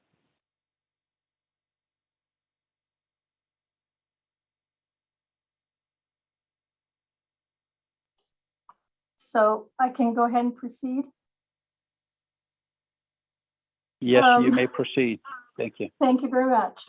Our role has just been with a lot with when this in the 5-year and the 10-year plan began. We were part of this plan where we did a lot of community outreach with other federal partners, as well as the Navajo Nation programs on uranium contamination. It's more with community type of awareness that we provided and assisted with that. And part of this is also, like I mentioned, technical assistant to support US EPA, Navajo Nation, and federal agencies through Bureau points of contacts and resources. If there were questions from either Navajo Nation or federal agencies about who the contact person here is at BIA, whether it's realty, natural resources, or even my office or the NEPA office, that's where we provided support and coordination to address the questions like with the access agreement, with other projects that US EPA had with that's related to Navajo abandoned uranium.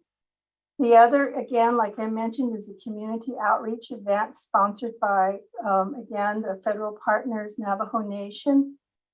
And then also that BIA Navajo Region does not have a funded abandoned uranium site, such as my counterpart from BIA Western Region, John Krause. He's a regional environmental scientist like I am, and his office is located in Phoenix, Arizona, and is the lead on that Tuba City dump closure process for BIA. And that's within Tuba City, Arizona. And the other is that his office communicates and coordinates a lot with on this closure process with the Navajo Nation, other Tuba City community folks that are in that area. So he does play a critical role in the closure process for this Tuba City dump site. And I know that it's been studied for quite a while. and only he can speak to that on any type of project work that has been done. Within the 5-year plan, our role was to provide comments, reviews on the federal document. And so that was one of the steps that we initiated. The other is when we had these community outreach activities, we went out and provided information about all the programs here at the region. And just to give them information about what realty does and natural resources, forestry. And at times when we were at these community awareness outreach, a lot of questions were not on AUMs for BIA. A lot was on home site leases or either raising permit type of actions. The other that we also do is coordinate a lot of our efforts with Department of Interior representative in regards to this Northeast Church Rock draft environmental impact statement. We provided comments on that last year. And we work with the Department of Interior Office of Environmental Policy and Compliance. So, you know, our comments are provided, and that and the point of contact from DOI combines all of our comments from other federal partners that are reviewing that draft EIS. So we did that. We also attended a lot of the radio broadcast that was done for this draft EIS, and I think a lot of you are familiar with that. And it's a pretty contentious issue on that. But we do our best to provide our comments to support the community efforts and on this EIS. The other, again, is we also work with the Eastern Navajo Agency if there are questions that relate to allotments, home site leases, relocation. I know that last year we worked with US EPA on Region 9 on some relocation activities for the Church Rock area. And it's just a matter of how the process is done and who the contact person is, and that for a process such as that. And that was where Eastern Navajo Agency, the superintendent, Lester Sosi, was contacted, and he took on that project. The other is any feedback on community outreach accomplishment. I think it's the community awareness among the federal partners and the Navajo Nation programs are really essential, I think, because it provides information on the accomplishments that's being done out at the chapter level. There are ideas that are shared, and we do continue to have these monthly telephone calls that BIA participates on. And I think that's part of it too, is the community awareness for this abandoned uranium mine is important. The other is, again, with the 10-year community involvement, it's the same. We, again, attend a lot of these monthly community outreach networks, and it started up again because of the pandemic. It wasn't ongoing, but they have a new contact person there that's been driving a lot of these monthly telephone calls that we participate on. Again, if any questions come up from from the Navajo Nation or federal partners that need assistance on uranium issues, we're there to help them. And they usually contact my office. I'm sort of like a clearinghouse for a lot of these questions. So I know that I can provide those questions to the appropriate bureau offices or programs or a contact person. And in the future, we'll continue to support the abandoned uranium mine events at the community open houses, site tours, and community events. And I think that's been a challenge this past couple of years because of the pandemic, and we weren't able to go out there and and do a lot of this community awareness with the federal partners as well as with Navajo Nation programs. And again, we do the same as to plan accomplishments and get feedback from community outreach presentations. So in a nutshell, that's what our activities here is from the Navajo region with the branch of environmental management. And again, my regional, if you have any questions, please feel free to contact me. I left my phone number there and also my email address. So that concludes my, my presentation. And are there any questions? Thank you, Ms. Padilla.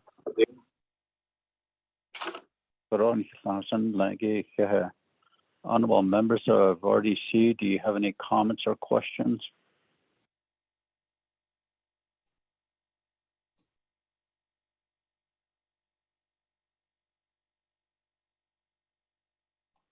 I don't hear. Yes, Honorable Gay. Chairman, I'm just trying to allow other committee members to go first rather than just continue jumping in when there's at the end of each presentation. But the 10-year plan, I'm not sure if the nation, the true position that there was a consultation done with the Navajo Nation. And I believe I have raised that. I raised it up during the when we've first seen it.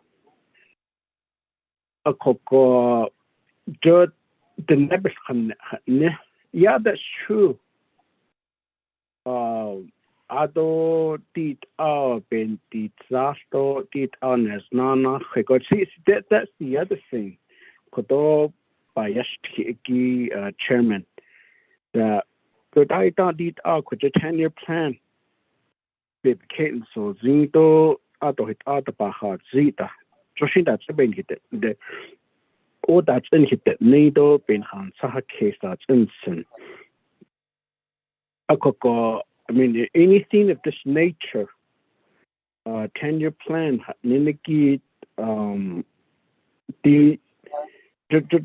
a lot of time you've heard and you've seen, even at the president level, that not that MOU, MOA, be kitten zado, baby kitten niya. Or did our response on our source be done? Did I can't this so that I could be because it see to need a bigger issue like this.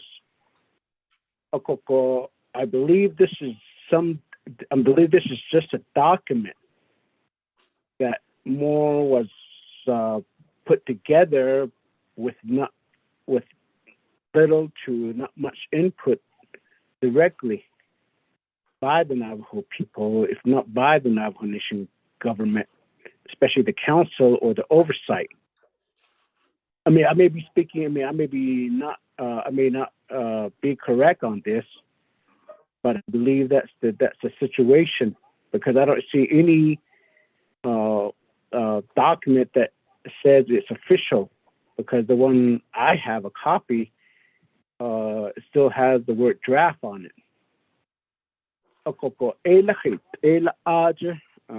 Chairman,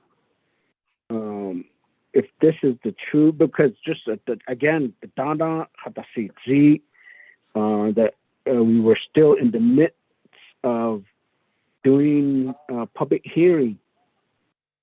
And for me, for this one, Nikki, on that position statement, all we did was the Shiprock and Crown Point.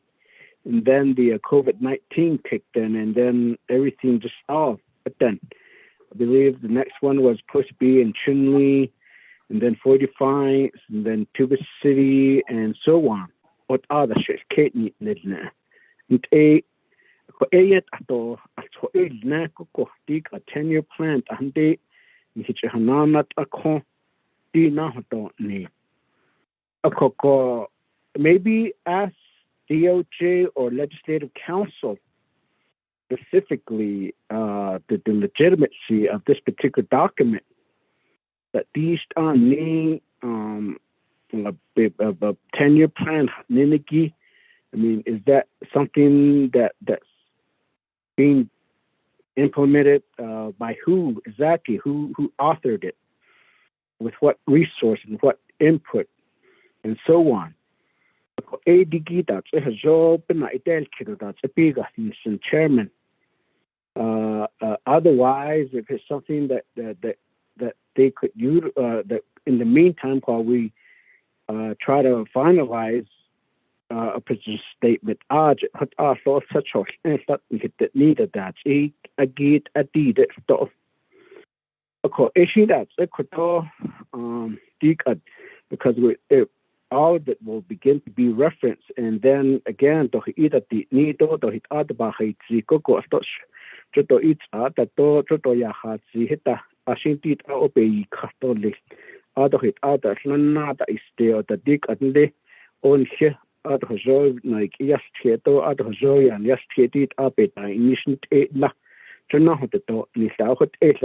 prior council that need a prior administration that need a the earlier EPA director or the current commissioners. I continue to reference our uranium commissioners. That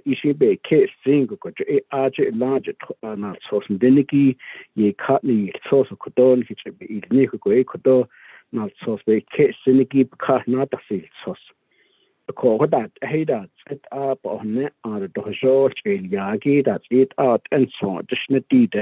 So that's the only one that I have a question on, not necessarily about what was being brought to us, but more of the reference of the 10-year plan that's been chairman. So it could I guess maybe a request that we send this document directly to DOJ and our legislative council. And is this a true position by the Navajo Nation government? So, what AC chairman, so I believe someone is getting agitated about my statement, but what in the Shinkodo, what Ashinkodo, Bahanana seat or Lisico, Kodoshidan Johanan Shalis, chairman. Thank you, Honorable Gay. Everyone that's on this call, please mute your phones.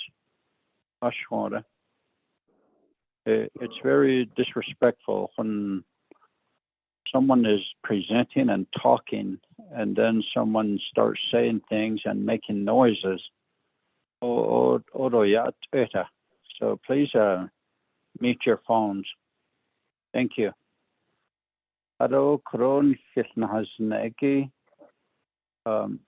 Ms. Padilla, the 10-year plan again also. Do you respond to Honorable Begay as well as my question? Yes, sir, I can. It's a draft annual report on federal actions to address uranium contamination on Navajo Nation, and the point of contact is Damian Wilson with US EPA. They drafted that 10-year plan, but not on the sheet for community outreach. What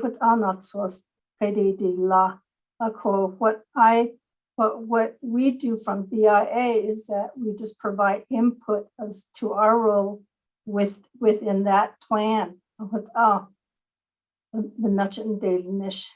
So I think the question or the response is most appropriate from US EPA.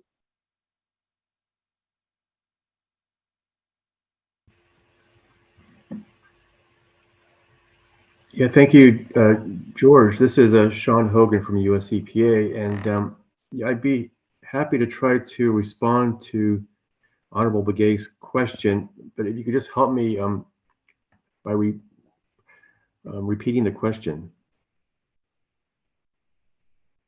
Also, could you send us that? Is it just a draft plan, or is it already a plan that's documented? If so, could you send it to us?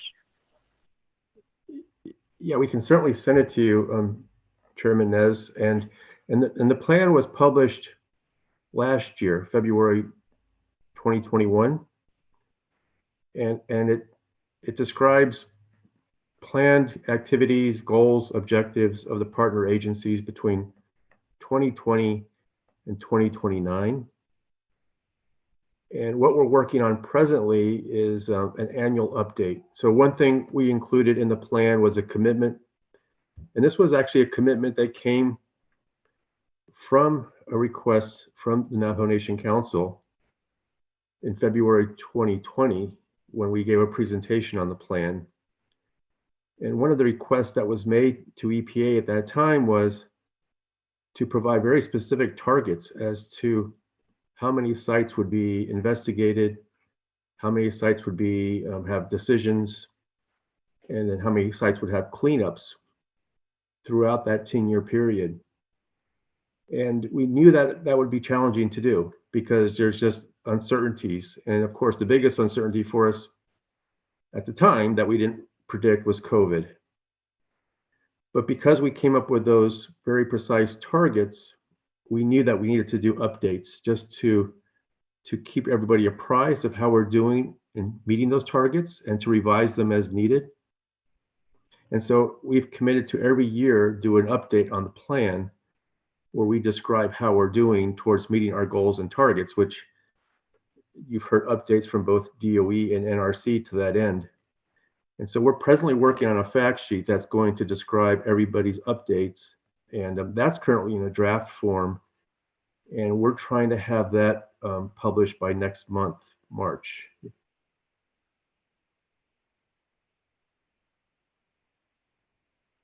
Hopefully that was helpful. Thank you. Are you done? Yes. Okay. Honorable Begay, do you have a follow-up question? Just make sure everyone's muted, Chair. But anyway, yeah, today after the 10-year plan, I just don't want the overall notion that the Navajo Nation is supporting that, the content of it, unless it is reviewed fully by the Navajo Nation government, and somehow maybe a simple, I guess, approval by the commissioners, the uranium office, by the council, and by the speaker, no, the president. So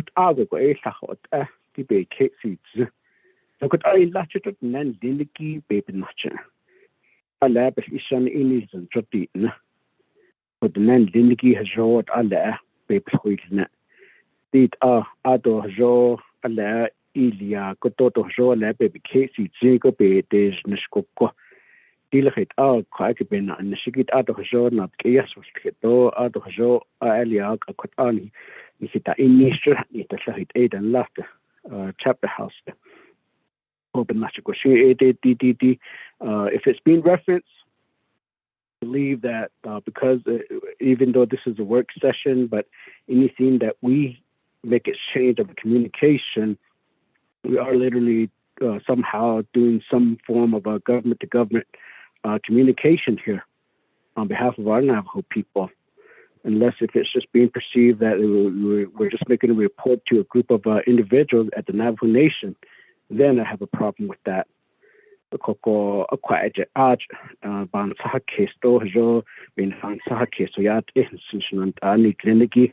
mean, we really need to, I guess, somehow be careful of if any documents are being referenced or any statement is being referenced, that there's somehow that there's an official the document had been supported or been approved to be referenced for progress. So Ishidata, Chairman, again, these are as an individuals of a concern Gido Bansas case but again, hit Ashi Aden his Gido Hon Hiki, Jo hit Ada, Jo Ochin Nigo, Jo Oshin only did us that's to know that the go Ejo to the Ohada. Koko Dek Adanina Soskin Hilishan Ilian, the dog home reference in, but I believe that the Navajo Nation hasn't fully adopted or supported or confirmed that this is a legitimate document to move forward with. Chairman.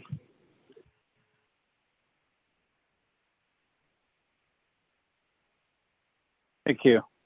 Honorable Begay, your questions are important as far as the type of document that has been drafted and has the Navajo Nation leadership concurred to that letter, the plan. So thank you for that. Back to Ms. Padilla.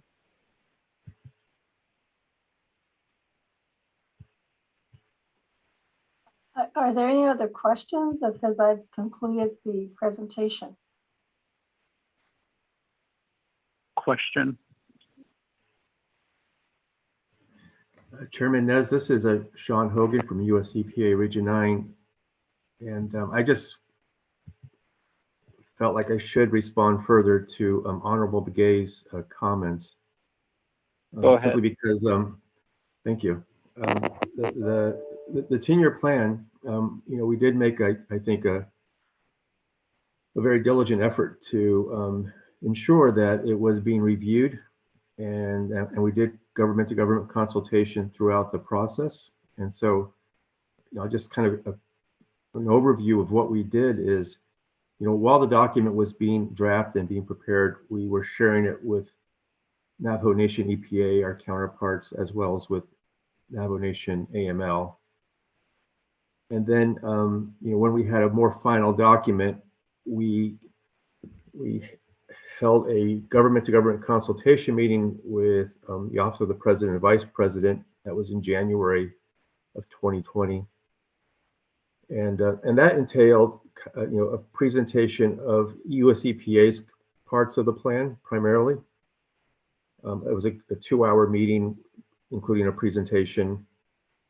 And then following that meeting on February 28th, 2020, we did a similar meeting with the council, Navajo Nation Council, and it was very well attended at the Twin Arrows near Flagstaff. And there again, we did a full presentation of the 10-year plan and heard a lot of great comments and feedback at that meeting. And thereafter, we produced a new draft of the plan. And then in August of 2020, August 18th of 2020, we organized another consultation meeting. And in this consultation meeting, we included all the federal partners. So each of the federal partners went through their respective parts of the plan and presented them to the Navajo Nation Council and to the Office of the President and Vice President together. And there again, we heard some good feedback on the plan. And it was after that consultation meeting we produced I would say a draft final that was then circulated for review among all the agencies and also as well as with the Navajo Nation before it was ultimately submitted to US EPA, not US EPA, but the US Government Office of Management and Budget for final review and approval and being published in February of 2021. So I just think that's important because I do think there was a lot of opportunity and effort made to ensure that the Navajo Nation understood what was being presented in the plan and provided a lot of opportunity to receive input on what was being proposed in the plan. And so I just wanted to share those comments. Thank you. Thank you, Mr. Hogan, for your response. So, Honorable Begay, do you have any other follow-up questions? No, Chairman, I'll just leave it at that for now. Our only request would be to send that 10-year plan that was drafted to leadership, please, so we can review it. Thank you, Mr. Hogan. As Yes, well we'll do. as Thank you, Chairman Nez. Ms. Padilla. Thank you. Honorable members of RDC, any other comments or questions?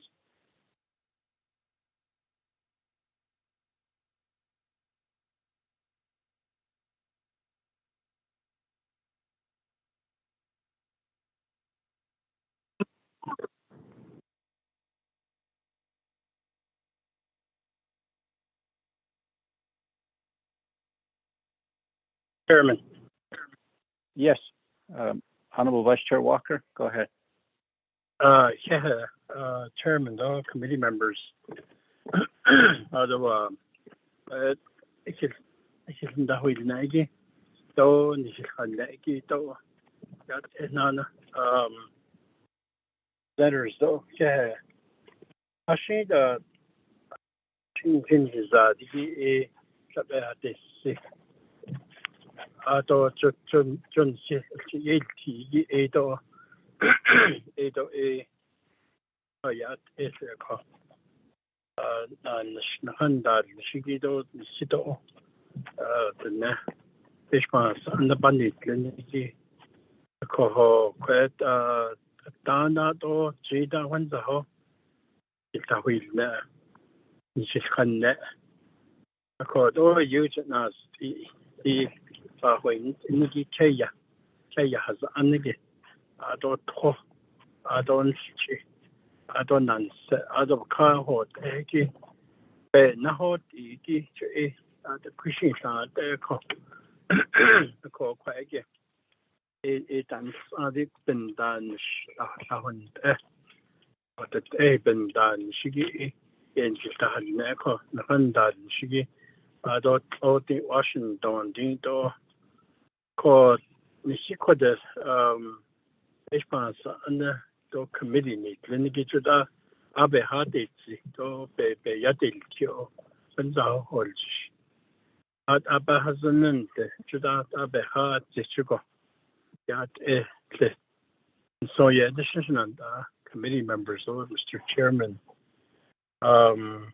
He did advocacy at the Nebayati and now Bayati do the Nebayati they jo Washington aj yati kwage kwage in dan shigi da bahazanente ito hayu o yubahati zigi adot o yuyen dajins a kwage sit Navajo EPA gi I guess ilka nature to the Washington but yati gi jo kwage nan del ito del nana I don't del ind so nana but she hayat the nebayat Johnson a con has ani del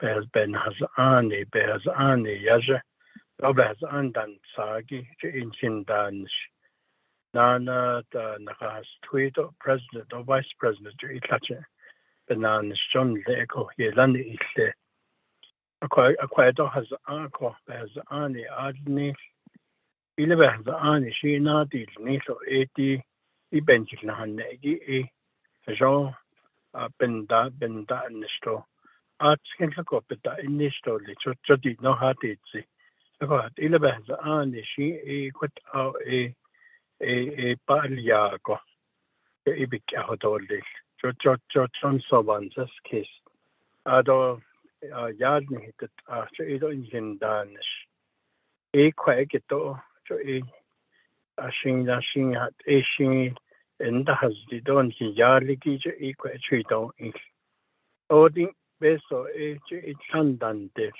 and I hit to deep in the quite by yaki Sinanzako. Ansin he yarliki edo cho hadat ashing treaty is even yen he yard hollow. They don't even yet in the has the quag but we don't is John Sawyer isn't when the whole just quite never none is it hard measure. A little not a either it a benit either let's about the quite a hot scene. So it ban just case of the committee members though, chairman though, and his staff though. So we certainly have our challenges here. We certainly have our work to do, a lot of work to do, but a lot of challenges, a lot of coordination that must happen between the different stakeholders. Although I hear the words partnering, partnerships, but nonetheless, there are challenges, and sometimes those partnerships aren't coordinating very well or very clear. If the committee, as delegates, we are positioned to legislate, certainly appropriations, although the advocacy that must continue in this area of concern for our land, water, and air, these environmental concerns, historic concerns, huge concerns, complicated concerns. So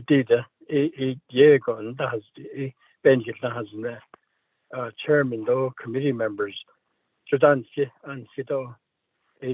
question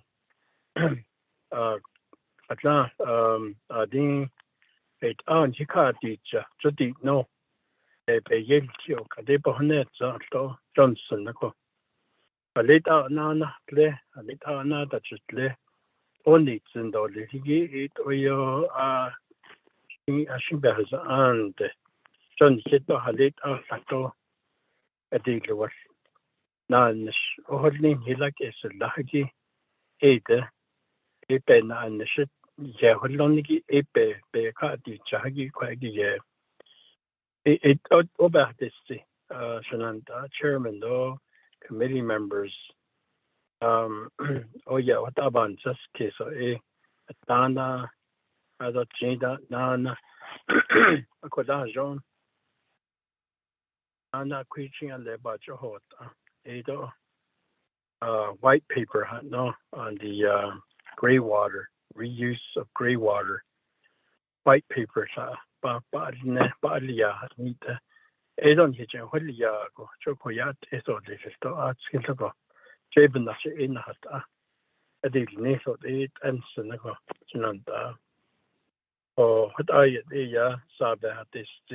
Although, what last spring, last summer, Resource Development Committee did conduct that tour of our homeland to see firsthand the effects and the impact of the drought conditions, serious drought conditions that exist in the southwest portion of the United States, actually. So on our homeland, what are the impacts? What are the effects? What are the people saying? Our local officials, local leaders, what are they saying? What's the response? We have to engage. No, we did that a brief week-long tour. But some of the issues that are brought before us yesterday and today, I think it's clear to me that we also need to firsthand see,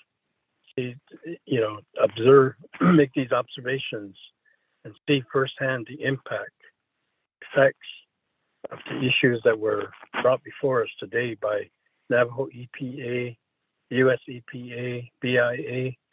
I know, appreciate the amount of information provided to leadership here and all the poor PowerPoints. It must have taken hours and hours to put that information together, compile all of that, and on top of that, to make a presentation. That's appreciated, and that's we can see it, we understand. But to go out to visit our, on our homeland, to firsthand visit and see the impact, the effect of what was described during these 2 days. Idea, including illegal dumps. I know on paper it sounds like, okay, there's quite a bit, and it is a huge problem, but I think it's even more serious when you visit, these illegal dump sites on the nation. You visit, say, 24 sites of 24, the largest illegal dumps. We will get the picture. We'll want to move on that. We'll want to take action. Drought tour. And kita nili ni kaya pakahot egi. Ado isa eben na che na ta bayelti. But ati bayelti. Ako dikti kwa has angashi. What na ilia. Engineer shita nanda ako. But it's about this chairman, though, committee members, so presenters. Appreciate the time, Mr. Chairman. Give it back to you here. Those are the extent of my comments. I don't have a question, but just making those comments here this afternoon. Thank you. Thank you. Yeah, Honorable Vice Chair Walker. After 2 days of these work sessions, Resource and Development Committee has received some very important information. And with our discussions now for 2 days, Mr. Tahi, if you would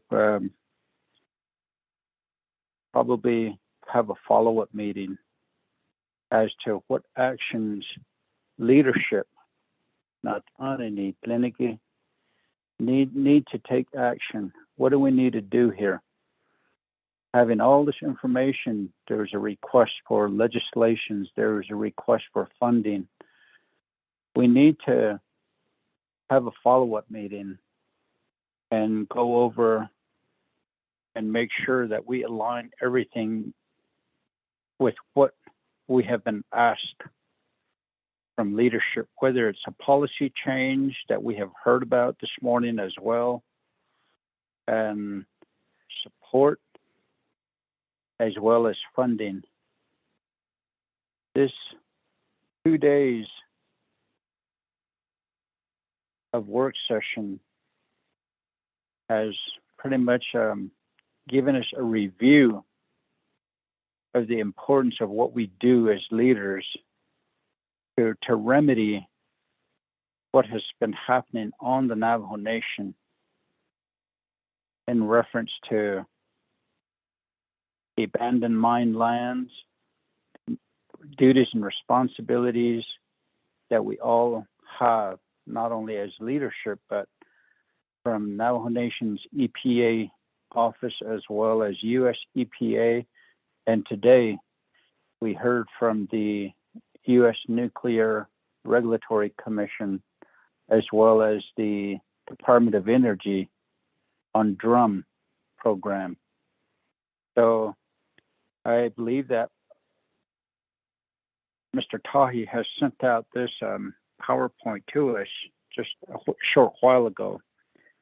We're going to have to come back and review them. We can read up on it this evening when we have time and really take note of what Honorable Vice Chair Walker is saying, as well as what Honorable Kia Allen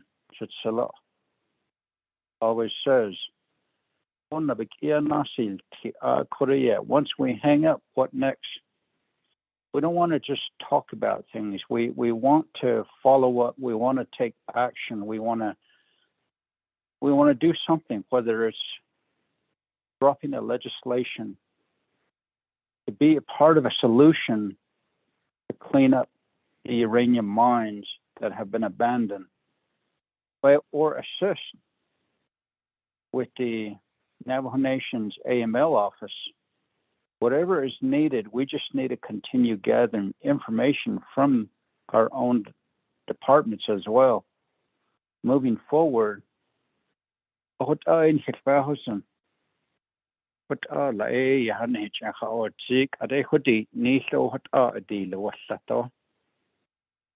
Din the bede giliki ye gonna rego on it was not any a bit of the gil, negation it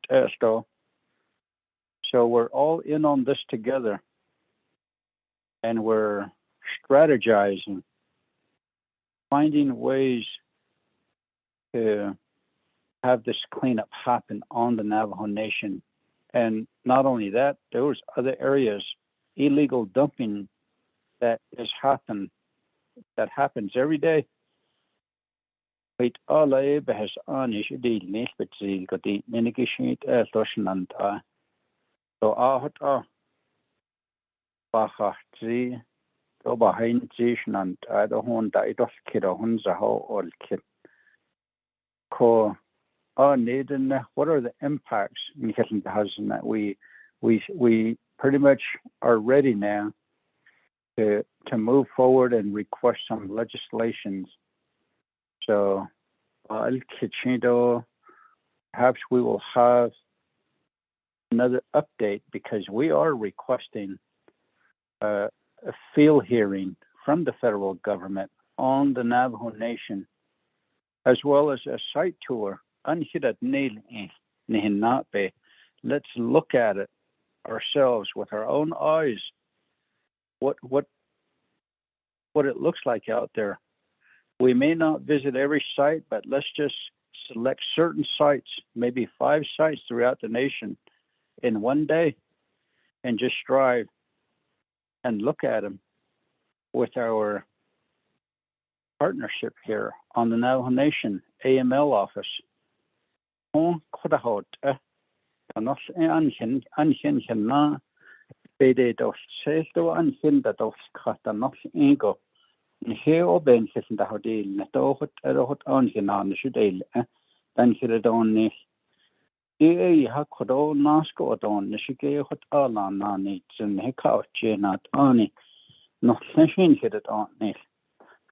Ako ask what you do, Ben Hilton has negi, nego one, see case has about Nisbaniga.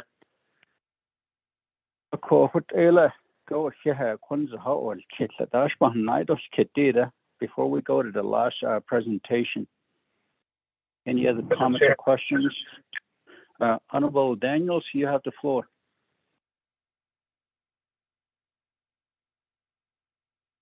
Thank you, Mr. Chair. Yeah. I don't know.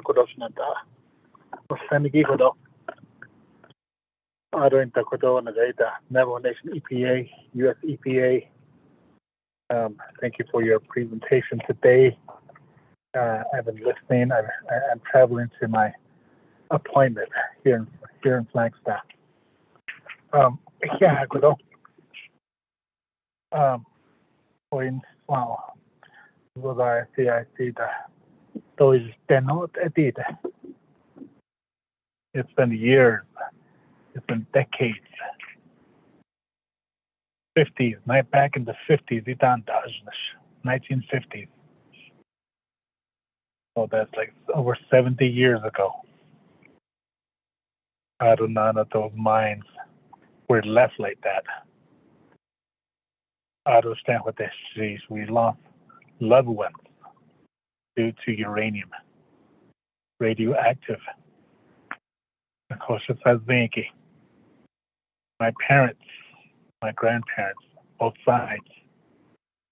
It's all on the uranium. Yeah, I have an appointment in Flagstaff. I even a dead ego. Uranium. But I see to extend that. When I was driving this way, I was thinking about the mines that were left on the Navajo Nation and off the Navajo Nation.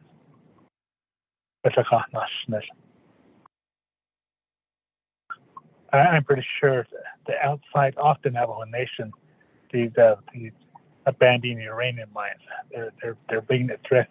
I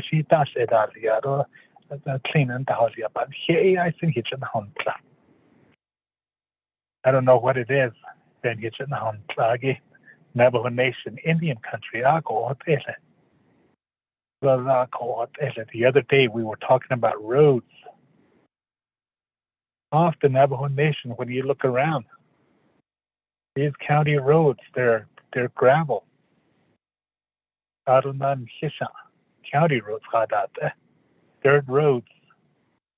Arunana, they have big potholes, washboards. What the hell the wood? I think it's an Indian country, Navajo Nation. With this now, the uranium, abandoned uranium mines. In my area, what they call, even though they, looking at it, and this south of Monument Valley Visitor Center, just next to the Visitor Center, there's a mesa. It's called Mitchell Mesa, right on top of that mine, and it hasn't been touched. That abandoned mine, uranium mine, it hasn't been touched. It's still open. But it's got this short. 3 or 4 times I went into that mine. It's still the same. Across the Navajo Nation. I'm just thinking about that mine. Just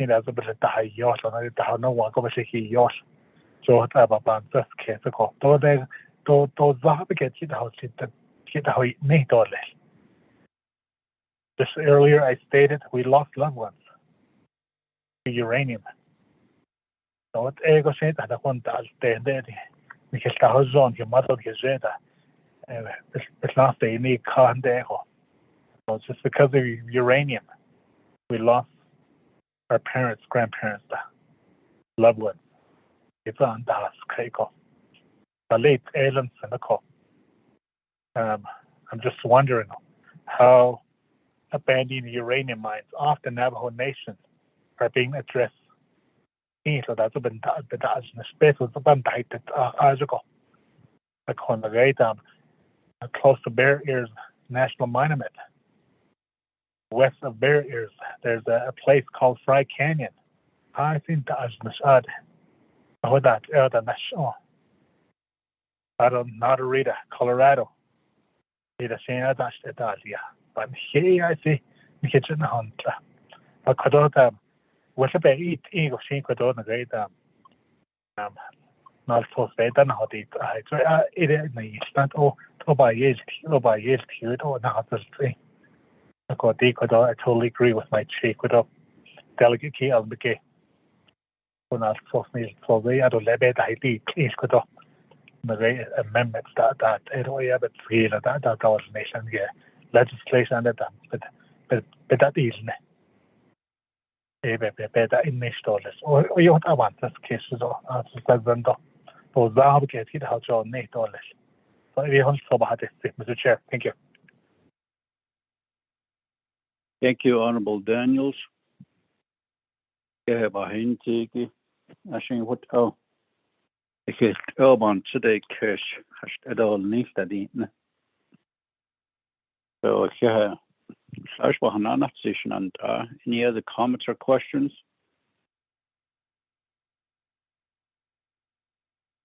If not, I'd like to say thank you to Ms. Padilla and also Mr. Hogan. Thank you very much for your responses and the presentation. At this time, we'll go to the last presentation.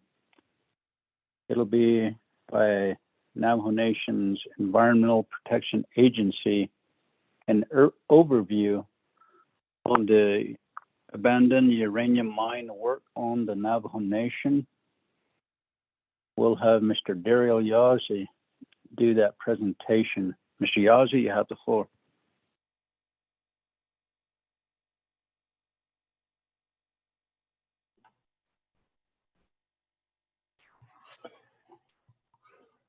Yeah, Chairman Nez, honorable delegates of the RDC committee. Mr. Tahi,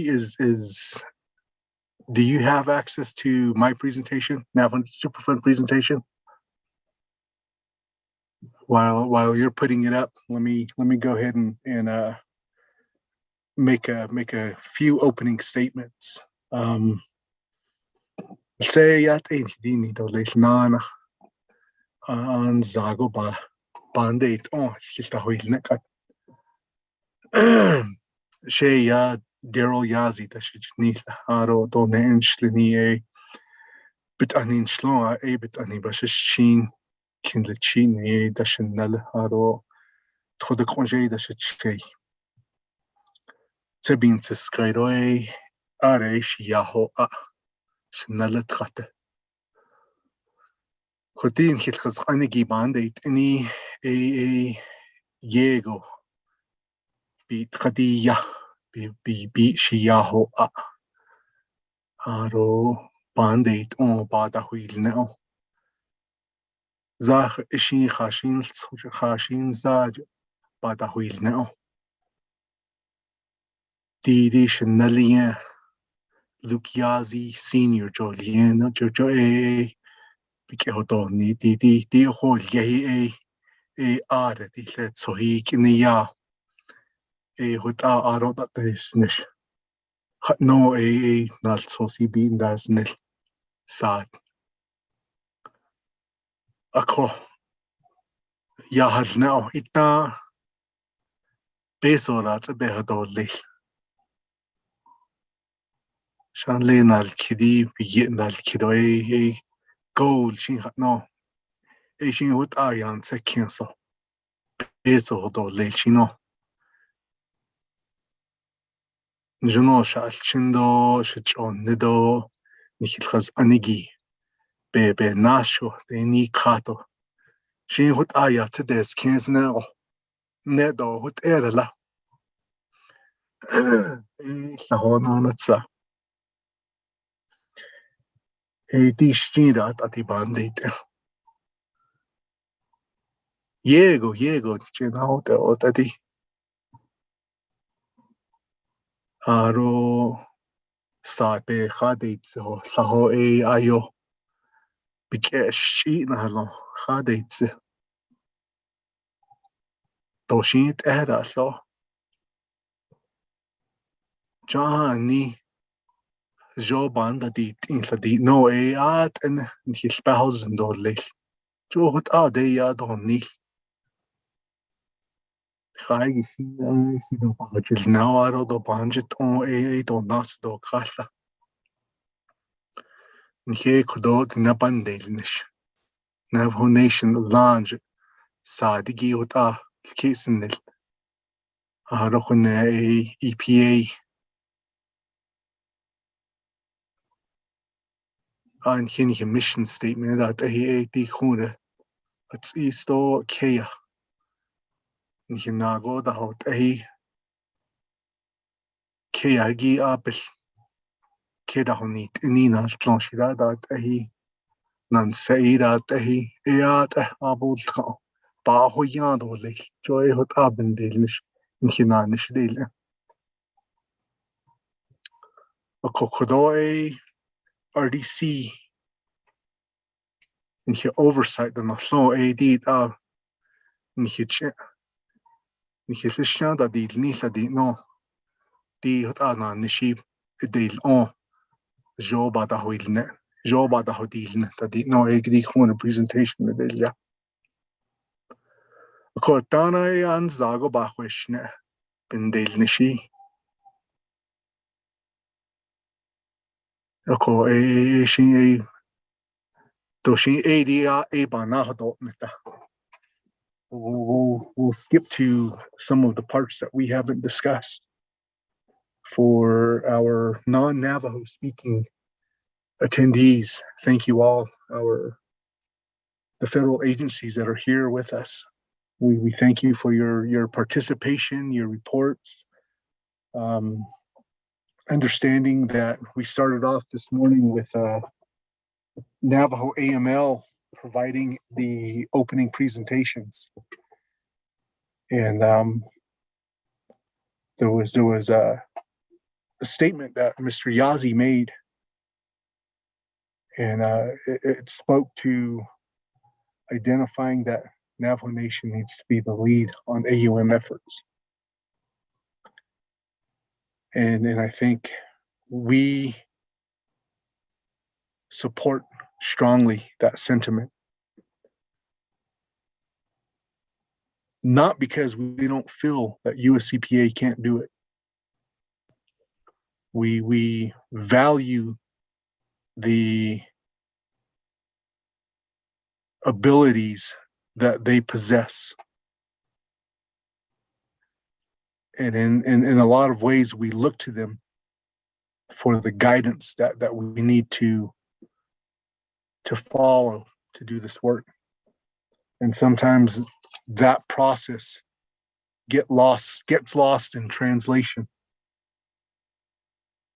And I say that because it literally gets lost in translation. There's parts of this work that we have to do, that we take on, and we take on as Navajo Nation, Diné people, with all that we believe, all that we stand for, through our teachings, our beliefs, through our practices. And so it's important that that's integrated and weaved into the work that we do. I can't teach US EPA how to be Navajo, as it is with any other race. Can't teach somebody to be a different race that they're not. We have a saying within the Navajo Nation, within our people, that's been handed down from generation to generation. It's always this: we have to do it ourselves. I think that's key here. We've talked a lot about this. We've talked a lot about the work, how it needs to happen, what needs to be done. We have experts who know how to move earth, who know how to build things, engineers. We have them. We heard from them today. We have a network here within the nation that we can build upon. I made reference to an MOA yesterday from 1991, and Mr. Duncan provided a response to us on what I shared. And I don't know if I said delegation of CERCLA specifically, but I think that the MOA does specifically cite that that's the end goal for how our partnership through this agreement is established. There's on the second page, and I remember yesterday quoting this: to provide timely advice and training, guidance, technical assistance to the Navajo Nation to assist the nation in exercising its sovereign rights to regulate environmental matters within the territorial jurisdiction of the Navajo Nation. What I didn't share yesterday was this: the second bullet item, or the third bullet item. Number 3, provide review and approval of the nation's programs seeking primacy, delegation, authorization from EPA. The words are in there. The idea is there. The work that we're doing speaks to that. It is a complicated process. As Navajo Nation employees, we're tasked to do the work on behalf of the Navajo Nation. So we look for stuff that will help us to do this work. I can't expect my staff to just blindly go into reviewing documents without knowing the intent and the purpose of the actions that will follow what we review. So we look to find where the guidance exists. What is it that we're working towards?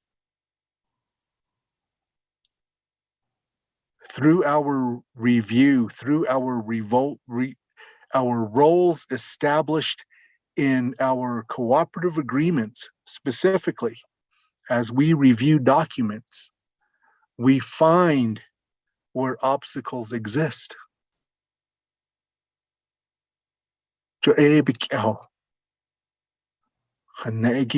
Presentation of the honorable members of RDC. And so that's what I want to open with. I want to open that, we want to nurture this networking that we have with the federal agencies. Sanat Ani, chair, stated that, for a long time through history, we we end up on the short end dealing with the federal government. Do we continue that? Or is this the group? Is this the network that's going to change that? I've been talking to the same group of people for a number of years now, and I would like to think that our intent is to move us forward. And then nothing that's shared is ever done to be disrespectful. I have a role to be transparent with what we're doing. I need my leadership to know and understand where we are and where the obstacles are at. If I can't figure out a way to get around that obstacle, it might be my leadership that knows what needs to happen.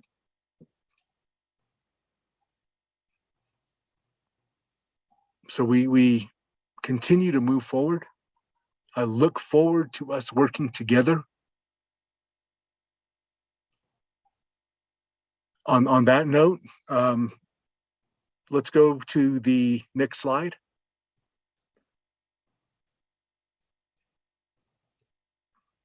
Navajo Nation CERCLA. I list 4 bullet items here.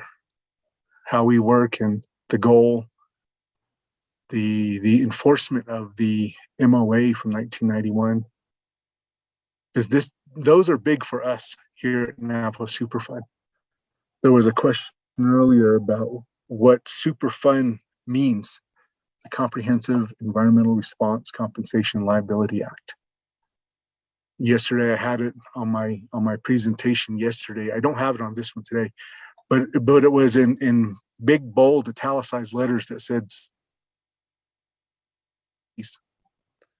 and our sister from US EPA, Elsa Johnson, was able to share eloquently the nuances and the processes of what that means in identifying a responsible party and holding them responsible to address the work, either through their actions or through their ability to fund it or through their ability to refund us if we do it. So that's the definition. Again, for those that didn't get to hear it, the polluter pays.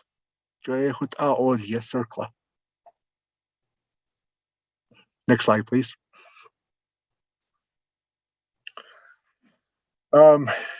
We have the Superfund CERCLA process. This was shared yesterday. It was shared today. There's parts in here that speak to the specific involvement of the Navajo Nation, all the way from the very first process, access agreements, And then moving forward,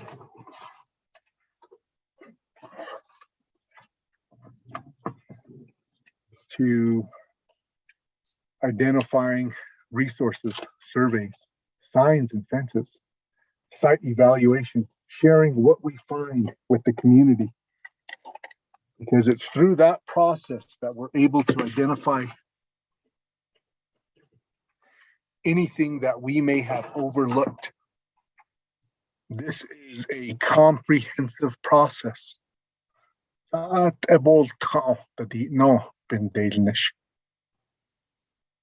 So this information that we get, we have to put it to the community. They give us feedback. They tell us, you miss this over here. You miss this over here. Then it goes into the decision making, engineering evaluation, public comment period, action memo. Again, this one here identifies a actual public comment period, but all three areas need to have it identified to have Navajo Nation as a whole be a part of. When we're looking at ECAs, engineering evaluation cost analysis, we should know everything that's going on in that area. We should understand what all of the impacts are, where the impacts are, what the obstacles are. We're able to convey that to the community. Again, they share with us anything that we're overlooking. What did you miss? Once all of that's been put together, an action memo to take us forward. And then on to design and cleanup. Long-term O&M. Next slide, please.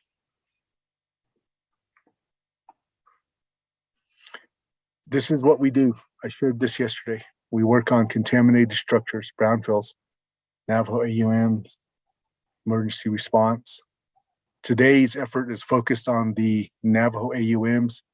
Contaminated structures is a part of that because it identifies where impacts existed, and what remedies were taken to address it. Next slide, please.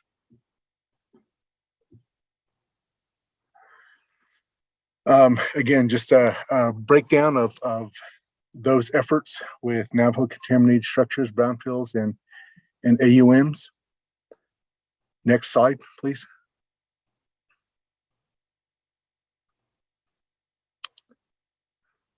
This one here, I want to focus on the Tronic settlement because we're reviewing ECAs for the Cove region. There was a question yesterday during our presentations or at the end of the presentations about a request to have a work session just on Tronic's allocation. And I think that's a good one we need to talk about because Navajo Nation leadership needs to be aware of some of the different events that could impact settlement. We've had discussions with US EPA, and we received a presentation that was presented to us late 2021 and proposed allocations that would see a reduction in the overall amount of Tronic's money identified for Navajo and an increase for Region 6 AUM sites, those sites that are located in and around the Grants Mining District. So this is a big conversation we need to be aware of. We need to be aware of this discussion because a lot of different discussions fit into this event. If we're going to talk about moving money around for Tronic sites, right now we have funds identified for the Cove Tronic sites. We were also told early fall of 2021 that we could be looking at changing hands with responsible parties for the Cove AUM sites. Some of the responsibility could shift over to DOE drum sites. They could shift over to Cypress AMAX. And more recently, there was a discussion about potentially listing the Cove watershed on the national priority listing. So just those discussions right there are big by themselves, but when you put them together, they speak to the Tronic settlement. Because there's no guarantee under DOE drum work. We heard the presentation this morning that they're going to do inventory, validation, and verification of what's on the site, and they'll address physical hazards, but not cleanup. I hope you all got to hear that and were able to highlight that in your notes. No cleanup, no circle action. It's going to be inventory, validation, and verification of what's on the site and address physical hazards.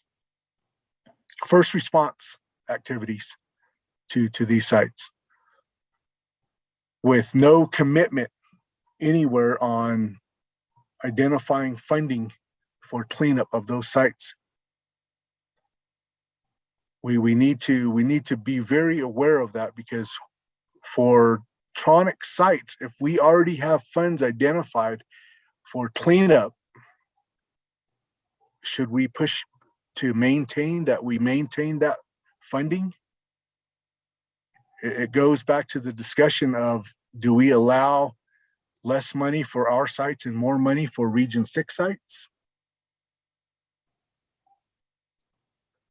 A big discussion for all of us at Navajo. Next slide, please.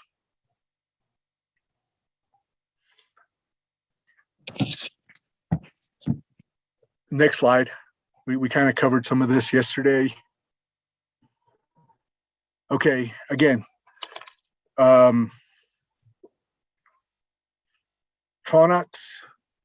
BNSF, Chevron, Mariana Lake, these are all eastern sites.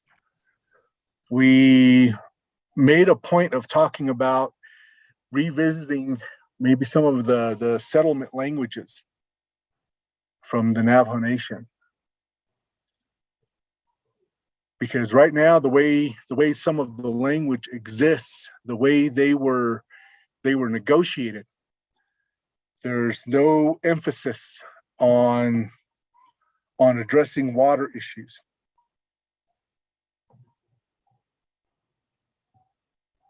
That's big for us on Navajo Nation. We have to ensure that we're addressing those water issues on all Navajo Nation sites. There was issues in how we could enforce the responsible party to do certain things for the impacted homeowner who had negotiated a home relocation with the responsible party, which is BNSF, but there was no way for us to enforce anything because it wasn't in that AOC. It was a separate standalone negotiated agreement. So what we see, again, reporting back to leadership, there was a deviation, however slight that deviation is from that AOC, the TICRA action, which was identified back in 2017. We didn't get them into a new home. Earlier in presentations from USCPA, we heard that the priority is to move people or get them away from the mine sites. Proximity is how prioritization is often identified. We're moving a family just a few 100 feet from their home location, and they're still next to the AUM site. The ticker action would see that they needed to be moved because under the home, the land that they live on, there's some elevated readings that have to be addressed. So you can see where we need to identify how the legal language for these agreements need to be identified. Water enforcement. Who enforces? We had a hard time trying to identify how that enforcement action worked. If we look at the legal agreement, there's a on-scene coordinator identified. The on-scene coordinator, again, went back and said, there's not a way for us to enforce. So I don't know how the enforcement action exists to that extent of helping the Navajo community member, the individuals that were moving into these homes that sat and watched their homes from March of 2021 and finally moved in December. On this same slide, UNC Northeast Church Rock. This wasn't discussed in the presentation again, but it's a big one. It's the one that we have to look at first and foremost, because this, I think, will set the stage for how we address AUMs across Navajo.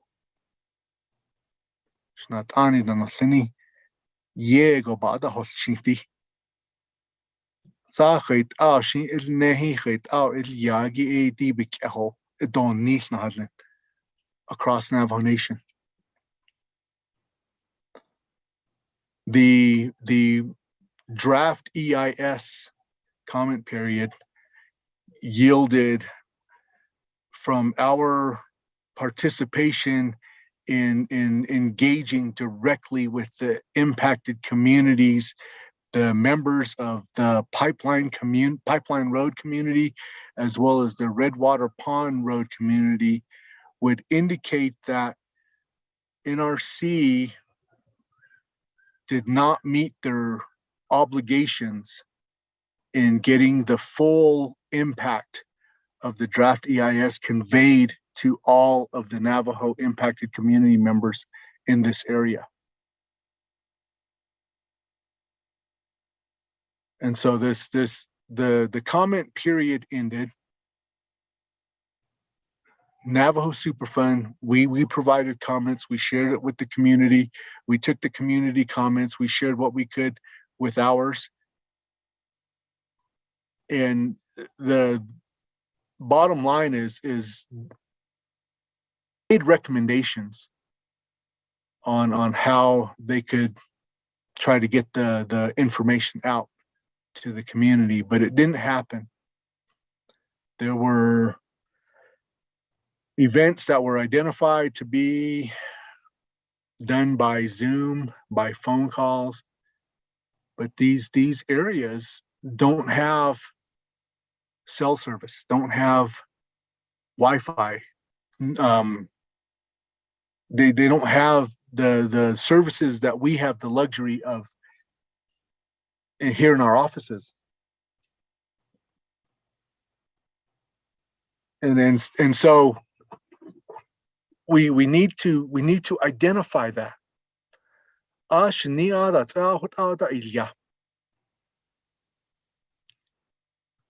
The community would say that they don't want the waste going across the road. As a matter of fact, they don't want any waste out there. The existing repository, they if they had their way, they would say take that as well. You know, but the discussion is this, that there was an ECA done for the Northeast Church Rock site.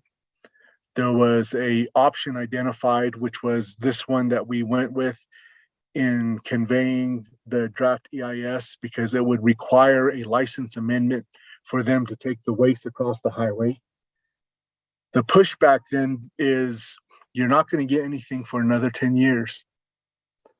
And oftentimes it's said in a very threatening manner. For those impacted community members, for our Navajo people, the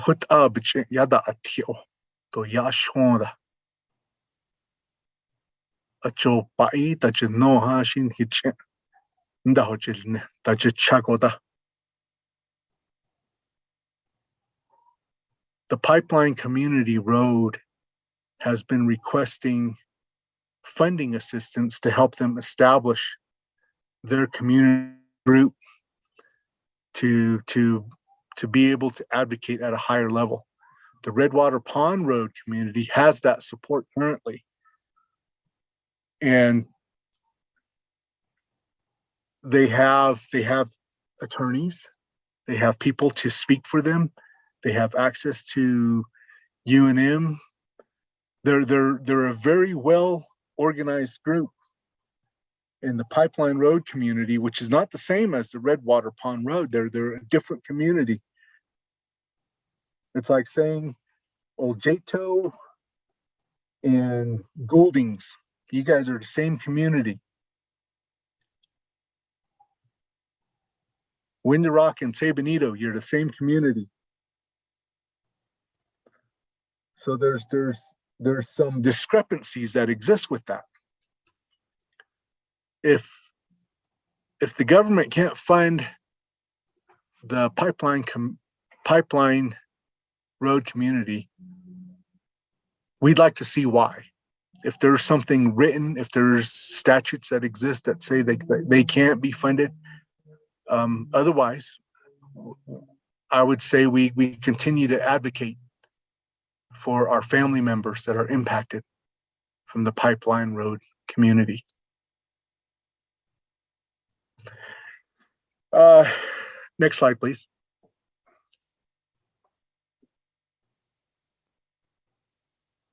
Next slide.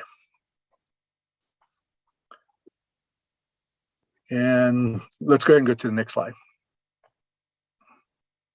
Okay. So I wanna bring in two of my staff to talk on these two items, these next two slides. Jeremy Beekes is our RPM who's assigned to the phase 2 trust work, who's also working on identifying where we have impacts with natural resource damages. He's working with a contractor to complete that process. He's also been very involved with our waste disposal options working group. He's also been involved with our background discussions, and he's a geologist by education, and we're very fortunate to have Mr. Beekes as part of our Navajo Superfund team. On that note, I'd like to welcome him and let him present on this slide here specifically. Mr. Beekes? Oh, yes, hello. My name is Jeremy Beekes, and I will be updating everyone on the technical topics relevant to Navajo concerning the Navajo abandoned uranium mine work. With that, our first topic is background. So background refers to a location that are not influenced by releases from a site, and this is usually described as naturally occurring. So the general idea of how background's used is to compare an abandoned uranium mine to a natural, unimpacted representation of the site. So, you know, like pre-mining or technically pristine conditions, that is, you know, realistically what we wish to clean up to. You know, we're trying to get back to a pre-mining conditions. So with that, Navajo Nation EPA has always felt that is more, it is a comprehensive approach to assess background on a site-by-site basis. And other methods for comparison, US EPA has adopted the idea of a regional background in approach and cove, which when assessing background, they break it up by sites that are in certain geologies. So it's broken up by geology. And they're currently hoping to, take that method or approach to other regions, mining regions. And currently I'm in discussions with the Western background region. And the statement I've listed here, trying to use a regional background in the Western AUMs may not be viable due to increased mixings of soils and topography differences in cove. And if you think of Cameron area, the topography compared to, the mountain areas of cove and the mesas, they're a little different. So that is currently what we're having discussions on, if it's viable to even have a comparison. So right now, US EPA agencies have are looking at methods of principal component analysis, different analysis to see if it is viable and see if they can be compared to each other. And with that comes other discussions that haven't been thought out yet.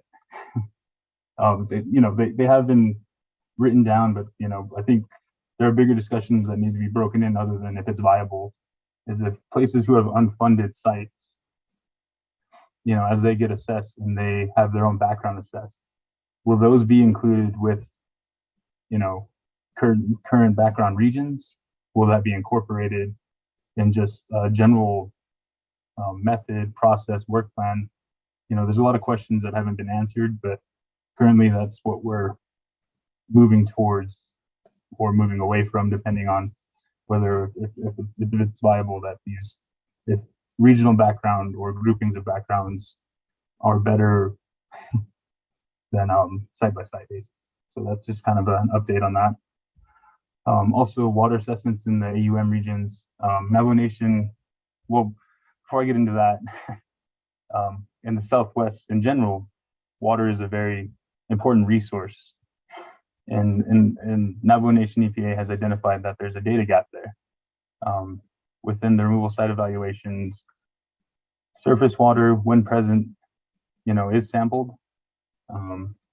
Also in a proximity of the site, subsurface, wells, monitoring wells in the region are taken into account, but that doesn't account for, possible migration pathways directly off site. And for Navajo Nation EPA, that's a data gap. There's, they feel the need that it needs to be addressed to have quantitative estimates on the extent of contamination and, if there's any transportation. So we just want to bring that up as a data gap that we are seeing consistently as Navajo Nation continues this work. And to that, there are also a couple water studies going on with the trustee, the phase 1 at Clean 28, and with phase 2 at Seta George Simpson Mine. So, at least those will be addressed and assessed. But, you would compare those two sites versus, 523. And on top of that, the ones that are funded, which I think 319 are unfunded. So that would make 204 funded. And only 2 of those are being considered for groundwater. So like I mentioned, data gap. And also an update on this technical topic is currently Navajo Nation EPA is in contact with UNM Metals. They have been gathering data on unregulated water sources in the Navajo Nation, and they have been providing support to US EPA Superfund activities. They've been getting funded to gather this data. So with the natural resource damage assessment, Navajo Nation EPA is currently working an access agreement to gather data to support that project. But, an additional goal Navajo Nation EPA is hoping to do is, incorporate it into the Navajo risk assessment, which, is supposed to be protective of Dene lifeways. And right now, the Navajo risk assessment doesn't touch on water. So as questions for risk assessment pop up with areas like Claim 28. They're just not really a response at the moment. But Navajo Nation EPA is open to take some of this data and provide some sort of direction or standard. So those are ongoing topics that we're hoping to move forward. And with that, we'll move into Navajo risk assessment. Thank you.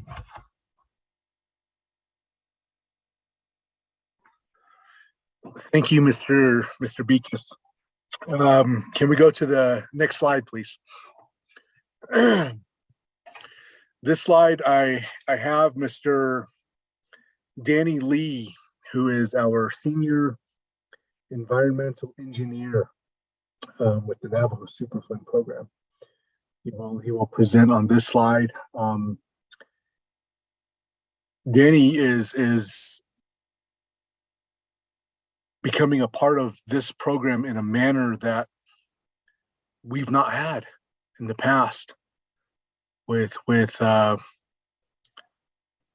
his experience, with his knowledge as an engineer, and his ability to see and read things in a certain manner, and to be able to convey that from a Navajo perspective. I really look to Mr. Lee in helping us to move forward in this effort. So on that note, Mr. Lee, the floor is yours.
Washington jodi on ke behas ani holdo ta no ko akwa behas ani nta chi tkhina no و خالزيد خليت إله جودي نبى خاص إلي بنا جودي خشيل صو جودي جود نول إل نبى لهاس لي خشيل صودي تكوي تخاد نزاتين جود وتشلد نزاتين شيء عنده جود نول إل جود نول إل جو ابن نادي هاد شيء هاد شيء يوحله جون شيء دا شيء ياندا هلا كونا الخال جو هاد تدغا جو إيه ربطات التاك الناس هذا شيء ده شيء ولا ده كلي بغار نازين ده خشيت ولا تشن ليه كأنا جدغا هذا قدرت هذا دي بيجتيل خل هذا ليه خشيت صودا هذا نبنا هغا ده هلون جو تشيل ده عنده جو إيه بي جو بلا كان يا خندا بس أهز زند أصوتن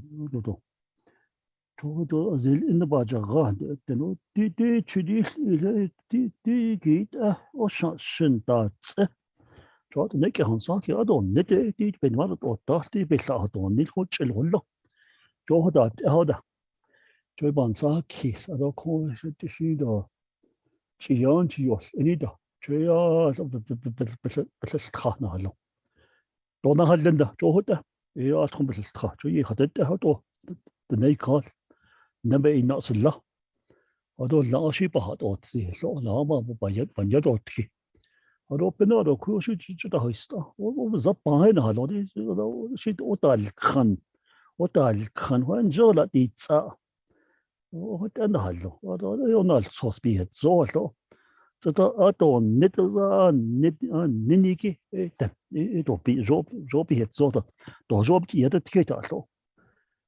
هذا أنا أقول not only the جوني هذا تسجلون كيسس هذا حاصل صار هذا نزادي صادوي لا إخلا نسيل كيس أصلا لا أخوين زين جو هذا هذا شيء بيك هذا نيد جو بانسي كيس هذا كي هنا هذا نيل هذا كي هكون إننا دول هذا كي هسن شوية دي ده إلا هذا كي هذا 나 깜짝놀래.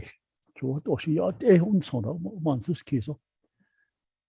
아로 아사오 나나스도 저디 바바 일티데 내게 하고 다스 내게 하고 있나.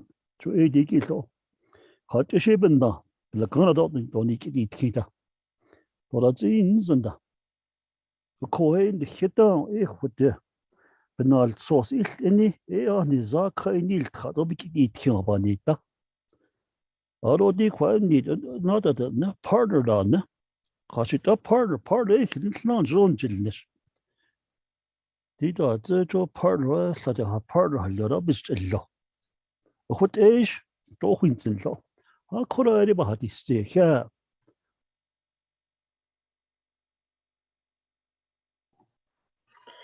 Thank you, Mr. Lee. Next slide, please.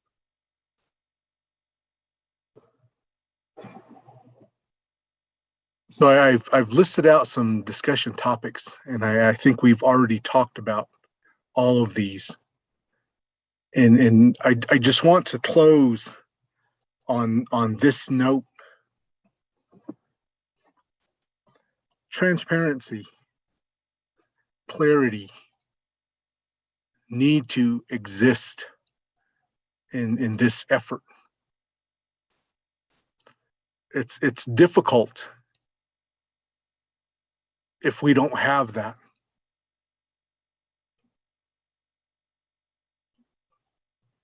I don't intend to offend anyone, but I do intend to be clear with leadership.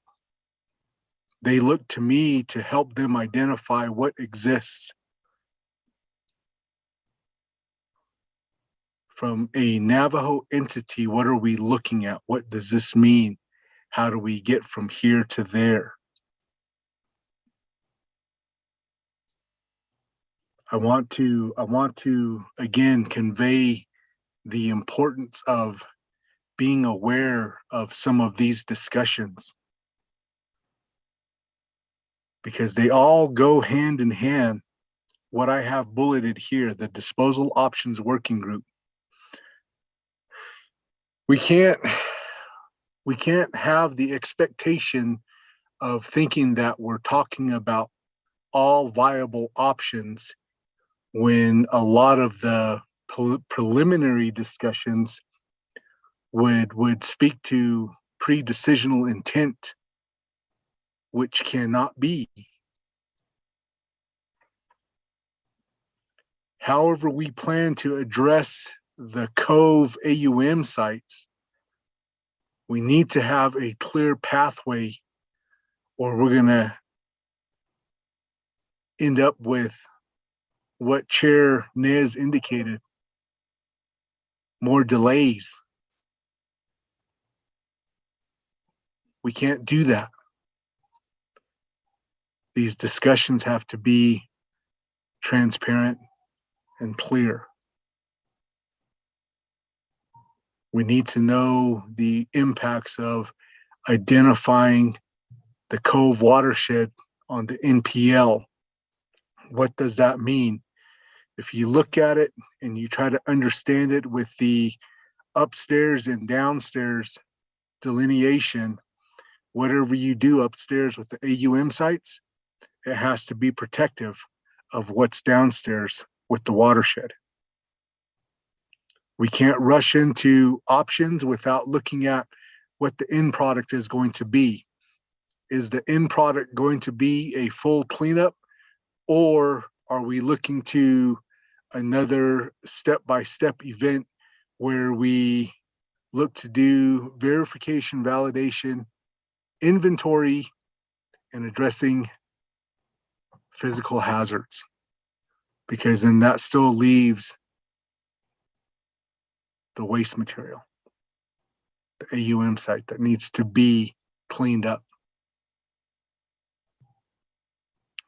I always, when I share that scenario, I always have to acknowledge a gentleman who serves in the role of president at Cove Chapter, James Benally.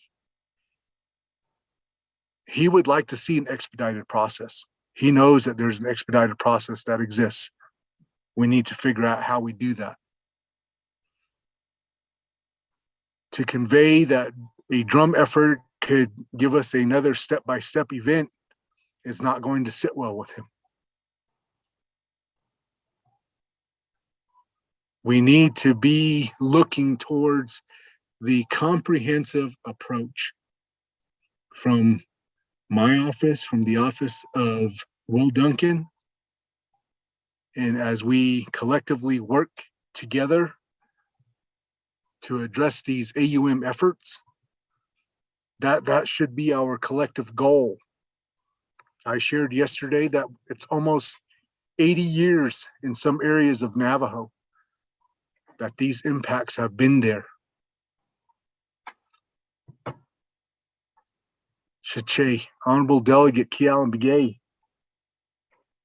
said to us yesterday, no more talk, enough talk. Let's get some action.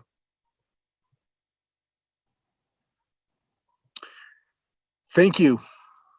Thank you for the opportunity in hearing us present and helping us to give you what we do, and then hopefully collectively with all of the other presentations, you have a good understanding of the work efforts that are happening, the obstacles that exist.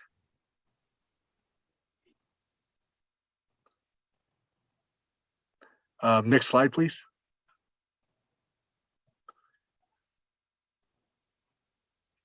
Thank you. These pictures like this that you're looking at, these are areas where mine sites are located.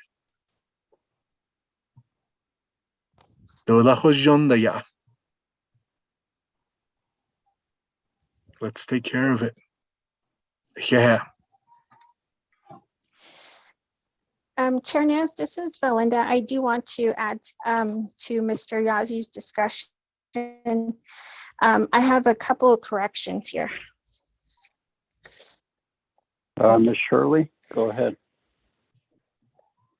Yes. One of the things that Mr. Yazi spoke about is the Tronics allocation. It's not just as straightforward as saying that there's a decrease for Navajo and then there's an increase for Region 6. Within the Tronics allocation, there is language also that would say, for instance, that we would be looking at remediating a good deal of the Cove Tronic sites, for instance. And then with the Tronics allocation strategy, we're also pursuing, or US EPA is pursuing, other responsible parties to ensure that there is enough funding. And then within the Tronics allocation strategy, there's also what US EPA has also done is to look at options to remediate the Cove AUM sites to where the disposal option could possibly be off-site disposal, off Navajo Nation disposal. So Navajo EPA did provide comments. President did also have a position statement prepared, and that was in coordination with Navajo DOJ. So that was submitted to US EPA Region 9 as well too. The other thing that I wanted to note too was that the Cove watershed, listing it on the NPL list, that's still very much under discussion at this point. And we have to gather a great deal of data before we can move forward with that. And then the other item with Haystack and mention of a AOC, I can certainly have Sona or Mr. Duncan elaborate on that.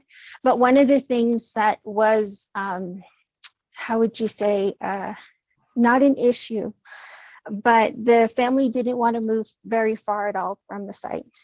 And all of the, for instance, Mr. Lee and Mr. Yazzie did work with Navajo DOJ to find some other legal avenues as well too.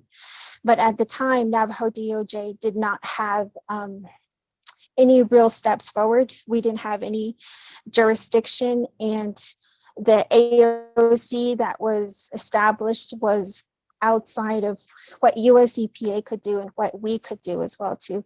So just wanted to add that little piece in there.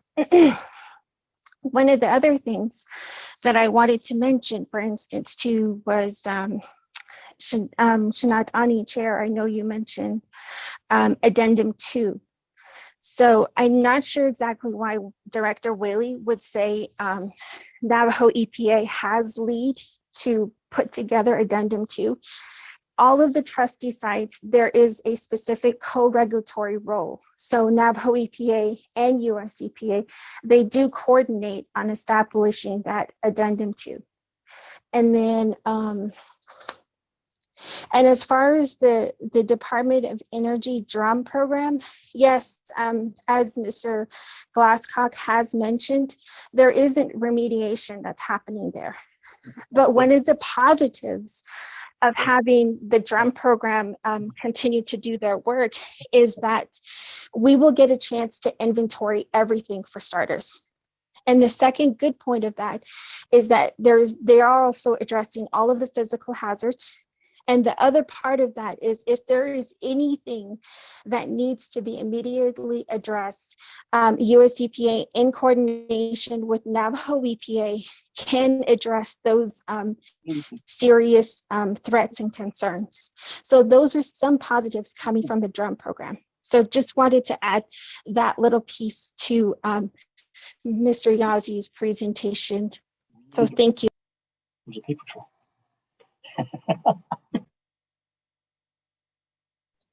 Thank you, Ms. Shirley. Honorable members of RDC, do you have any comments or questions?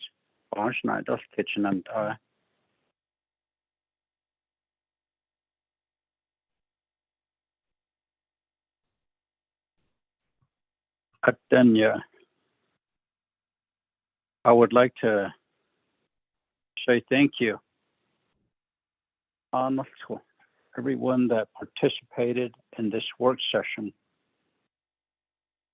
and giving your time to share some very valuable, important information for leadership to work with. Nikoro partnership Niko. Today Kisna Anishko. Hajo Kisna Anishko.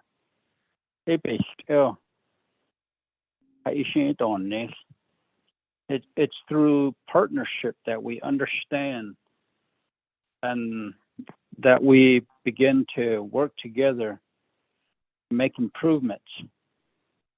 2 days of information that was shared with us. Now we can review these information and start planning on what we need to do moving forward few things that we had mentioned this morning was to have a field hearing on the Navajo Nation, as well as site tours of abandoned uranium mines throughout the Navajo Nation, just as we did with the drought tour. Select a few locations by the AML office, and RDC will be there. We'll try and be there to look at these and see it with our own eyes. Policy changes that need to happen, funding that we need to support our own Navajo Nation EPA office. So dihurat ehigi adat ero he kore kit in hitnahasan lege Mr. Yazi. I always appreciate your presentations, even under the previous director. I see the work that you do. You're very dedicated to it, and your staff there. I don't know, Miss Shirley, you have a good team over there. So,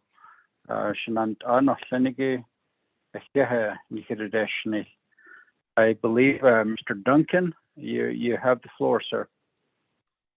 Thank you so much. I just wanted to make just a few comments based on Mr. Yazi's presentation. I thought it was important for you all to know that the efforts that we're currently undertaking to address the abandoned uranium mine issues on Navajo are focused on addressing the threats that are most prominent to the nearby communities to these abandoned uranium mines. And the most prominent of those threats is the surface contamination, soil contamination of uranium waste rock.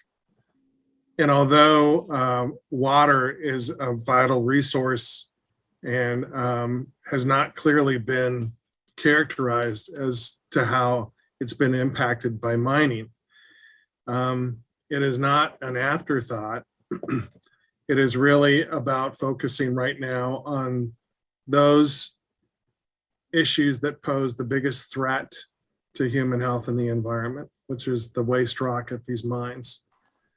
We at US EPA,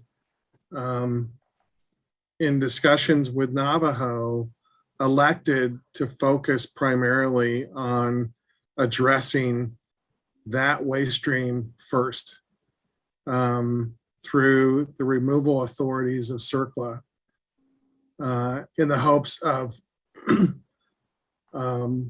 stopping that exposure pathway as soon as possible. And we have no intention of not going back to these same responsible parties and negotiating new agreements that will address water investigations.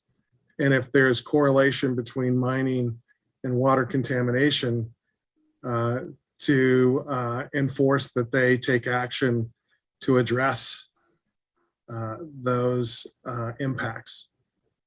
So I don't want anybody to leave this meeting thinking that US EPA is not thinking about water on Navajo Nation. We of course are, and but right now we're focused on what is the biggest exposure source, which is the waste rock. And it's our goal to take action and deal with that as quickly as we can, and then we can refocus on the water issues. We will not forget about those things. I also, I wasn't sure what Mr. Lee shared. He didn't do it in English, but there was the suggestion that EPA may be breaking rules, or EPA may not be trusted. And I'm sorry that Mr. Lee feels that way. We certainly at US EPA feel proud of the work that we're doing out on Navajo.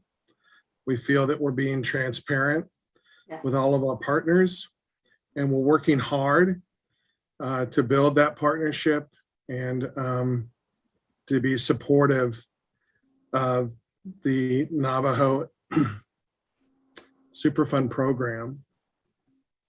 Yesterday, Mr. Yazzie indicated that his program struggles to keep up with ours. And I want to acknowledge that. We often find ourselves waiting on the Navajo Superfund program to either catch up to where we are or to return reviews or documents that we've given to them. And it wasn't my intention to come to this meeting and talk about things like that, because I think that those are things that our two agencies can work on together. It's our commitment to build capacity for the Navajo Superfund program. But it hurts when I discover that people within that program that we work with, that we feel like we are supportive of, would make statements about our integrity in this program. And so to the extent that those statements can be made in English so that we can properly defend them, that would be much appreciated. And if anyone has any doubt of EPA's integrity as we implement this program, I'd be more than happy to discuss those accusations and hopefully demonstrate to all of you that that's not the case. Thank you, Mr. Chairman. Thank you, Mr. Duncan. Is Ms. Johnson still on the call with us? Yes. Oh, Perhaps. India. Okay. Ms. Johnson, I have a question for you. I received a text message from one of the chapters, and the question is that the impacted communities, have they been provided the input on these remedial actions? And have you all listened to their concerns, like around Red Valley and Sonosti and Cove area? thank you, Mr. Chair. Yeah. I think Red Valley do Sonosti de shin that doesn't neko the national. Yes, we have. We have Cove, been to Cove chapter 2. Oh, Cove with the O. I see other Mr. James Benali Shiyaj Yad Joy virtual presentation that ended joy dik atit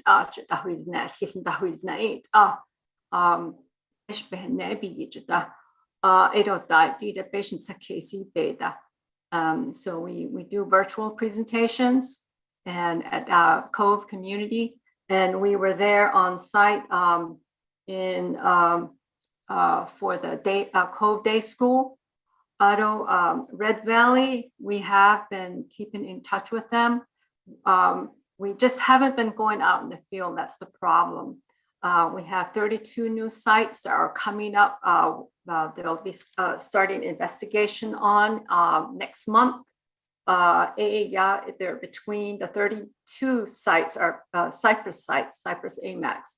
They're between Red Valley and the Clapito.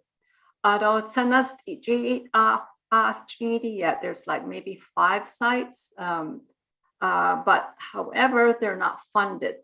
So these are the funded sites. I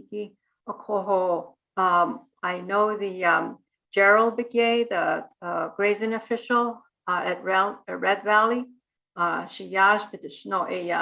that's how I communicate with him. So as far as getting them involved in the comments, so we haven't gotten to the stage of public comments, but once we start going into the field, then we provide the chapters, usually like every other month that we provide updates. Of course, chapter meetings were only allowed like 10 minutes or 15 at the most, but we still do. And also, I was saying earlier that I do the community education, their meetings. And so before COVID, I used to go to the chapters and do these meetings in person, and they're really well attended. People really like these informational meetings. And then I had to shift gears and then start my outreach via what we're doing right now virtually. And they still have been very receptive. And I think should select Delegate Walker, we did one when he was present. He was on the line in November for Cameron. And I think he was, and his legislative advisor were very surprised at how people just really engaged. They ask a lot of questions. As I refer to Tachit Blue Gap, it's they have a really proactive elders, Sani. And rightly so. And so Ani, each community is different. Grazing officials, when they have their district grazing meetings, I give updates and we provide slides. And then some of those chapters that do not have the sophisticated internet or computers, then I send the slides up ahead, like 3 days ahead, so the chapter leaders can review the slides, and then they can also share it with their community members. So I see they kind of it's isni dot I see it's getting trasni hobenina I see the bohanet zadan hits la out of I didn't hint like this kid Shanala Helen Nez they Tachit Blue Gap Hadish national unish inda Hadish in yashes no. And so I see those kinds of relationships we have developed really close relationships with a lot of the community members and community leaders. I hope that answers your question. So going back to Red Valley. Ms. Johnson, thank you very much for your response. I appreciate you stating that you visit these communities, because that's also the foundation of good communication to these communities. That way they don't blame you. And when you go out there and talk to them, even if you go out there with non-Navajos, when they speak English, I'm sure, as you stated, you provide a rendition in Navajo so everybody can understand.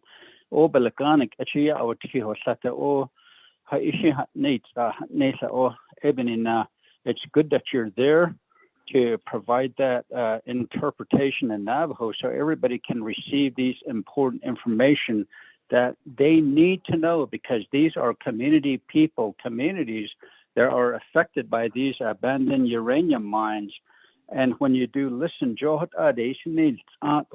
you gather information. That's what you're saying. So it sounds to me like all this is very that important for you all to gather information. Now, I'm going to ask that same question to Ms. Shirley and Mr. Yazi. Lego communities. Ms. Shirley, I'll go to you first. Yes, sir, we do. So, for instance, I know that I'm sorry, another call here too. I know that the remedial project managers that are assigned to these different sites from the Superfund program, the Navajo Superfund program, they do engage in that community outreach portion. So within the Navajo CERCLA, there is a great deal of participation and engagement that has to happen with our community members.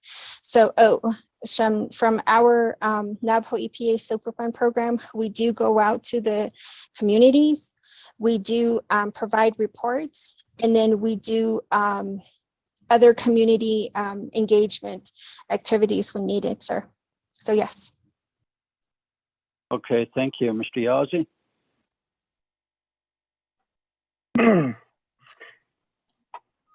Yeah, Honorable Chair, to answer your question, yes, we do.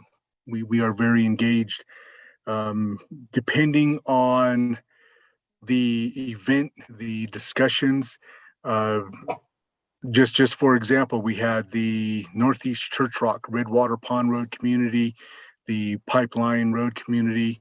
We were very, very engaged to where we were almost meeting with them weekly to capture what their concerns were. Thank you. Okay, thank you. Honorable members of RDC, I believe that you concur to allow an individual to speak from Cove, Arizona. He's a chapter official. Mr. James Benally, I'm going to give you 5 minutes or 3 minutes to speak. Mr. Benally.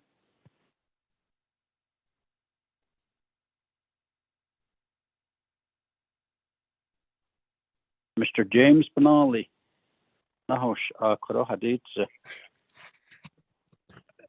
Oh, yeah, Chair Nez, Honorable Delegates, and the Syndicate, I don't think that's how I send what it's also this. Okay, then look at the Shastahazon, other insan. Qua that do did that I see it on the niche. Ninigi Shisla should be in Latin business at a din. The good dog at Hotopana at a judge the niche to a wachon. Skinso to that on niche. Skinso stay out on niche. Ninigi US EPA but Danish. Hala peso to that Tronic settlement. Ninigi I thought better house than the mine Sigi beben that on niche. So about that and that got it Anahi had the Eben Nash Eben 9 Hebek baby about a needs and I bet a deal car. Being the date or leash. Hala Aje Yego ye Dani Doyin Darnish. Ado could don't shake and share. And then another Navajo AML, the Aje she catch queen. Darnish see Dani. Eighten Darnish don't Kedo could quite over chance it's neither. Ado Adekata is the Adabet and Danish Ninigi. Edo, what Eda? So could and he say Hainosen. And he said, in so kiss. Halet or niche. Don't get Linda. Then Haba on a sendo. A co adding hit that you and he could don't kisha. Business cut Aden hints and kisha in it and Nini has add on than he does kid. My concern, the Shninigi. The only time we see people out there is when there's something is sensationalized. Other than that, we don't see any Navajo entities out there. We don't see them saying, hey, how can we assist your community? Hey, how can we do this? We don't see that. We don't hear that. It would be nice if we do have people that were out there saying these things. Take for Cove State School for an example. How come you guys don't have a remediation plan?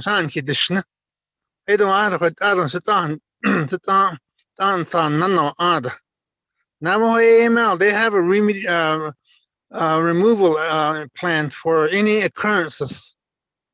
How come Navajo EPA doesn't have that? How involve us or come out to our communities and talk to us. Don't just say we do this, because we don't see you guys out there. We see the US EPA, they're out there. We converse with them almost on a bi-weekly or a monthly basis. Mr. Duncan, he's willing to listen to us. He's willing to have our input.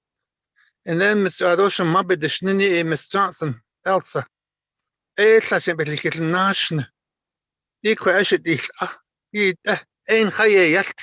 That's her duties and responsibility to do that. She's a liaison between our community and Mr. Duncan. That's what I like. I really appreciate Miss Johnson.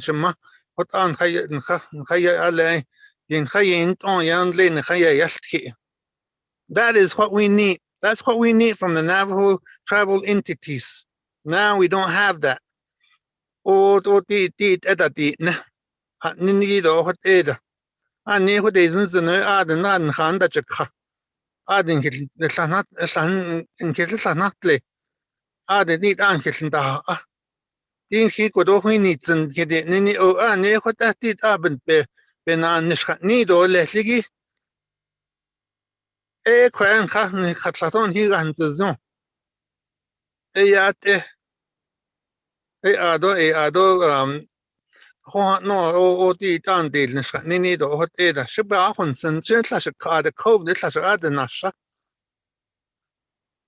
don't hear that from the tribal leadership. We don't hear that from the tribal entities or nomination executive entities. Nobody's advocating for us. Nobody's advocating for what this tronic settlement. There are going to be, that's not going to be enough to remediate all the identified AMUs.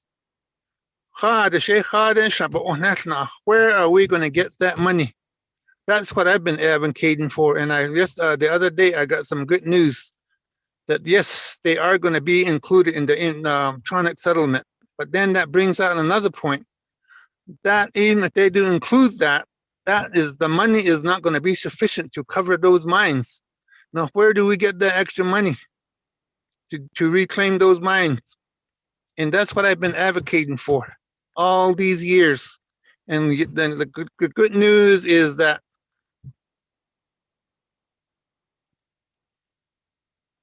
BIA, IHS, DOE, all these other entities that are participating in this 10-year plan, they need to come up with some funding to offset what the shortfall that we're going to be getting if we include these new mines. And what about the mines on the East and West Mesa? What about those mines on Cove Mesa? We're going to have some construction activities. Yes, great. We're going to also be doing some data gathering for those sites that weren't included in those previous assessments.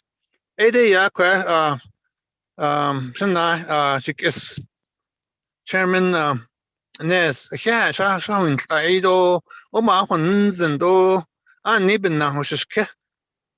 because that's what my community, they asked me to do that.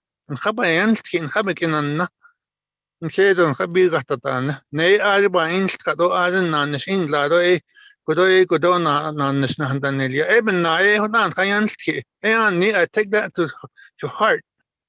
That's the reason why I strongly advocate to have these things, the mines to be cleaned up. We've been living with this for 75 years or more. And we have our fourth generation is being affected by these abandoned uranium mines, the waste pile. Oh, enough talk, enough talk, and let's get some action happening. That's what US EPA is doing. Mr. Benali. Hey, there,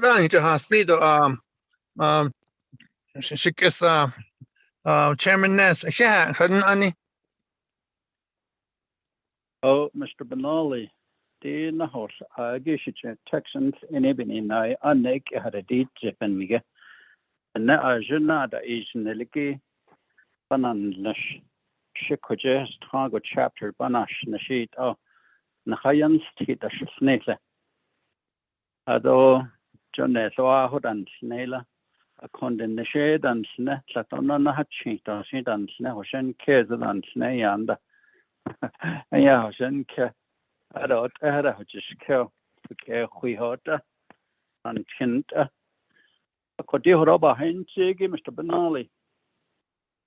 But that's not source inland, the Navajo Nation EPA go, Edo Dauda, Dinat, Ani, Gisla between in Lashe, as a shale gate, even not a snat as a letter. A quick behind Jig, as on all social gate, a Donald source not I, at a shale gate, email. A coty height order either joke go a stone and then Jahash kicker. Either I need to notion and where there goes though, not source of cheese in. Late ROD, Miss Shirley, Executive Director, but late put in a hard of Catadini. Put a shouldn't Edo virtual meeting that it in what I behind that, sir. What I been natch a husband store, and Legoshin what answer that case. Now, very tapping just schedule Honorable Daniel that has I just shouldn't now what our care and I don't know, rage store. No, what your nana push down, dinner rage just not I'll go.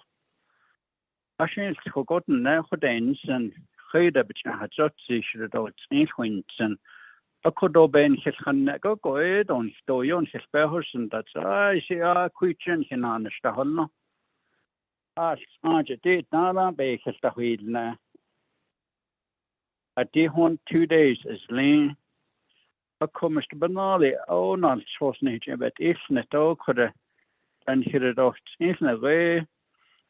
Nash Achido, just tell sheet has Conjure Red Valley, do cove, you order Danish, I don't come, Nal source and Edo, Nis, but not what on Neheki, to do not nib and not a nails for the hard on higher shore.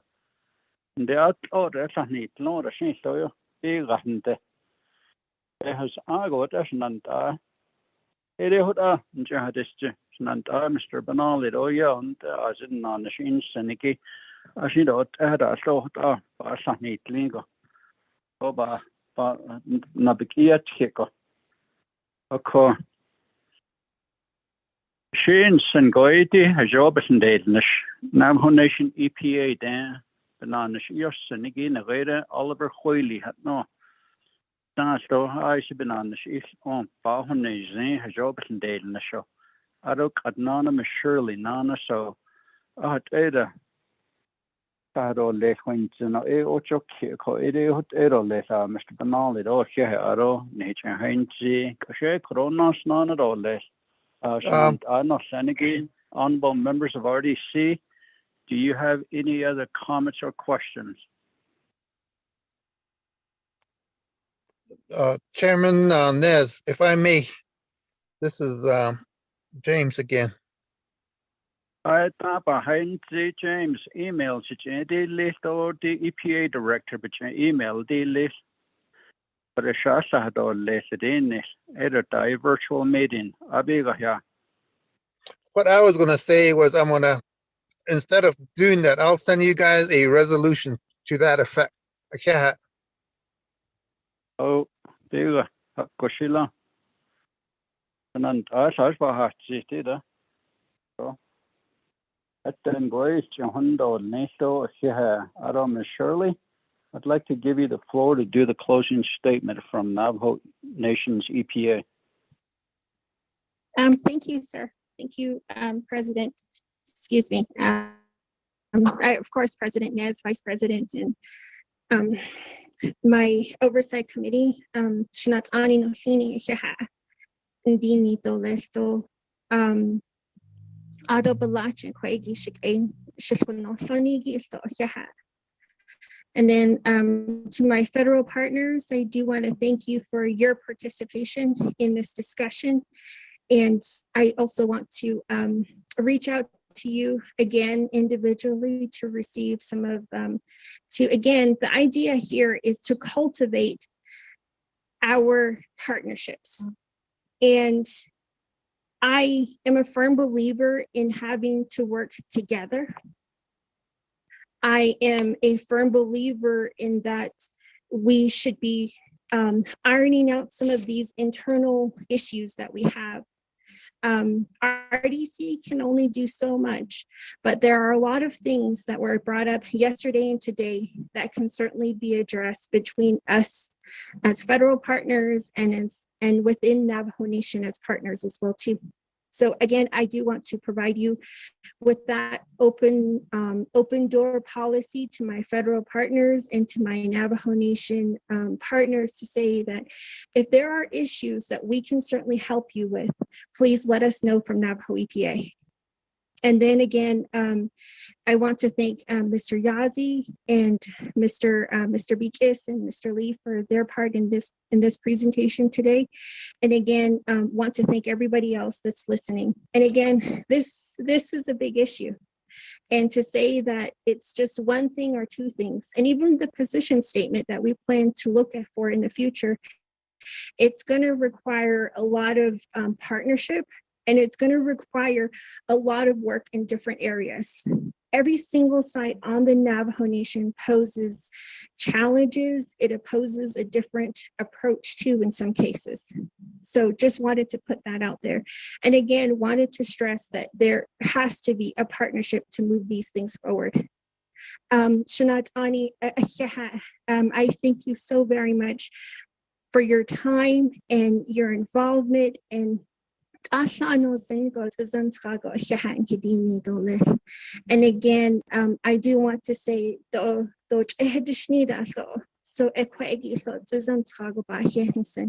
and then to Shanat Ani, to Mr. Benali, I do look forward to your email as well too. So with that, Chair, thank you so very much, and I to return the floor back to you, sir. Ms. Shirley, for that.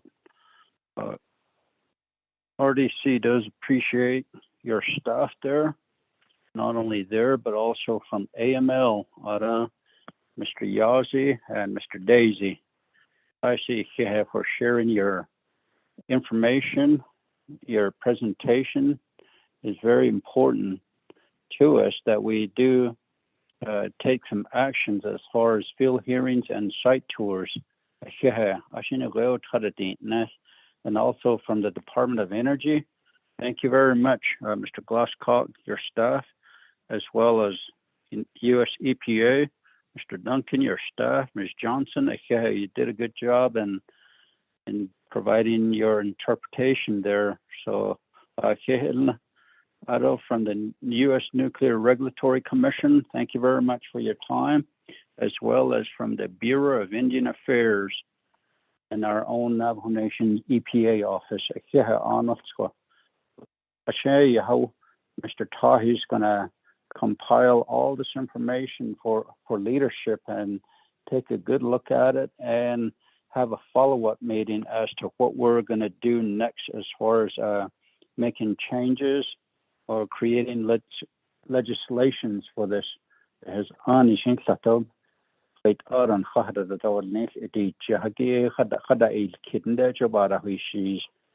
so with all the information we receive, we just want to say thank you. And we look forward to our next meeting. And I'm sure it'll be some more progress made by then. So I believe we're done. 2 days of meeting. It is currently 4:07 p.m. We will adjourn at this time. You all be safe and do take care of yourself. And may God bless each and every one of you. Thank you very much.